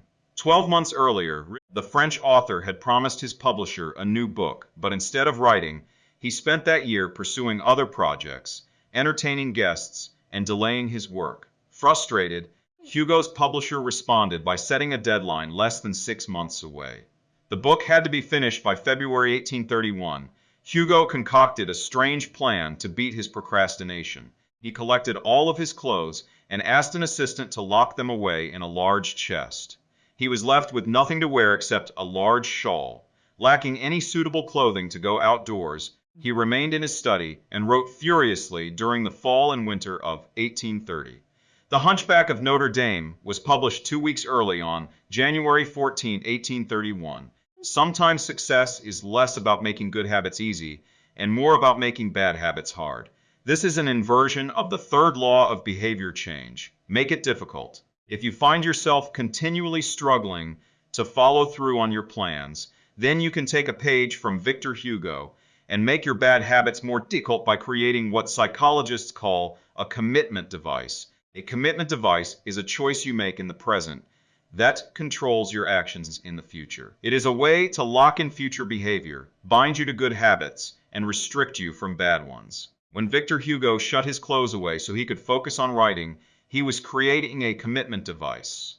There are many ways to create a commitment device. You can reduce overeating by purchasing food in individual packages rather than in bulk size. You can voluntarily ask to be added to the banned list at casinos and online poker sites to prevent future gambling sprees. I've even heard of athletes who have to make weight for a competition, choosing to leave their wallets at home during the week before weigh-in so they won't be tempted to buy fast food. As another example, my friend and fellow habits expert Nir Eyal purchased an outlet timer, which is an adapter that he plugged in between his internet router and the power outlet. At 10 p.m. each night, the outlet timer cuts off the power to the router. When the internet goes off, everyone knows it is time to go to bed. Commitment devices are useful because they enable you to take advantage of good intentions before you can fall victim to temptation. Whenever I'm looking to cut calories, for example, I will ask the waiter to split my meal and box half of it to go before the meal is served. If I waited until the meal came out and told myself, I'll just eat half, it would never work. The key is to change the task such that it requires more work to get out of the good habit than to get started on it. If you're feeling motivated to get in shape, schedule a yoga session and pay ahead of time. If you're excited about the business you want to start, email an entrepreneur you respect and set up a consulting call. When the time comes to act, the only way to bail is to cancel the meeting, which requires effort and may cost money. Commitment devices increase the odds that you'll do the right thing in the future by making bad habits difficult in the present. However, we can do even better. We can make good habits inevitable and bad habits impossible. How to automate a habit and never think about it. Again, John Henry Patterson was born in Dayton, Ohio in 1844. He spent his childhood doing chores on the family farm and working shifts at his father's sawmill. After attending college at Dartmouth, Patterson returned to Ohio and opened a small supply store for coal miners. It seemed like a good opportunity. The store faced little competition and enjoyed a steady stream of customers, but still struggled to make money. That was when Patterson discovered his employees were stealing from him. In the mid-1800s, employee theft was a common problem. Receipts were kept in an open drawer and could easily be altered or discarded. There were no video cameras to review behavior and no software to track transactions. Unless you were willing to hover over your employees every minute of the day or to manage all transactions yourself, it was difficult to prevent theft. As Patterson mulled over his predicament, he came across an advertisement for a new invention called Ritty's Incorruptible Cashier. Designed by fellow Dayton resident James Ritty, it was the first cash register. The machine automatically locked the cash and receipts inside after each transaction. Patterson bought 2 for $50 each. Emba theft at his store vanished overnight. In the next 6 months, Patterson's business went from losing money to making $5,000 in profit, the equivalent of more than $100,000 today. Patterson was so impressed with the machine that he changed businesses. He bought the rights to Ritty's invention and opened the National Cash Register Company. 10 years later, National Cash Register had over 1,000 employees and was on its way to becoming one of the most successful businesses of its time. The best way to break a bad habit is to make it impractical to do. Increase the friction until you don't even have the option to act. The brilliance of the cash register was that it automated ethical behavior by making stealing practically impossible. Rather than trying to change the employees, it made the preferred behavior automatic. Some actions, like installing a cash register, pay off again and again. These on-time choices require a little bit of effort up front, but create increasing value over time. I'm fascinated by the idea that a single choice can deliver returns again and again, and I surveyed my readers on their favorite on-time actions that lead to better long-term habits. The table below shares some of the most popular answers. I'd wager that if the average person were to simply do half of the on-time actions on this list, even if they didn't give another thought to their habits, most would find themselves living a better life a year from now. These on-time actions are a straightforward way to employ the third law of behavior change. They make it easier to sleep well, eat healthy, be productive, save money, and generally live better. Use Oni Team Hacksons that lock in good habits nutrition. Buy a water filter to clean your drinking water. Use smaller plates to reduce caloric intake. Let's buy a good mattress. Get blackout curtains. Remove your television from your bedroom. Productivity. Unsubscribe from emails. Turn off notifications and mute group chats. Set your phone to silent. Use email filters to clear up your inbox. Dem games and social media apps on your phone. Happiness. Get a dog. Move to a friendly, social neighborhood. General health. Get vaccinated. Buy good shoes to avoid back pain. Buy a supportive chair or standing desk. Finance. Enroll in an automatic savings plan. Set up automatic bill pay. Cut cable service. Ask service providers to lower your bills. Of course, there are many ways to automate good habits and eliminate bad ones. Typically, they involve putting technology to work for you. Technology can transform actions that were once hard, annoying, and complicated into behaviors that are easy, painless, and simple. It is the most reliable and effective way to guarantee the right behavior. This is particularly useful for behaviors that happen too infrequently to become habitual. Things you have to do monthly or yearly, like rebalancing your investment portfolio, are never repeated frequently enough to become a habit, so they benefit in particular from technology remembering to do them for you. Other examples include medicine. Prescriptions can be automatically refilled. Personal finance. Employees can save for retirement with an automatic wage. Cooking. Meal delivery services can do your grocery shopping. Productivity. Social media browsing can be cut off with a website blocker. When you automate as much of your life as possible, you can spend your effort on the tasks machines cannot do yet. Each habit that we hand over to the authority of technology frees up time and energy to pour into the next stage of growth. As mathematician and philosopher Alfred North Whitehead wrote, civilization advances by extending the number of operations we can perform without thinking about them. Of course, the power of technology can work against us as well. Binge watching becomes a habit because you have to put more effort in to stop looking at the screen than to continue doing so. Instead of pressing a button to advance to the next episode, Netflix or YouTube will autoplay it for you. All you have to do is keep your eyes open. Technology creates a level of convenience that enables you to act on your smallest whims and desires. At the mere suggestion of hunger, you can have food delivered to your door. At the slightest hint of boredom, you can get lost in the vast expanse of social media. When the effort required to act on your desires becomes effectively zero, you can find yourself slipping into whatever impulse arises at the moment. The downside of automation is that we can find ourselves jumping from easy task to easy task without making time for more difficult, but ultimately more rewarding work. I often find myself gravitating towards social media during any downtime. If I feel bored for just a fraction of a second, I reach for my phone. It's easy to write off these minor distractions as just taking a break, but over time they can accumulate into a serious issue. The constant tug of just one more minute can prevent me from doing anything of consequence. I'm not the only one. The average person spends over 2 hours per day on social media. What could you do with an extra 600 hours per year? During the year I was writing this book, I experimented with a new time management strategy. Every Monday, my assistant would reset the passwords on all my social media accounts, which logged me out on each device. All week, I worked without distraction. On Friday, she would send me the new passwords. I had the entire weekend to enjoy what social media had to offer until Monday morning when she would do it again. If you don't have an assistant, team up with a friend or family member and reset each other's passwords each week. One of the biggest surprises was how quickly I adapted. Within the first week of locking myself out of social media, I realized that I didn't need to check it nearly as often as I had been, and I certainly didn't need it each day. It had simply been so easy that it had become the default. Once my bad habit became impossible, I discovered that I did actually have the motivation to work on more meaningful tasks. After I removed the mental candy from my environment, it became much easier to eat the healthy stuff. When working in your favor, automation can make your good habits inevitable and your bad habits impossible. It is the ultimate way to lock in future behavior rather than relying on willpower in the moment.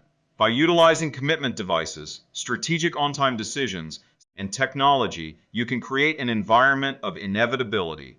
A space where good habits are not just an outcome you hope for, but an outcome that is virtually guaranteed. Chapter Summary. The inversion of the third law of behavior change is make it difficult. A commitment device is a choice you make in the present that locks in better behavior in the future. The ultimate way to lock in future behavior is to automate your habits. On-time choices, like buying a better mattress or enrolling in an automatic savings plan, are single actions that automate your future habits and deliver increasing returns over time. Using technology to automate your habits is the most reliable and effective way to guarantee the right behavior. How to create a good habit, the first law. Make it obvious 1.1. Fill out the habits scorecard. Write down your current habits to become aware of them. 1.2. Use implementation intentions. I will be heavier at time and location. 1.3. Use habit stacking. After current habit, I will new habit. 1.4. Design your environment. Make the cues of good habits obvious and visible. The second law. Make it attractive. 2.1. Use temptation bundling. Pair an action you want to do with an action you need to do. 2.2. Join a culture where your desired behavior is the normal behavior. 2.3. Create a motivation ritual. Do something you enjoy immediately before a difficult habit. The third law. Make it easy. 3.1. Reduce friction. Decrease the number of steps between you and your good habits. 3.2. Prime the environment. Prepare your environment to make future actions easier. 3.3. Master the decisive moment. Optimize the small choices that deliver outsized impact. 3.4. Use the 2-minute rule. Downscale your habits until they can be done in 2 minutes or less. 3.5. Automate your habits. Invest in technology and on-time purchases that lock in future behavior. The fourth law. Make it satisfying. How to break a bad habit inversion of the first law. Make it invisible. 1.5. Reduce exposure. Remove the cues of your bad habits from your environment. Inversion of the second law. Make it unattractive. 2.4. Reframe your mindset. Highlight the benefits of avoiding your bad habits. Inversion of the third law. Make it difficult. 3.6. Increase friction. Increase the number of steps between you and your bad habits. 3.7. Use a commitment device. Restrict your future choices to the ones that benefit you. Inversion of the fourth law. Make it unsatisfying. 4th law you make it. Satisfying. 15. The cardinal rule of behavior change in Lee, 1990s. A public health worker named Stephen Luby left his hometown of Omaha, Nebraska, and bought a one-way ticket to Karachi, Pakistan. Karachi was one of the most populous cities in the world. By 1998, over 9 million people called it home. It was the economic center of Pakistan and a transportation hub, with some of the most active airports and seaports in the region. In the commercial parts of town, you could find all of the standard urban amenities and bustling downtown streets. But Karachi was also one of the least livable cities in the world. Over 60% of Karachi's residents lived in squatter settlements and slums. These densely packed neighborhoods were filled with makeshift houses cobbled together from old boards, cinder blocks, and other discarded materials. There was no waste removal system, no electricity grid, no clean water supply. When dry, the streets were a combination of dust and trash. When wet, they became a muddy pit of sewage. Mosquito colonies thrived in pools of stagnant water, and children played among the garbage. The unsanitary conditions lead to widespread illness and disease. Contaminated water sources caused epidemics of diarrhea, vomiting, and abdominal pain. Nearly one-third of the children living there were malnourished. With so many people crammed into such a small space, viruses and bacterial infections spread rapidly. It was this public health crisis that had brought Stephen Luby to Pakistan. Luby and his team realized that in an environment with poor sanitation, the simple habit of washing your hands could make a real difference in the health of the residents. But they soon discovered that many people were already aware that hand washing was important. And yet, despite this knowledge, many residents were washing their hands in a haphazard fashion. Yeah, see for Klaus' baseball swing. Some people would just run their hands under the water quickly. Others would only wash one hand. Many would simply forget to wash their hands before preparing food. Everyone said hand washing was important, but few people made a habit out of it.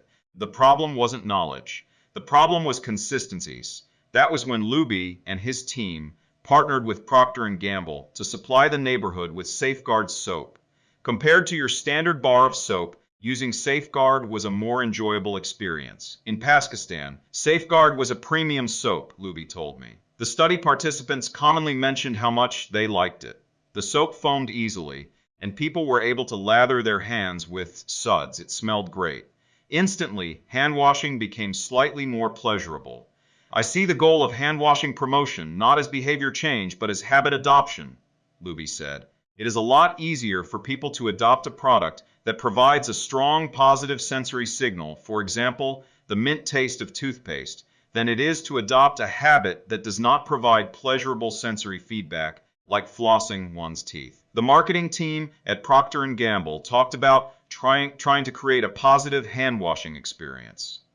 Within months, the researchers saw a rapid shift in the health of children in the neighborhood. The rate of diarrhea fell by 52%, pneumonia by 48%, and impetigo, a bacterial skin infection, by 35%. The long-term effects were even better.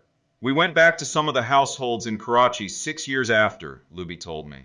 Over 95% of households who had been given the soap for free and encouraged to wash their hands had a hand-washing station with soap and water available when our study team visited. We had not given any soap to the intervention group for over 5 years, but during the trial, they had become so habituated to wash their hands that they had maintained the practice. It was a powerful example of the fourth and final law of behavior change. Make it satisfying. We are more likely to repeat a behavior when the experience is satisfying. This is entirely logical. Feelings of pleasure, even minor ones, like washing your hands with soap that smells nice and lathers well, are signals that tell the brain, "This feels good. Do this again next time." Pleasure teaches your brain that a behavior is worth remembering and repeating. Take the story of chewing gum. Chewing gum had been sold commercially throughout the 1800s, but it wasn't until Wrigley launched in 1891 that it became a worldwide habit. Early versions were made from relatively bland resins, chewy but not tasty. Wrigley revolutionized the industry by adding flavors like spearmint and juicy fruit, which made the product flavorful and fun to use. Then they went a step further and began pushing chewing gum as a pathway to a clean mouth. Advertisements told readers to refresh your taste. Tasty flavors and the feeling of a fresh mouth provided little bits of immediate reinforcement and made the product satisfying to use. Consumption skyrocketed, and Wrigley became the largest chewing gum company in the world. Toothpaste had a similar trajectory. Manufacturers enjoyed great success when they added flavors like spearmint, peppermint, and cinnamon to their products. These flavors don't improve the effectiveness of toothpaste. They simply create a clean mouth feel and make the experience of brushing your teeth more pleasurable. My wife actually stopped using Sensodyne because she didn't like the aftertaste. She switched to a brand with a stronger mint flavor, which proved to be more satisfying. Conversely, if an experience is not satisfying, we have little reason to repeat it. In my research, I came across the story of a woman who had a narcissistic relative who drove her nuts. In an attempt to spend less time with this egomaniac, she acted as dull and as boring as possible whenever he was around. Within a few encounters, he started avoiding her because he found her so uninteresting. Stories like these are evidence of the cardinal rule of behavior change. What is rewarded is repeated. What is punished is avoided. You learn what to do in the future based on what you were rewarded for doing or punished for doing in the past. Positive emotions cultivate habits. Negative emotions destroy them. The first three laws of behavior change: make it obvious, make it attractive, and make it easy. Increase the odds that a behavior will be performed this time. The fourth law of behavior change: make it satisfying, increases the odds that a behavior will be repeated next time. It completes the habit loop, but there is a trick. We are not looking for just any type of satisfaction. We are looking for immediate satisfaction. The mismatch between immediate and delayed rewards. Imagine you're an animal roaming the plains of Africa, a giraffe or an elephant or a lion. On any given day, most of your decisions have an immediate impact. You are always thinking about what to eat or where to sleep or how to avoid a predator.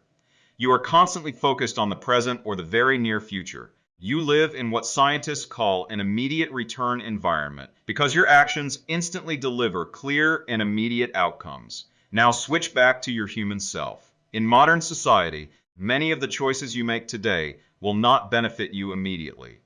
If you do a good job at work, you'll get a paycheck in a few weeks. If you exercise today, perhaps you won't be overweight next year. If you save money now, maybe you'll have enough for retirement decades from now. You live in what scientists call a delayed return environment because you can work for years before your actions deliver the intended payoff. The human brain did not evolve for life in a delayed return environment. The earliest remains of modern humans, known as Homo sapiens sapiens, are approximately 200,000 years old. These were the first humans to have a brain relatively similar to ours. In particular, the neocortex, the newest part of the brain and the region responsible for higher functions like language, was roughly the same size 200,000 years ago as today. You are walking around with the same hardware as your Paleolithic ancestors. It is only recently, during the last 500 years or so, that society has shifted to a predominantly delayed return environment.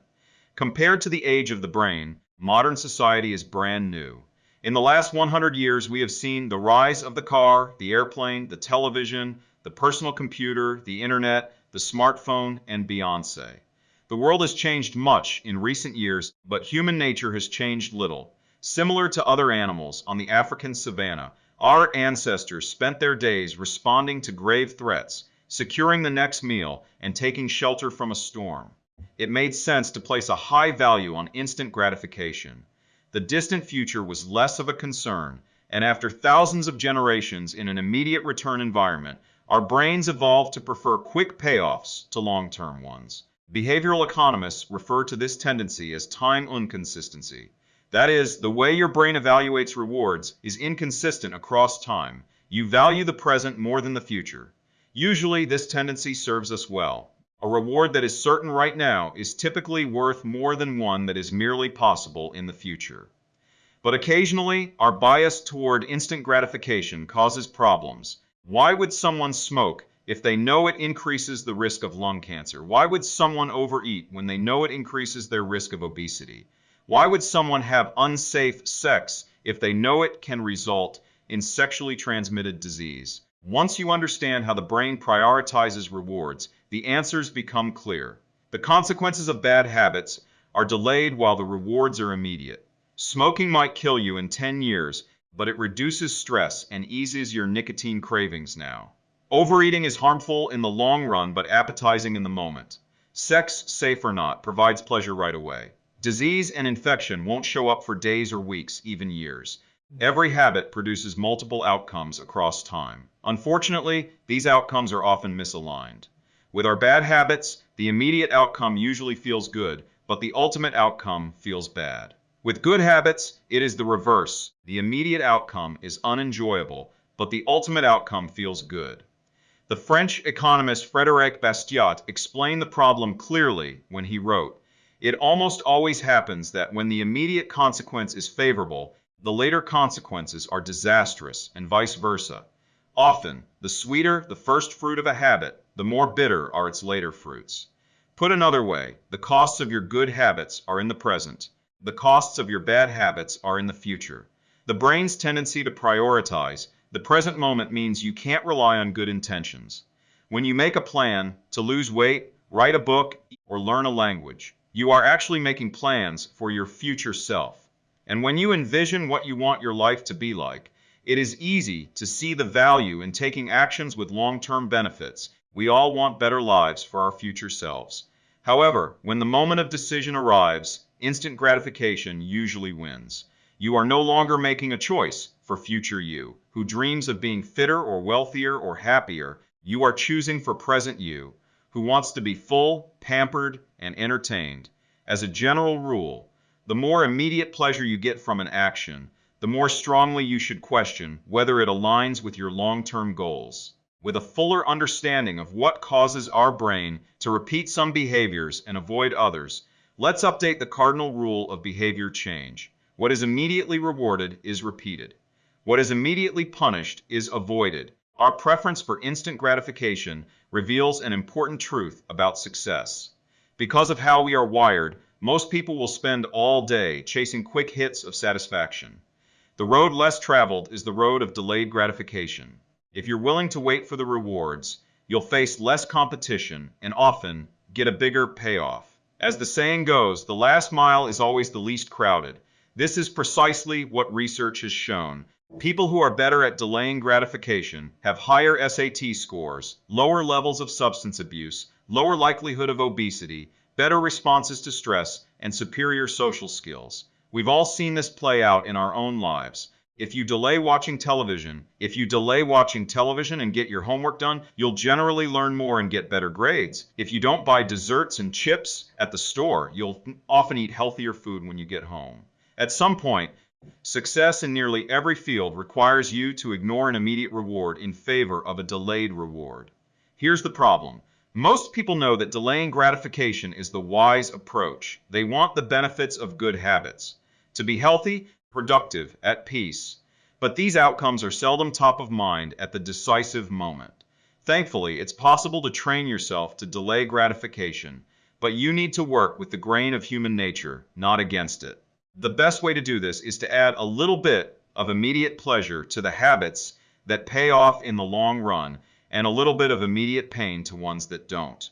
How to turn instant gratification to your advantage. The vital thing in getting a habit to stick is to feel successful, even if it's in a small way. The feeling of success is a signal that your habit paid off and that the work was worth the effort. In a perfect world, the reward for a good habit is the habit itself.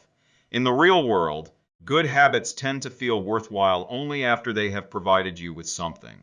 Early on, it's all sacrifice. You've gone to the gym a few times, but you're not stronger or fitter or faster, at least not in any noticeable sense. It's only months later, once you shed a few pounds or your arms gain some definition, that it becomes easier to exercise for its own sake. In the beginning, you need a reason to stay on track. This is why immediate rewards are essential. They keep you excited while the delayed rewards accumulate in the background, what we're really talking about here. When we're discussing immediate rewards is the ending of a behavior. The ending of any experience is vital because we tend to remember it more than other phases. You want the ending of your habit to be satisfying. The best approach is to use reinforcement, which refers to the process of using an immediate reward to increase the rate of a behavior.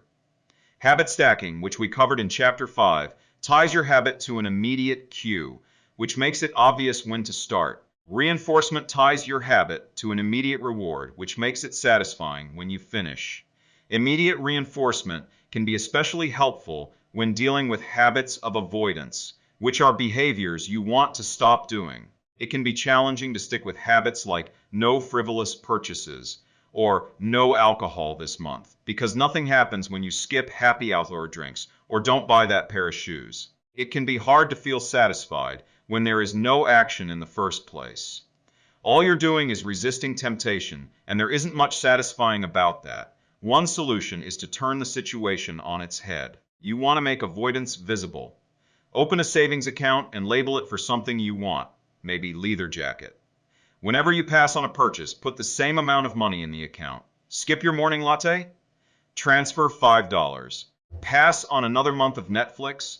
Move $10 over. It's like creating a loyalty program for yourself.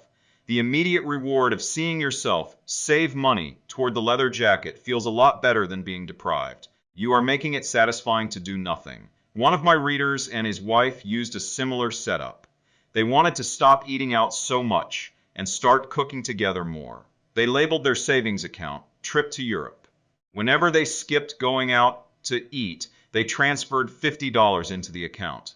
At the end of the year, they put the money toward the vacation. It is worth noting that it is important to select short-term rewards that reinforce your identity rather than ones that conflict with it. Buying a new jacket is fine if you're trying to lose weight or read more books, but it doesn't work if you're trying to budget and save money. Instead, taking a bubble bath or going on a leisurely walk are good examples of rewarding yourself with free time, which aligns with your ultimate goal of more freedom and financial independence. Similarly, if your reward for exercising is eating a bowl of ice cream, then you're casting votes for conflicting identities, and it ends up being a wash. Instead, maybe your reward is a massage, which is both a luxury and a vote toward taking care of your body. Now, the short-term reward is aligned with your long-term vision of being a healthy person.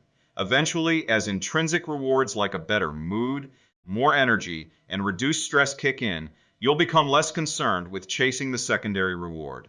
The identity itself becomes the reinforcer. You do it because it's who you are, and it feels good to be you. The more a habit becomes part of your life, the less you need outside encouragement to follow through. Incentives can start a habit. Identity sustains as a habit. That said, it takes time for the evidence to accumulate and a new identity to emerge. Immediate reinforcement helps maintain motivations in the short term while you're waiting for the long-term rewards to arrive as. In summary, a habit needs to be enjoyable for it to last. Simple bits of reinforcement, like soap that smells great, or toothpaste that has a refreshing mint flavor, or seeing $50 hit your savings account, can offer the immediate pleasure you need to enjoy a habit.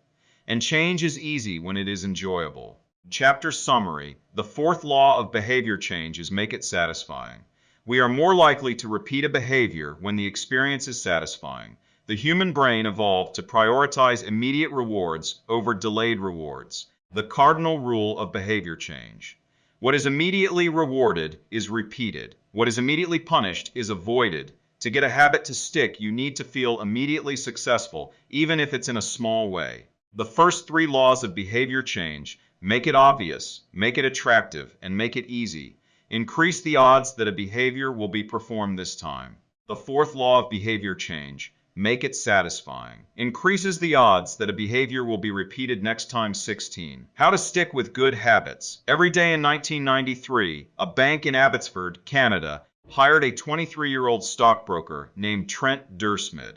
Abbotsford was a relatively small suburb, tucked away in the shadow of nearby Vancouver, where most of the big business deals were being made. Given the location and the fact that Dursmid was a rookie, nobody expected too much of him. But he made brisk progress thanks to a simple daily habit. Dursmid began each morning with 2 jars on his desk. One was filled with 120 paper clips. The other was empty. As soon as he settled in each day, he would make a sales call. Immediately after, he would move 1 paper clip from the full jar to the empty jar, and the process would begin again. Every morning, I would start with 120 paper clips in 1 jar, and I would keep dialing the phone until I had moved them all to the second jar, he told me. Within 18 months, Dursmid was bringing in $5 million to the firm. By age 24, he was making $75,000 per year, the equivalent of $125,000 today. Not long after, he landed a 6-figure job with another company. I like to refer to this technique as the paperclip strategy, and over the years, I've heard from readers who have employed it in a variety of ways. One woman shifted a hairpin from one container to another whenever she wrote a page of her book. Another man moved a marble from one bin to the next after each set of push-ups. Making progress is satisfying, and visual measures, like moving paper clips or hairpins or marbles, provide clear evidence of your progress. As a result, they reinforce your behavior and add a little bit of immediate satisfaction to any activity. Visual measurement comes in many forms. Food journals, workout logs, loyalty punch cards, the progress bar on a software download, even the page numbers in a book. But perhaps the best way to measure your progress is with a habit tracker. How to keep your habits on track. A habit tracker is a simple way to measure whether you did a habit. The most basic format is to get a calendar and cross off each day you stick with your routine. For example, if you meditate on Monday, Wednesday, and Friday, each of those dates gets an X. As time rolls by, the calendar becomes a record of your habit streak. Countless people have tracked their habits, but perhaps the most famous was Benjamin Franklin. Beginning at age 20, Franklin carried a small booklet everywhere he went and used it to track 13 personal virtues. This list included goals like lose no time, be always employed in something useful, and avoid trifling conversation. At the end of each day, Franklin would open his booklet and record his progress. Jerry Seinfeld reportedly uses a habit tracker to stick with his streak of writing jokes. In the documentary Comedian, he explains that his goal is simply to never break the chain of writing jokes every day. In other words, he is not focused on how good or bad a particular joke is or how inspired he feels. He is simply focused on showing up and adding to his streak. Don't break the chain is a powerful mantra. Don't break the chain of sales calls, and you'll build a successful book of business. Don't break the chain of workouts, and you'll get fit faster than you'd expect. Don't break the chain of creating every day, and you will end up with an impressive portfolio. Habit tracking is powerful because it leverages multiple laws of behavior change. It simultaneously makes a behavior obvious, attractive, and satisfying. Let's break down each one. Benefit 1. Habit tracking is obvious. Recording your last action creates a trigger that can initiate your next one. Habit tracking naturally builds a series of visual cues, like the streak of X's on your calendar or the list of meals in your food log. When you look at the calendar and see your streak, you'll be reminded to act again. Research has shown that people who track their progress on goals like losing weight, quitting smoking, and lowering blood pressure are all more likely to improve than those who don't. One study of more than 1,600 people found that those who kept a daily food log lost twice as much weight as those who did not. The mere act of tracking a behavior can spark the urge to change it. Habit tracking also keeps you honest. Most of us have a distorted view of our own behavior. We think we act better than we do. Measurement offers one way to overcome our blindness to our own blindness divert and notice what's really going on each day. One glance at the paper clips in the container and you immediately know how much work you have or haven't been putting in. When the evidence is right in front of you, you're less likely to lie to yourself. Benefit 2. Habit tracking is attractive. The most effective form of motivation is progress. When we get a signal that we are moving forward, we become more motivated to continue down that path. In this way, habit tracking can have an addictive effect on motivation. Each small win feeds your desire. This can be particularly powerful on a bad day. When you're feeling down, it's easy to forget about all the progress you have already made. Habit tracking provides visual proof of your hard work, a subtle reminder of how far you've come. Plus, the empty square you see each morning can motivate you to get started because you don't want to lose your progress by breaking the streak. Benefit 3. Habit tracking is satisfying. This is the most crucial benefit of all. Tracking can become its own form of reward. It is satisfying to cross an item off your to-do list, to complete an entry in your workout log, or to mark an X on the calendar. It feels good to watch your results grow. The size of your investment portfolio, the length of your book manuscript, and if it feels good, then you're more likely to endure. Habit tracking also helps keep your eye on the ball. You're focused on the process rather than the result. You're not fixated on getting six-pack abs. You're just trying to keep the streak alive and become the type of person who doesn't miss workouts. In summary, habit tracking, 1, creates a visual cue that can remind you to act. 2, is inherently motivating because you see the progress you are making and don't want to lose it. And 3, feels satisfying whenever you record another successful instance of your habit.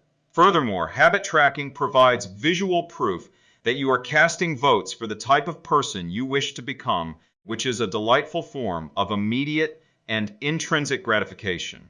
You may be wondering, if habit tracking is so useful, why have I waited so long to talk about it? Despite all the benefits, I've left this discussion until now for a simple reason. Many people resist the idea of tracking and measuring. It can feel like a burden because it forces you into two habits: the habit you're trying to build and the habit of tracking it. Counting calories sounds like a hassle when you're already struggling to follow a diet. Writing down every sales call seems tedious when you've got work to do. It feels easier to say, "I'll just eat less," or "I'll try harder," or "I'll remember to do it." People inevitably tell me things like, "I have a decision journal, but I wish I used it more," or "I recorded my workouts for a week, but then quit." I've been there myself. I once made a food log to track my calories. I managed to do it for one meal and then gave up. Tracking isn't for everyone, and there is no need to measure your entire life, but nearly anyone can benefit from it in some form, even if it's only temporary. What can we do to make tracking easier? First, whenever possible, measurement should be automated. You'll probably be surprised by how much you're already tracking without knowing it. Your credit card statement tracks how often you go out to eat. Your Fitbit registers how many steps you take and how long you sleep. Your calendar records how many new places you travel to each year. Once you know where to get the data, add a note to your calendar to review it each week or each month, which is more practical than tracking it every day. Second, manual tracking should be limited to your most important habits. It is better to consistently track one habit than to sporadically track 10. Finally, record each measurement immediately after the habit occurs. The completion of the behavior is the cue to write it down. This approach allows you to combine the habit stacking method mentioned in Chapter 5 with habit tracking. The habit stacking plus habit tracking formula is: after Kervin's habit, I will track my habit. After I hang up the phone from a sales call, I will move one paperclip over. After I finish each set at the gym, I will record it in my workout journal. After I put my plate in the dishwasher, I will write down what I ate. These tactics can make tracking your habits easier. Even if you aren't the type of person who enjoys recording your behavior, I think you'll find a few weeks of measurements to be insightful. It's always interesting to see how you've actually been spending your time.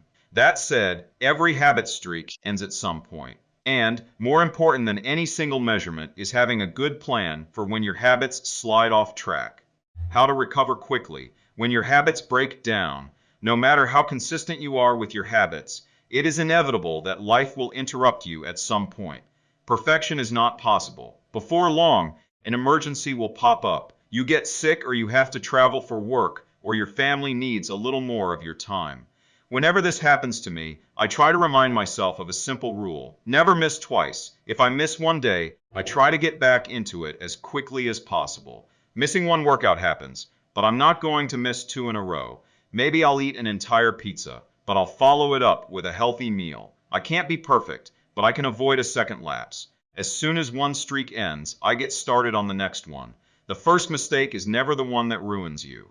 It is the spiral of repeated mistakes that follows. Missing once is an accident. Missing twice is the start of a new habit. This is a distinguishing feature between winners and losers. Anyone can have a bad performance, a bad workout, or a bad day at work. But when successful people fail, they rebound quickly. The breaking of a habit doesn't matter if the reclaiming of it is fast. I think this principle is so important that I'll stick to it even if I can't do a habit as well or as completely as I would like. Too often, we fall into an all-or-nothing cycle with our habits. The problem is not slipping up. The problem is thinking that if you can't do something perfectly, then you shouldn't do it at all. You don't realize how valuable it is to just show up on your bad or busy days. Lost days hurt you more than successful days help you. If you start with $100, then a 50% gain will take you to $150, but you only need a 33% loss to take you back to $100. In other words, avoiding a 33% loss is just as valuable as achieving a 50% gain.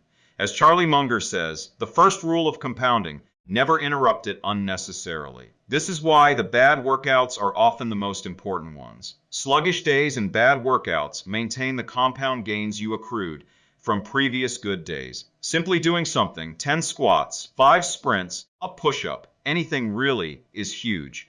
Don't put up a zero. Don't let losses eat into your compounding. Furthermore, it's not always about what happens during the workout. It's about being the type of person who doesn't miss workouts. It's easy to train when you feel good, but it's crucial to show up when you don't feel like it, even if you do less than you hope. Going to the gym for 5 minutes may not improve your performance, but it reaffirms your identity. The all or nothing cycle of behavior change is just one pitfall that can derail your habits. Another potential danger, especially if you are using a habit tracker, is measuring the wrong thing. Knowing when and when not to track a habit. Say you're running a restaurant and you want to know if your chef is doing a good job. One way to measure success is to track how many customers pay for a meal each day. If more customers come in, the food must be good. If fewer customers come in, something must be wrong. However, this one measurement, daily revenue, only gives a limited picture of what's really going on. Just because someone pays for a meal doesn't mean they enjoy the meal. Even dissatisfied customers are unlikely to dine and dash. In fact, if you're only measuring revenue, the food might be getting worse, but you're making up for it with marketing or discounts or some other method.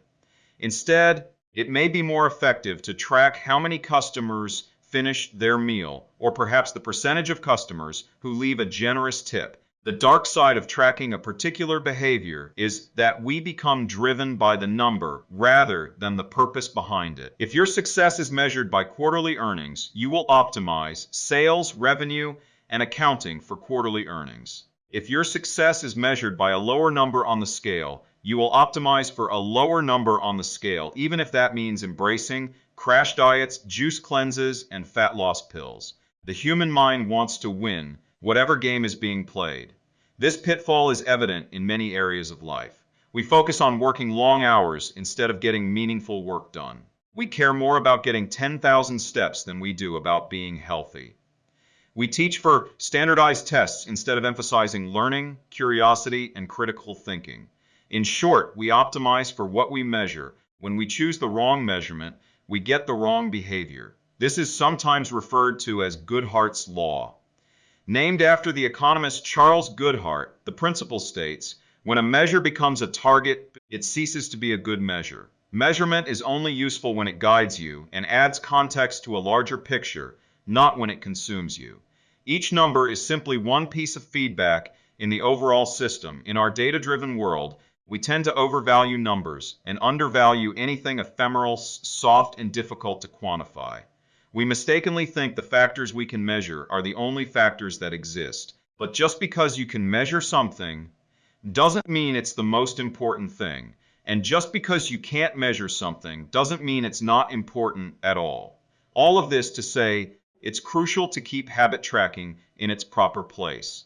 It can feel satisfying to record a habit and track your progress, but the measurement is not the only thing that matters. Furthermore, there are many ways to measure progress, and sometimes it helps to shift your focus to something entirely different. This is why non-scale victories can be effective for weight loss. The number on the scale may be stubborn, so if you focus solely on that number, your motivation will sag. But you may notice that your skin looks better, or you wake up earlier, or your sex drive got a boost. All of these are valid ways to track your improvement. If you're not feeling motivated by the number on the scale, perhaps it's time to focus on a different measurement, one type that gives you more signals of progress. No matter how you measure your improvement, habit tracking offers a simple way to make your habits more satisfying. Each measurement provides a little bit of evidence that you're moving in the right direction. And a brief moment of immediate pleasure for a job well done. Chapter summary. One of the most satisfying feelings is the feeling of making progress. A habit tracker is a simple way to measure whether you did a habit, like marking an X on a calendar. Habit trackers and other visual forms of measurement can make your habits satisfying by providing clear evidence of your progress. Don't break the chain. Try to keep a habit streak alive. Never miss twice.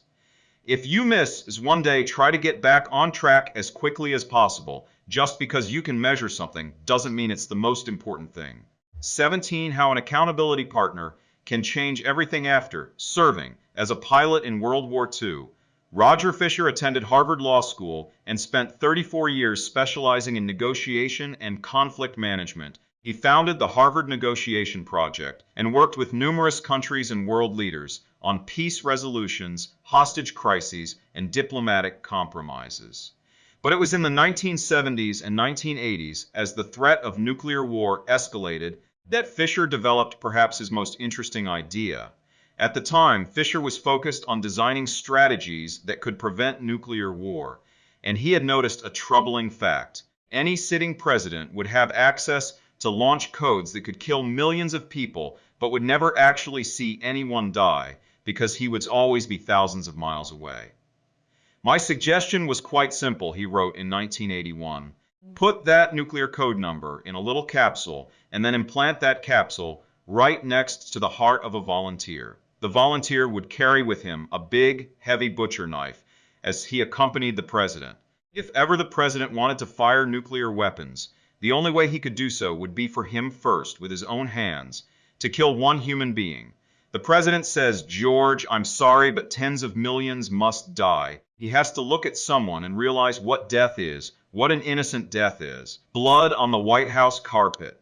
It's reality brought home. When I suggested this to friends in the Pentagon, they said, "My God, that's terrible."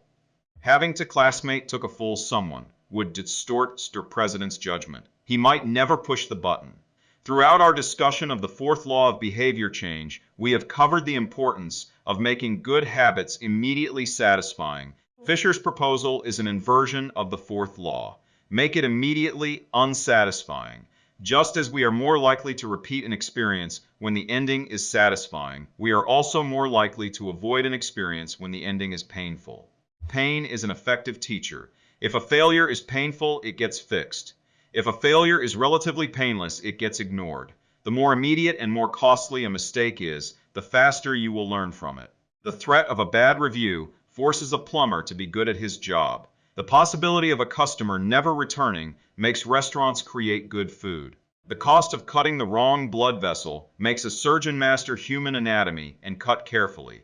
When the consequences are severe, people learn quickly. The more immediate the pain, the less likely the behavior. If you want to prevent bad habits and eliminate unhealthy behaviors, then adding an instant cost to the action is a great way to reduce their odds. We repeat bad habits because they serve us in some way, and that makes them hard to abandon.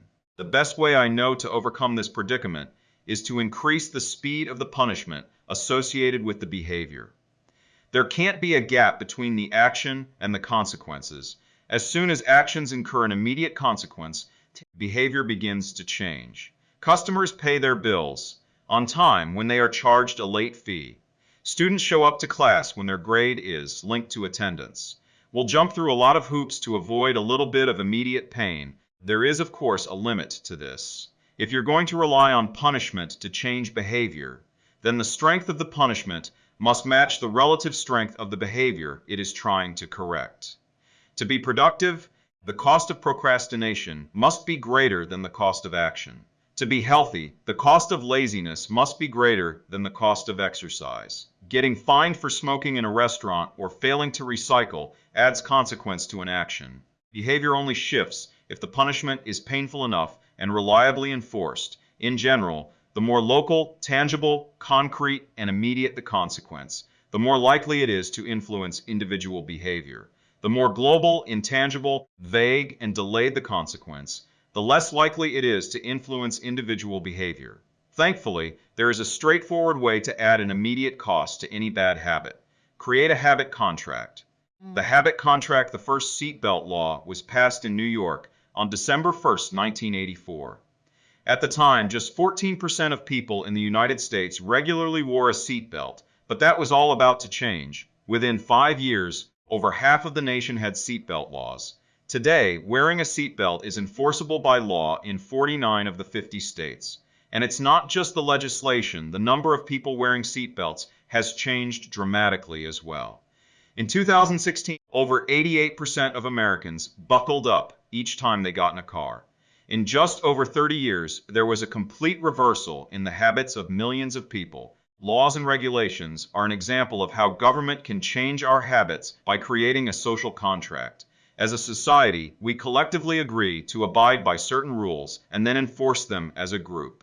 Whenever a new piece of legislation impacts behavior, seat belt laws, banning smoking inside restaurants, mandatory recycling, it is an example of a social contract shaping our habits. The group agrees to act in a certain way, and if you don't follow along, you'll be punished.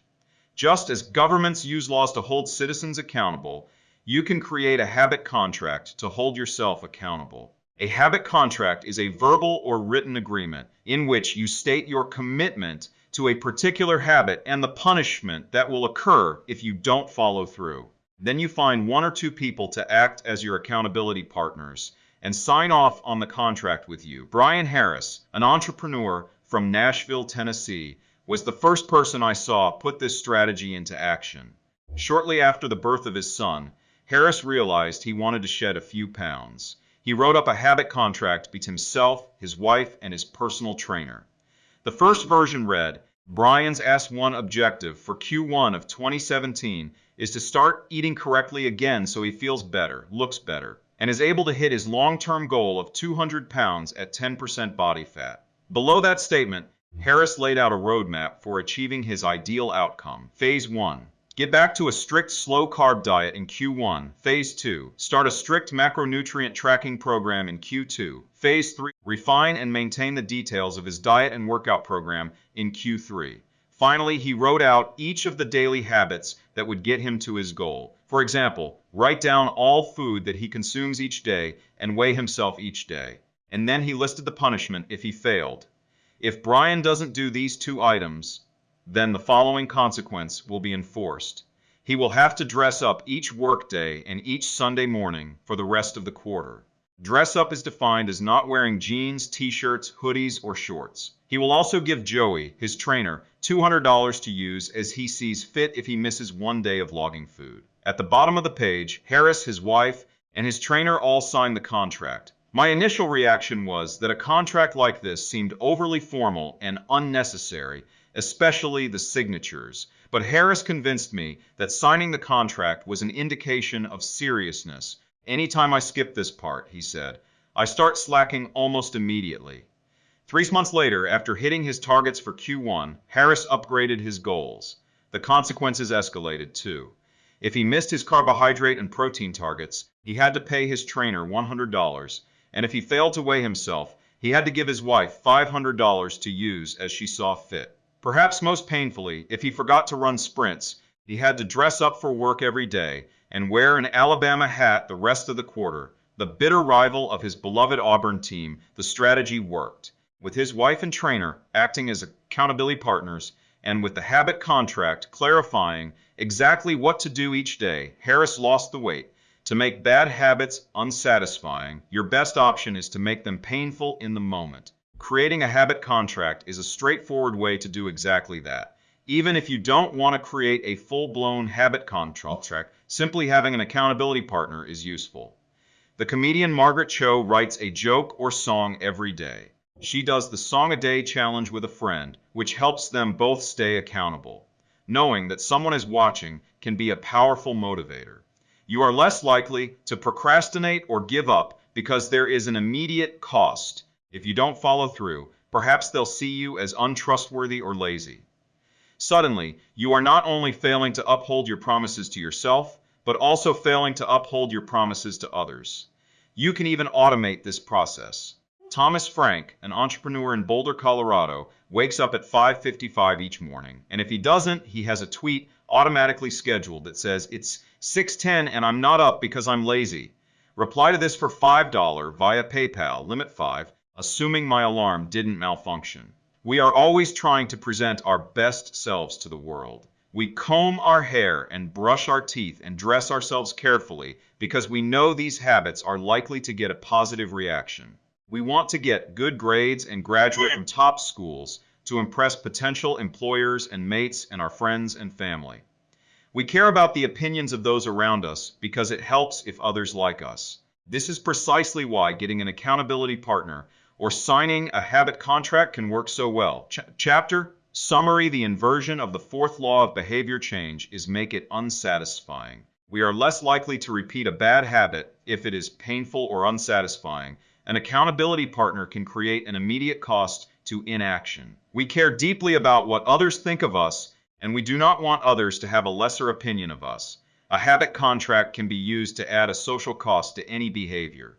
It makes the costs of violating your promises public and painful. Knowing that someone else is watching, you can be a powerful motivator. How to create a good habit, the first law. Make it obvious. 1.1. Fill out the habits scorecard. Write down your current habits to become aware of them. 1.2. Use implementation intentions. I will behavior at time in location 1.3. Use habit stacking. After current habits, I will 1 new. 1.4. Design your environment. Make the cues of good habits obvious and visible. The second law, make it attractive. 2.1. Use temptation bundling. Pair an action you want to do with an action you need to do. 2. Join a culture where your desired behavior is the normal behavior. 2.3. Create a motivation ritual. Do something you enjoy immediately before a difficult habit. The third law, make it easy. 3.1. Reduce friction. Decrease the number of steps between you and your good habits. 3.2. Prime the environment. Prepare your environment to make future actions easier. 3.3. Master the decisive moment. Optimize the small choices that deliver outsized impact. 3.4. Use the 2-minute rule. Downscale your habits until they can be done in 2 minutes or less. 3.5. Automate your habits. Invest in technology and on-time purchases that lock in future behavior. The fourth law, make it satisfying. 4.1. Use reinforcement. Give yourself an immediate reward when you complete your habit. 4. Make doing nothing enjoyable. When avoiding a bad habit, design a way to see the benefits. 4.3.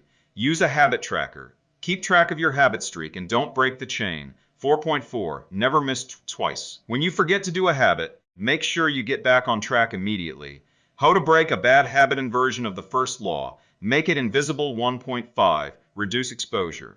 Remove the cues of your bad habits from your environment. Inversion of the second law. Make it unattractive. 2.4. Reframe your mindset. Highlight the benefits of avoiding your bad habits. Inversion of the third law. Make it difficult. 3.6. Increase friction. Increase the number of steps between you and your bad habits. 3.7. Use a commitment device. Restrict your future choices to the ones that benefit you. Inversion of the fourth law. Make it unsatisfying. 4.5. Get an accountability partner. Ask someone to watch your behavior. 4.6. Create a habit contract. Make the costs of your bad habits public and painful. Advanced tactics ago from being merely good to being truly great. 18. The truth about talent. When genes matter and when they don't. People are familiar with Michael Phelps, who is widely considered to be one of the greatest athletes in history. Phelps has won more Olympic medals, not only than any swimmer, but also more than any Olympian in any sport. Fewer people know the name Hicham El Guerrou, but he was a fantastic athlete in his own right. El Guerrou is a Moroccan runner who holds 2 Olympic gold medals and is one of the greatest middle distance runners of all time. For many years, he held the world record in the mile, 500-meter, and 2,000-meter races. At the Olympic Games in Athens, Greece in 2004, he won gold in the F1 500-meter and 5,000-meter races. These two athletes are wildly different in many ways. For starters, one competed on land and the other in water. But most notably, they differ significantly in height. El Guerrou is 5 feet 9 inches tall. Phelps is 6 feet 4 inches tall. Despite this 7-inch difference in height, the two men are identical in one respect. Michael Phelps and Hicham El Guerrou wear the same length inseam on their pants. How is this possible? Phelps has relatively short legs for his height and a very long torso, the perfect build for swimming. El Guerrou has incredibly long legs and a short upper body, an ideal frame for distance running. Now, imagine if these world-class athletes were to switch sports. Given his remarkable athleticism, could Michael Phelps become an Olympic-caliber distance runner with enough training? It's unlikely. At peak fitness, Phelps weighed 194 pounds, which is 40% heavier than El Guerrou, who competed at an ultralight 138 pounds. Taller runners are heavier runners, and every extra pound is a curse when it comes to distance running. Against elite competition, Phelps would be doomed from the start. Similarly, El Guerrou might be one of the best runners in history, but it's doubtful he would ever qualify for the Olympics as a swimmer. Since 1976, the average height of Olympic gold medalists in the men's 1,500-meter run is 5 feet 10 inches. In comparison, the average height of Olympic gold medalists in the men's 100-meter freestyle swim is 6 feet 4 inches. Swimmers tend to be tall and have long backs and arms, which are ideal for pulling through the water. El Guru would be at a severe disadvantage before he ever touched the pool. The secret to maximizing your odds of success is to choose the right field of competition. This is just as true with habit change as it is with sports and business. Habits are easier to perform and more satisfying to stick with when they align with your natural inclinations and abilities. Like Michael Phelps in the pool or Hitchem El Guru on the track, you want to play a game where the odds are in your favor. Embracing this strategy requires the acceptance of the simple truth that people are born with different abilities. Some people don't like to discuss this fact. On the surface, your genes seem to be fixed, and it's no fun to talk about things you cannot control. Plus, phrases like biological determinism makes it sound like certain individuals are destined for success and others doomed to failure. But this is a short-sighted view of the influence of genes on behavior. The strength of genetics is also their weakness. Genes cannot be easily changed, which means they provide a powerful advantage in favorable circumstances and a serious disadvantage in unfavorable circumstances. If you want to dunk a basketball, being 7 feet tall is very useful. If you want to perform a gymnastics routine, being 7 feet tall is a great hindrance. Our environment determines the suitability of our genes and the utility of our natural talents. When our environment changes, so do the qualities that determine success. This is true not just for physical characteristics, but for mental ones as well. I'm smart if you ask me about habits and human behavior, not so much when it comes to knitting, rocket propulsion, or guitar chords. Competence is highly dependent on context. The people at the top of any competitive field are not only well-trained, they are also well-suited to the task. And this is why, if you want to be truly great, selecting the right place to focus is crucial. In short, genes do not determine your destiny. They determine your areas of opportunity. As physician Gabor Mate notes, genes can predispose, but they don't predetermine. The areas where you are genetically predisposed to success are the areas where habits are more likely to be satisfying.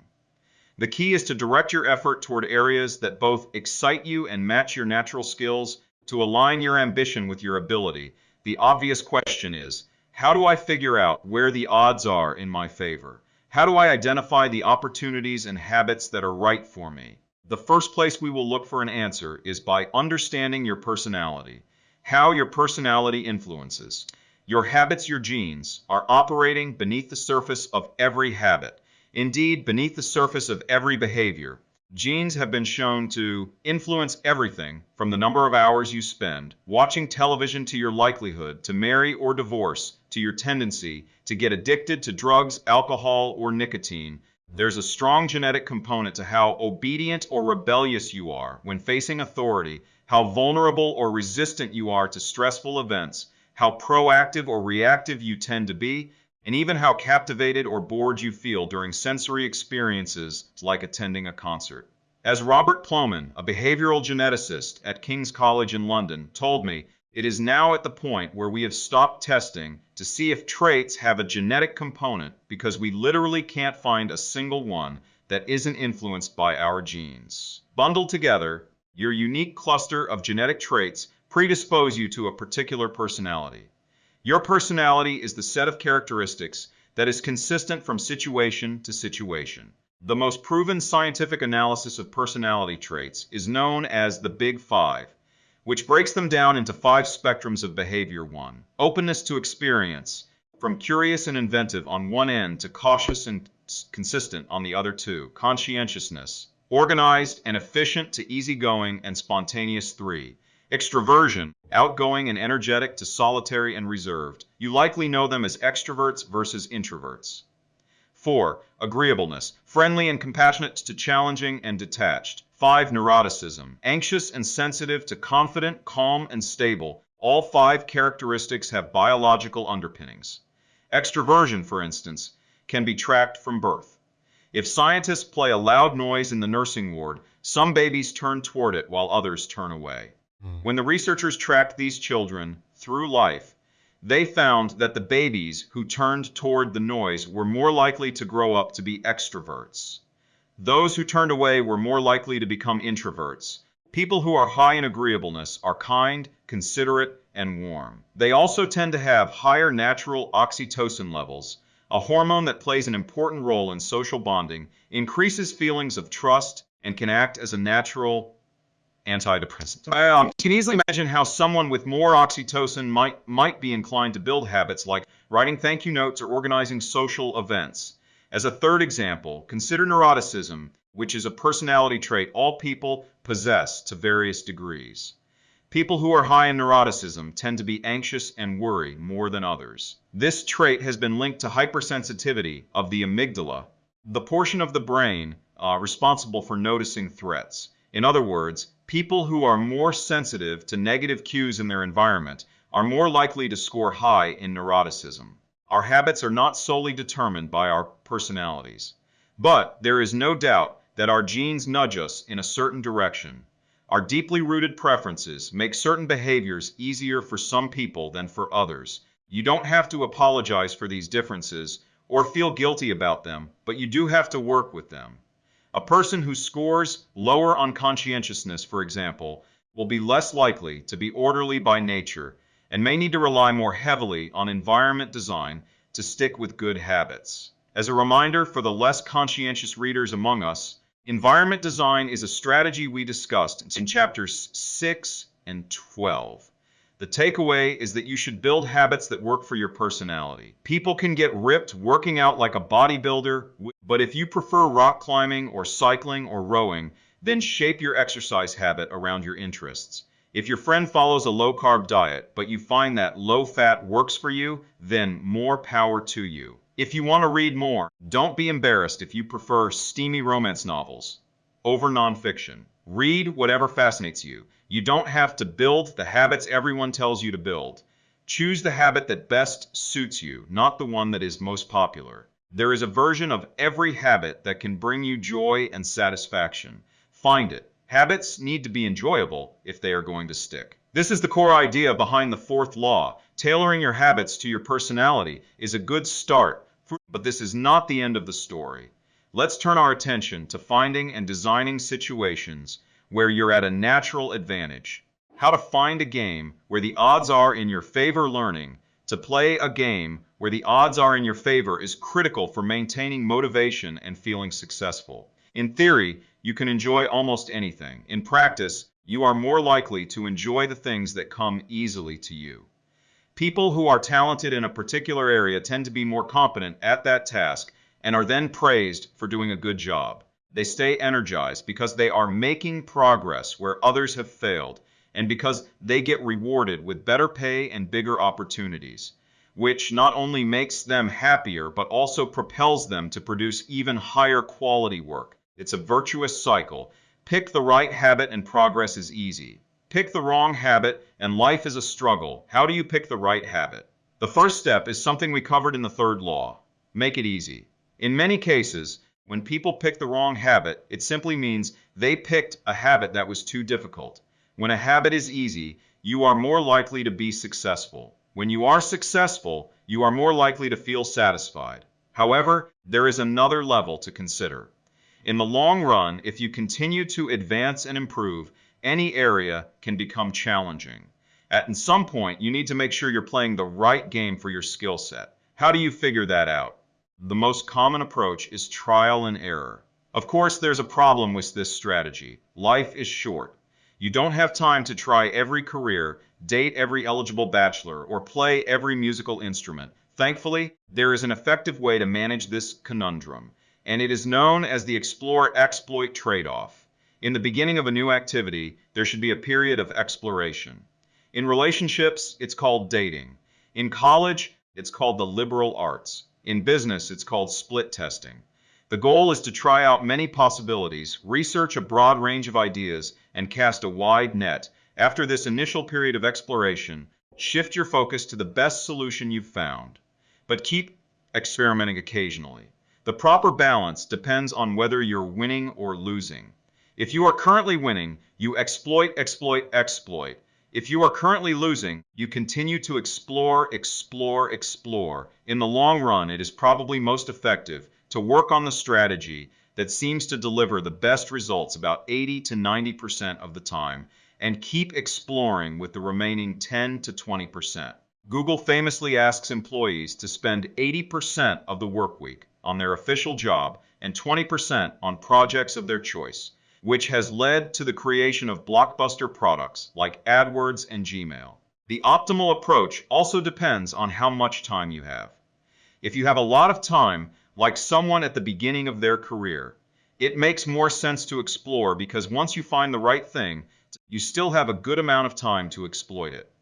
If you're pressed for time, say, as you come up on the deadline for a project, you should implement the best solution you've found so far and get some results. As you explore different options, there are a series of questions you can ask yourself to continually narrow in on the habits and areas that will be most satisfying to you. What feels like fun to me, but work to others? The mark of whether you are made for a task is not whether you love it, but whether you can handle the pain of the task easier than most people. When are you enjoying yourself while other people are complaining? The work that hurts you less than it hurts others is the work you were made to do. What makes me lose track of time? Flow is the mental state you enter when you are so focused on the task at hand that the rest of the world fades away. This blend of happiness and peak performance is what athletes and performers experience when they are in the zone. It is nearly impossible to experience a flow state and not find the task satisfying, at least to some degree. Where do I get greater returns than the average person?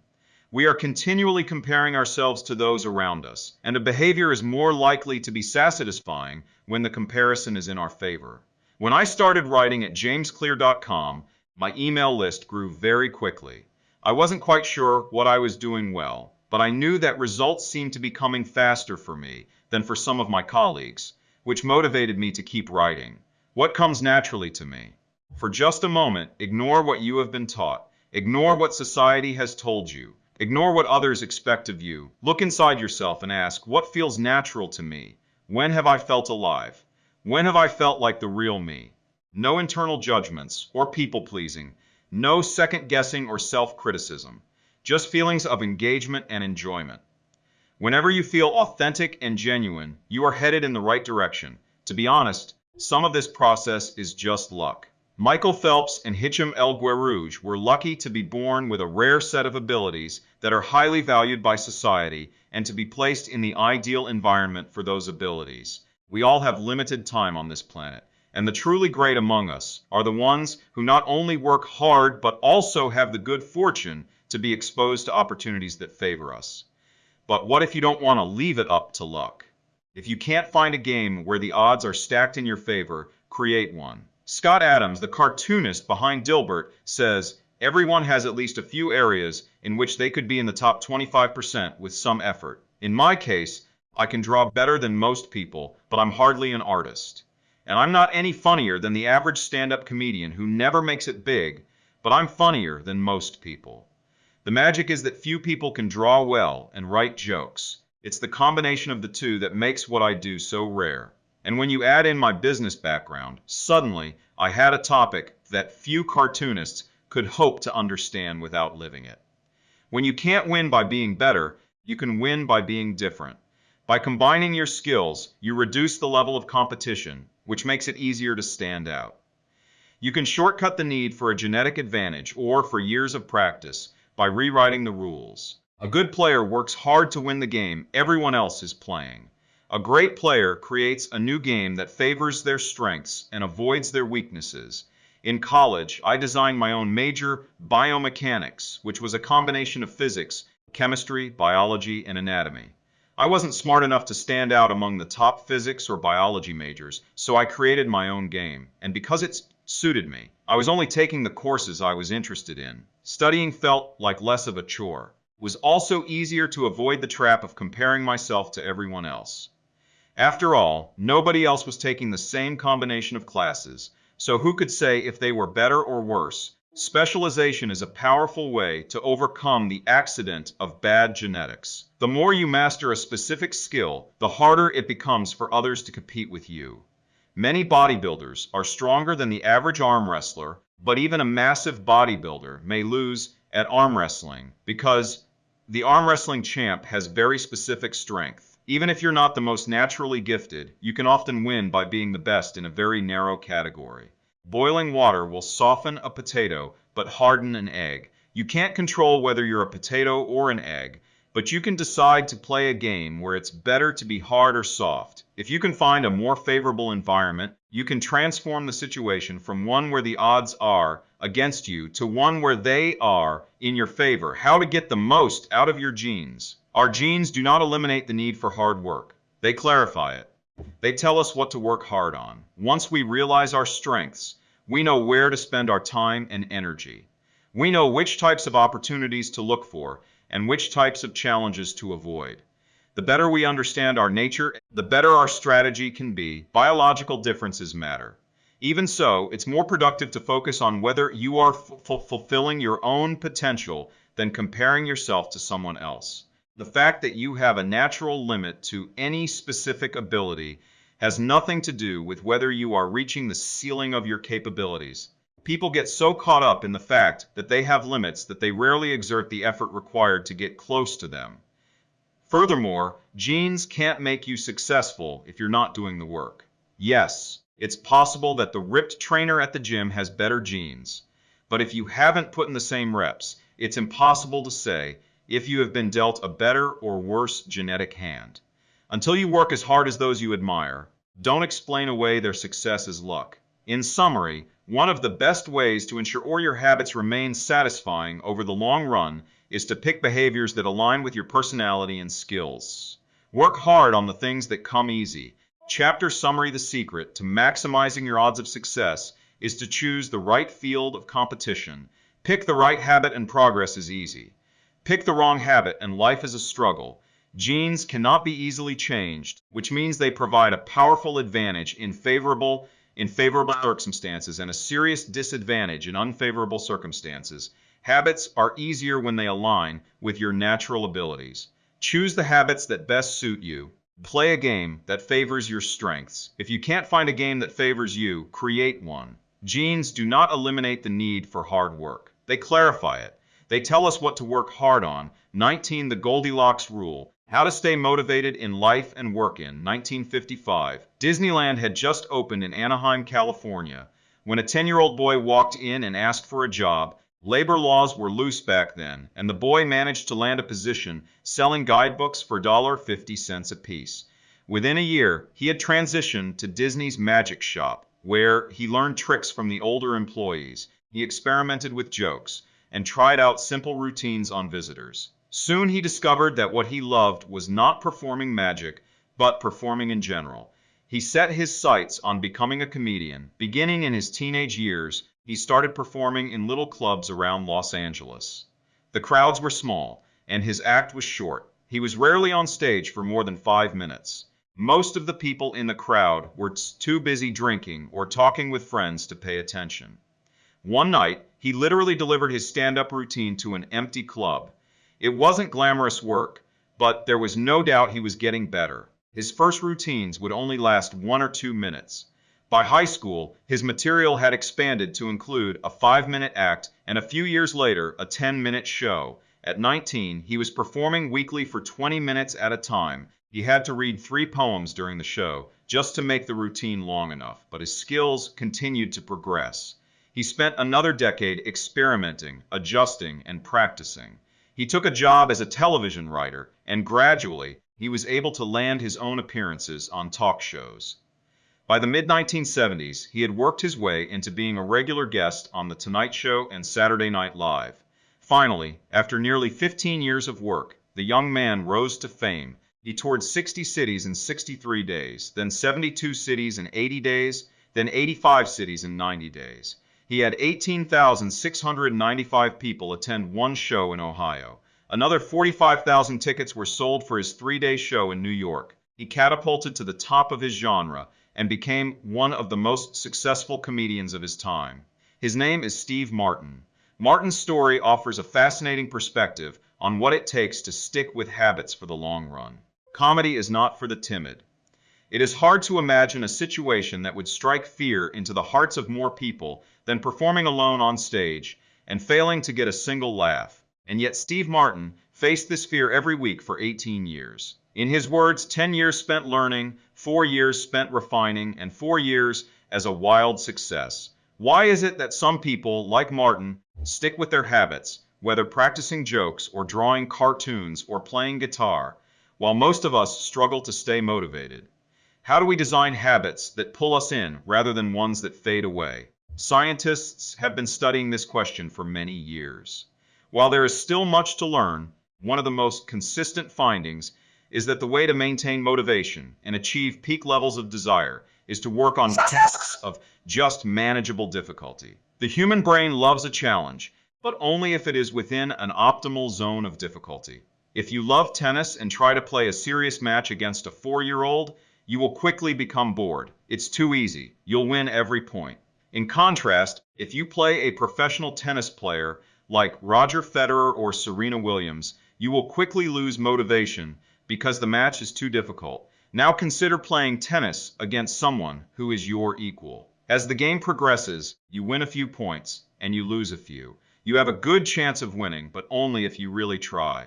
Your focus narrows, distractions fade away, and you find yourself fully invested in the task at hand. This is a challenge of just manageable difficulty, and it is a prime example of the Goldilocks rule. The Goldilocks rule states that humans experience peak motivation when working on tasks that are right on the edge of their current abilities. Not too hard, not too easy, just right. Goldilocks rule figure 15.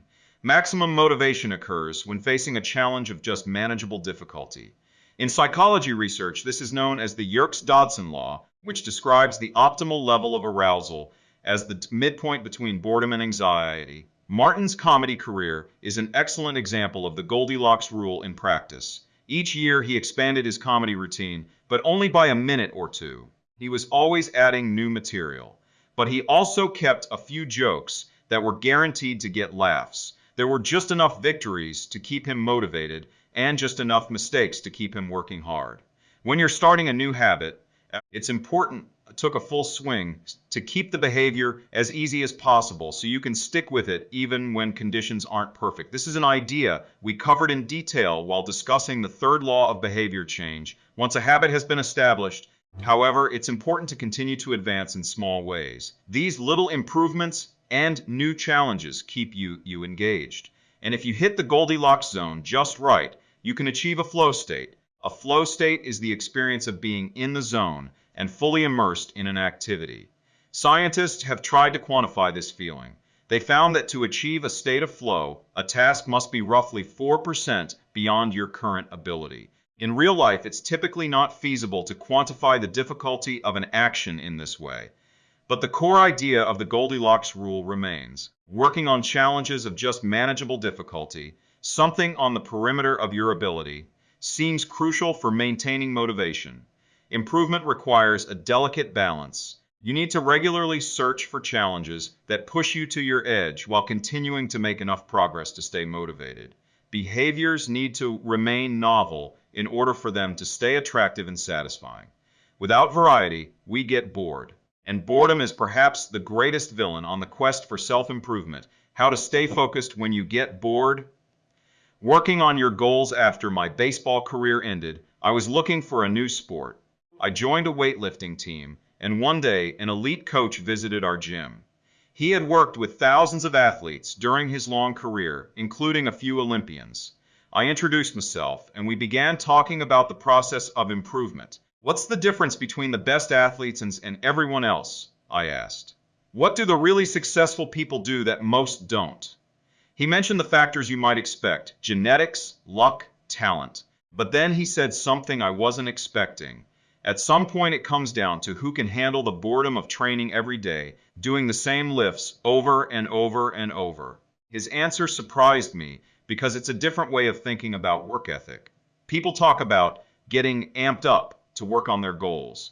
Whether it's business or sports or art, you hear people say things like, It all comes down to passion, or you have to really want it.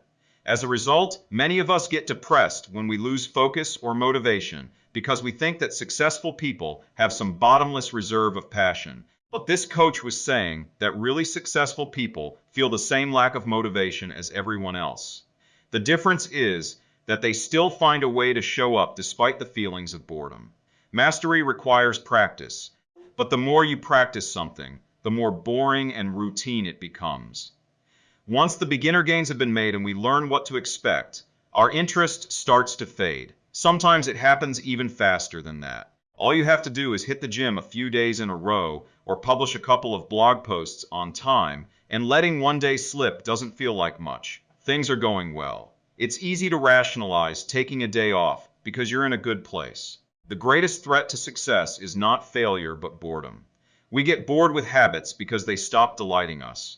The outcome becomes expected, and as our habits become ordinary, we start derailing our progress to seek novelty. Perhaps this is why we get caught up in a never-ending cycle, jumping from one workout to the next, one diet to the next, one business idea to the next.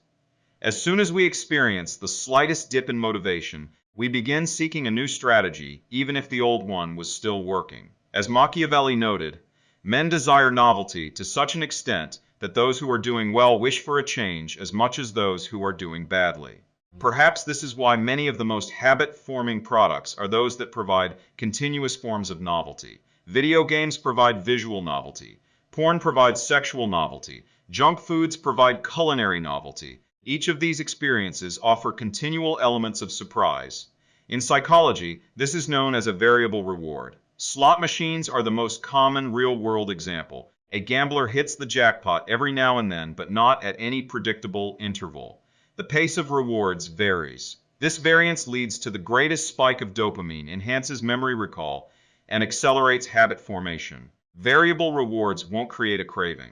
That is, you can't take a reward people are uninterested in, give it to them at a variable interval, and hope it will change their mind, but they are a powerful way to amplify the cravings we already experience because they reduce boredom.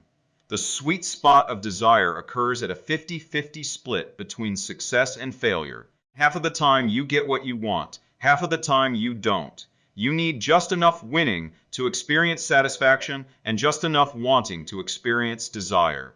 This is one of the benefits of following the Goldilocks rule. If you're already interested in a habit, working on challenges of just manageable difficulty is a good way to keep things interesting. Of course, not all habits have a variable reward component, and you wouldn't want them to. If Google only delivered a useful search result some of the time, I would switch to a competitor pretty quickly. If Uber only picked up half of my trips, I doubt I'd be using that service much longer. And if I flossed my teeth each night and only sometimes ended up with a clean mouth, I think I'd skip it. Variable rewards or not, no habit will stay interesting forever. At some point, everyone faces the same challenge on the journey of self-improvement. You have to fall in love with boredom. We all have goals that we would like to achieve and dreams that we would like to fulfill. But it doesn't matter what you are trying to become better at. If you only do the work when it's convenient or exciting, then you'll never be consistent enough to achieve remarkable results. I can guarantee that if you manage to start a habit and keep sticking to it, there will be days when you feel like quitting. When you start a business, there will be days when you don't feel like showing up. When you're at the gym, there will be sets that you don't feel like finishing. When it's time to write, there will be days that you don't feel like typing. But stepping up when it's annoying or painful or draining to do so, that's what makes the difference between a professional and an amateur. Professionals stick to the schedule. Amateurs let life get in the way. Professionals know what is important to them and work toward it with purpose. Amateurs get pulled off course by the urgencies of life. David Kane, an author and meditation teacher, encourages his students to avoid being fair-weather meditators. Similarly, you don't want to be a fair-weather athlete or a fair-weather writer or a fair-weather anything. When a habit is truly important to you, you have to be willing to stick to it in any mood. Professionals take action even when the mood isn't right. They might not enjoy it, but they find a way to put the reps in. There have been a lot of sets that I haven't felt like finishing, but I've never regretted doing the workout. There have been a lot of articles I haven't felt like writing, but I've never regretted publishing on schedule. There have been a lot of days I felt like relaxing, but I've never regretted showing up and working on something that was important to me. The only way to become excellent is to be endlessly fascinated by doing the same thing over and over. You have to fall in love with boredom. Chapter summary: The Goldilocks rule states that humans experience peak motivation when working on tasks that are right on the edge of their current abilities. The greatest threat to success is not failure but boredom. As habits become routine, they become less interesting and less satisfying. We get bored. Anyone can work hard when they feel motivated. It's the ability to keep going when work isn't exciting that makes the difference. Professionals stick to the schedule. Amateurs let life get in the way. 20. The downside of creating good habits. Create the foundation for mastery. In chess, it is after the mate took a full swing, it is the basic movements of the pieces have become automatic that it can focus on the next level of the game. Each chunk of information that is memorized opens up the mental space for more effortful thinking. This is true for any endeavor. When you know the simple movements so well that you can perform them without thinking, you are free to pay attention to more advanced details. In this way, habits are the backbone of any pursuit of excellence. However, the benefits of habits come at a cost. At first, each repetition develops fluency, speed, and skill. But then, as a habit becomes automatic, you become less sensitive to feedback. You fall into mindless repetition. It becomes easier to let mistakes slide. When you can do it good enough on autopilot, you stop thinking about how to do it better. The upside of habits is that we can do things without thinking. The downside of habits is that you get used to doing things a certain way and stop paying attention to little errors. You assume you're getting better because you're gaining experience. In reality, you are merely reinforcing your current habits, not improving them. In fact, some research has shown that once a skill has been mastered, there is usually a slight decline in performance over time. Usually, this minor dip in performance is no cause for worry. You don't need a system to continuously improve how well you brush your teeth, or tie your shoes, or make your morning cup of tea. With habits like these, good enough is usually good enough. The less energy you spend on trivial choices, the more you can spend it on what really matters. However, when you want to maximize your potential and achieve elite levels of performance, you need a more nuanced approach. You can't repeat the same things blindly and expect to become exceptional. Habits are necessary, but not sufficient for mastery. What you need is a combination of automatic habits and deliberate practice. Habits plus deliberate practice, mastery. To become great, certain skills do need to become automatic. Basketball players need to be able to dribble without thinking before they can move on to mastering layups with their non-dominant hand. Surgeon classmate took a full swing. Surgeons need to repeat the first incision so many times that they could do it with their eyes closed, so that they can focus on the hundreds of variables that arise during surgery. But after one habit has been mastered, you have to return to the effortful part of the work and begin building the next habit. Mastery is the process of narrowing your focus to a tiny element of success, repeating it until you have internalized the skill, and then using this new habit as the foundation to advance to the next frontier of your development. Old tasks become easier the second time around, but it doesn't get easier overall because now you're pouring your energy into the next challenge. Each habit unlocks the next level of performance. It's an endless cycle. Mastering one habit, mastering a file figure 16. The process of mastery requires that you progressively layer improvements on top of one another, each habit building upon the last until a new level of performance has been reached and a higher range of skills has been internalized. Although habits are powerful, what you need is a way to remain conscious of your performance over time so you can continue to refine and improve. It is precisely at the moment when you begin to feel like you have mastered a skill, right when things are starting to feel automatic and you are becoming comfortable, that you must avoid slipping into the trap of complacency. The solution? Establish a system for reflection and review. How to review your habits and make adjustments in 1986. The Los Angeles Lakers had one of the most talented basketball teams ever assembled, but they are rarely remembered that way. The team started the 1985-1986 NBA season with an astounding 29-5 record. The pundits were saying that we might be the best team in the history of basketball, head coach Pat Riley said after the season. Surprisingly, the Lakers stumbled in the 1986 playoffs and suffered a season-ending defeat in the Western Conference Finals. The best team in the history of basketball didn't even play for the NBA championship. After that blow, Riley was tired of hearing about how much talent his players had and about how much promise his team held. He didn't want to see flashes of brilliance followed by a gradual fade in performance. He wanted the Lakers to play up to their potential night after night. In the summer of 1986, he created a plan to do exactly that, a system that he called the Career Best Effort Program, or CBE. When players first joined the Lakers, Riley explained, we track their basketball statistics all the way back to high school. I call this taking their number.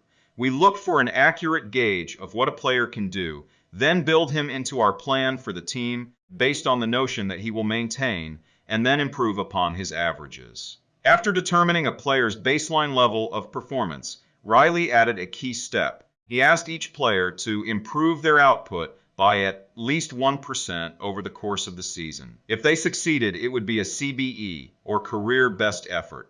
Similar to the British cycling team that we discussed in Chapter 1, the Lakers sought peak performance by getting slightly better each day. Riley was careful to point out that CBE was not merely about points or statistics, but about giving your best effort spiritually and mentally and physically. Players got credit for allowing an opponent to run into you when you know that a foul will be called against him, diving for loose balls, going after rebounds, whether you are likely to get them or not, helping a teammate when the player he's guarding has surged past him, and other unsung hero deeds. As an example, let's say that Magic Johnson, the Lakers' star player at the time, had 11 points, 8 rebounds, 12 assists, 2 steals, and 5 turnovers in a game. Magic also got credit for an unsung hero deed by diving after a loose ball won. Finally, he played a total of 33 minutes in this imaginary game. The positive numbers, 11 plus 8 plus 12 plus 2 plus 1, add up to 34. Then, we subtract the 5 turnovers, 34-5, to get 29. Finally, we divide 29 by 33 minutes played. 29, 33.879 Magic CBE number here would be 879. This number was calculated for all of a player's games, and it was the average CBE that a player was asked to improve by 1% over the season. Riley compared each player's current CBE to not only their past performances, but also those of other players in the league. As Riley put it, we rank team members alongside league opponents who play the same position and have similar role definitions. Sports writer Jackie McMullen noted, Riley trumpeted the top performers in the league in bold lettering on the blackboard each week and measured them against these corresponding players on his own roster. Solid, reliable players generally rated a score in the 600s, while elite players scored at least 800. Magic Johnson, who submitted 138 triple-doubles in his career, often scored over 1,000. The Lakers also emphasized year-over-year progress by making historical comparisons of CBE data. Riley said, we stacked the month of November 1986 next to November 1985 and showed the players whether they were doing better or worse than at the same point last season. Then we showed them how their performance figures for December 1986 stacked up against November's. The Lakers rolled out CBE in October 1986. 8 months later, they were NBA champions. The following year, Pat Riley led his team to another title as the Lakers became the first team in 20 years to win back-to-back NBA championships. Afterward, he said, sustaining an effort is the most important thing for any enterprise. The way to be successful is to learn how to do things right, then do them the same way every time. The CBE program is a prime example of the power of reflection and review. The Lakers were already talented. CBE helped them get the most out of what they had and made sure their habits improved rather than declined. Reflection and review enables the long-term improvement of all habits because it makes you aware of your mistakes and helps you consider possible paths for improvement. Without reflection, we can make excuses, create rationalizations, and lie to ourselves. We have no process for determining whether we are performing better or worse compared to yesterday. Top performers in all fields engage in various types of reflection and review, and the process doesn't have to be complex. Kenyan runner Eliud Kipchoge is one of the greatest marathoners of all time and an Olympic gold medalist. He still takes notes after every practice in which he reviews his training for the day and searches for areas that can be improved. Similarly, gold medal swimmer Katie Ledecky records her wellness on a scale of 1 to 10 and includes notes on her nutrition and how well she slept. She also records the times posted by other swimmers. At the end of each week, her coach goes over her notes and adds his thoughts. It's not just athletes either. When comedian Chris Rock is preparing fresh material, he will first appear at small nightclubs dozens of times and test hundreds of jokes. He brings a notepad on stage and records which bits go over well and where he needs to make adjustments. The few killer lines that survive will form the backbone of his new show. I know of executives and investors who keep a decision journal in which they record the major decisions they make each week, why they made them, and what they expect the outcome to be. They review their choices at the end of each month or year to see where they were correct and where they went wrong. Improvement is not just about learning habits, it's also about fine-tuning them. Reflection and review ensures that you spend your time on the right things and make course corrections whenever necessary, like Pat Riley adjusting the effort of his players on a nightly basis. You don't want to keep practicing a habit if it becomes ineffective. Personally, I employ two primary modes of reflection and review. Each December, I perform an annual review in which I reflect on the previous year. I tally my habits for the year by counting up how many articles I published, how many workouts I put in, how many new places I visited, and more. Then I reflect on my progress, or lack thereof, by answering three questions. 1. What went well this year?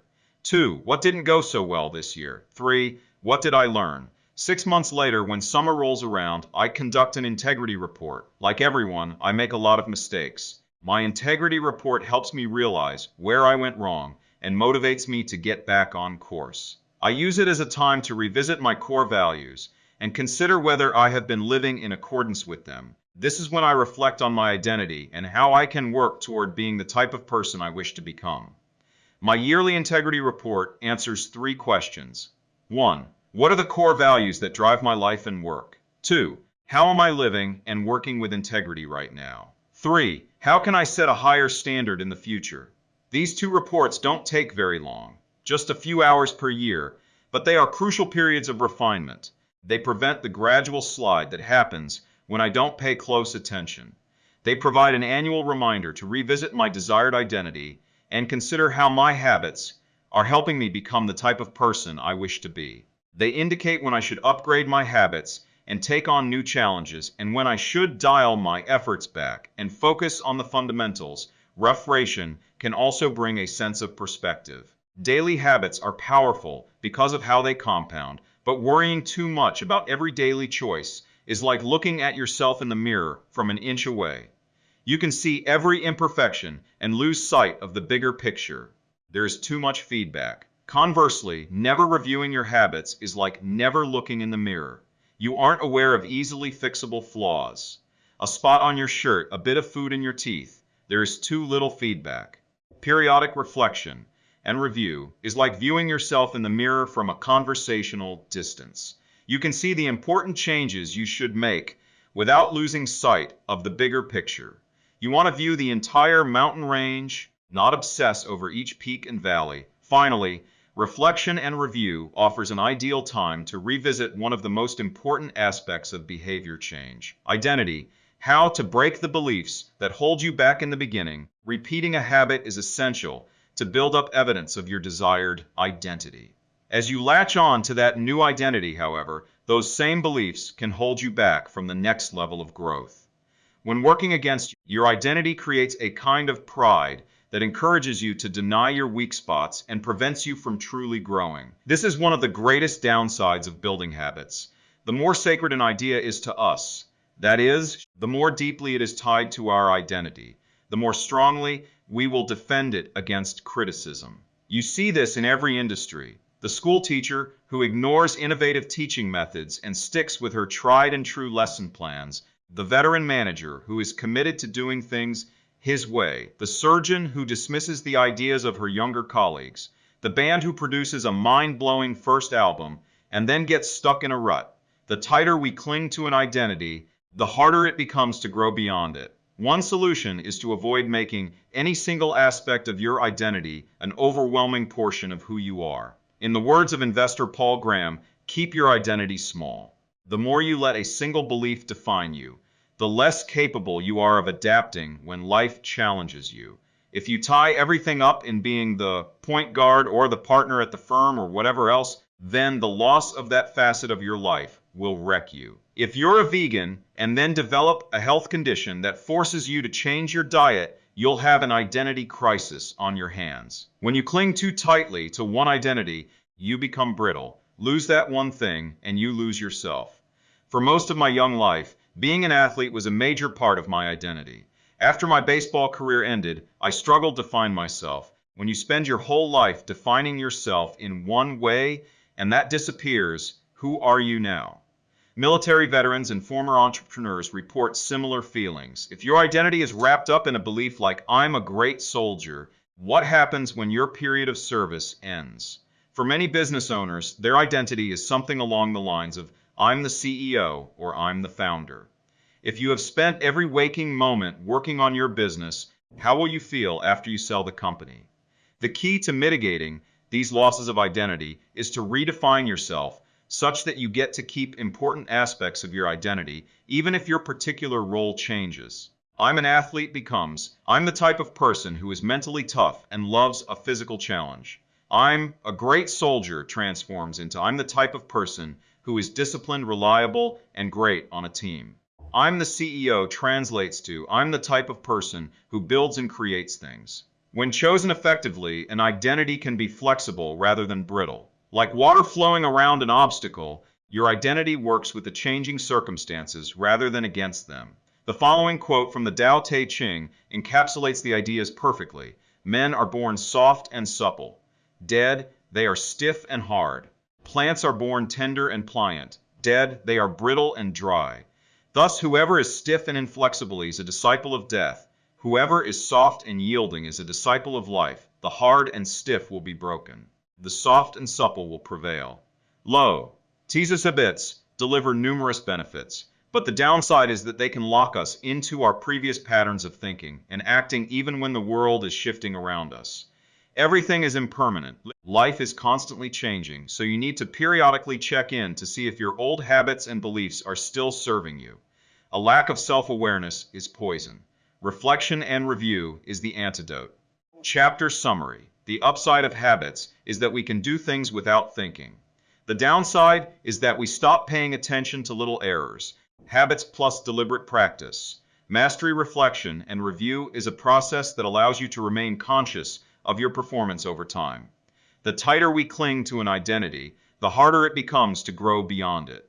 Conclusion: the secret to results that last there is an ancient Greek parable known as the Sorites paradox, which talks about the effect one small action can have when repeated enough times. One formulation of the paradox goes as follows: can one coin make a person rich? If you give a person a pile of 10 coins, you wouldn't claim that he or she is rich. But what if you add another and another and another? At some point, you will have to admit that no one can be rich unless one coin can make him or her so. We can say the same about atomic habits. Can one tiny change transform your life? It's unlikely you would say so. But what if you made another and another and another? At some point, you will have to admit that your life was transformed by one small change. The holy grail of habit change is not a single 1% improvement, but 1,000 of them. It's a bunch of atomic habits stacking up, each one a fundamental unit of the overall system. In the beginning, small improvements can often seem meaningless because they get washed away by the weight of the system.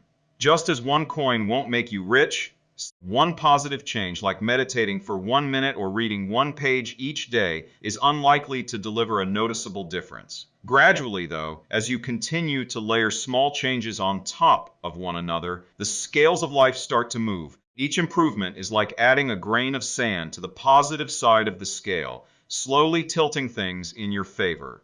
Eventually, if you stick with it, you hit a tipping point. Suddenly, it feels easier to stick with good habits. The weight of the system is working for you rather than against you. Over the course of this book, we've looked at dozens of stories about top performers.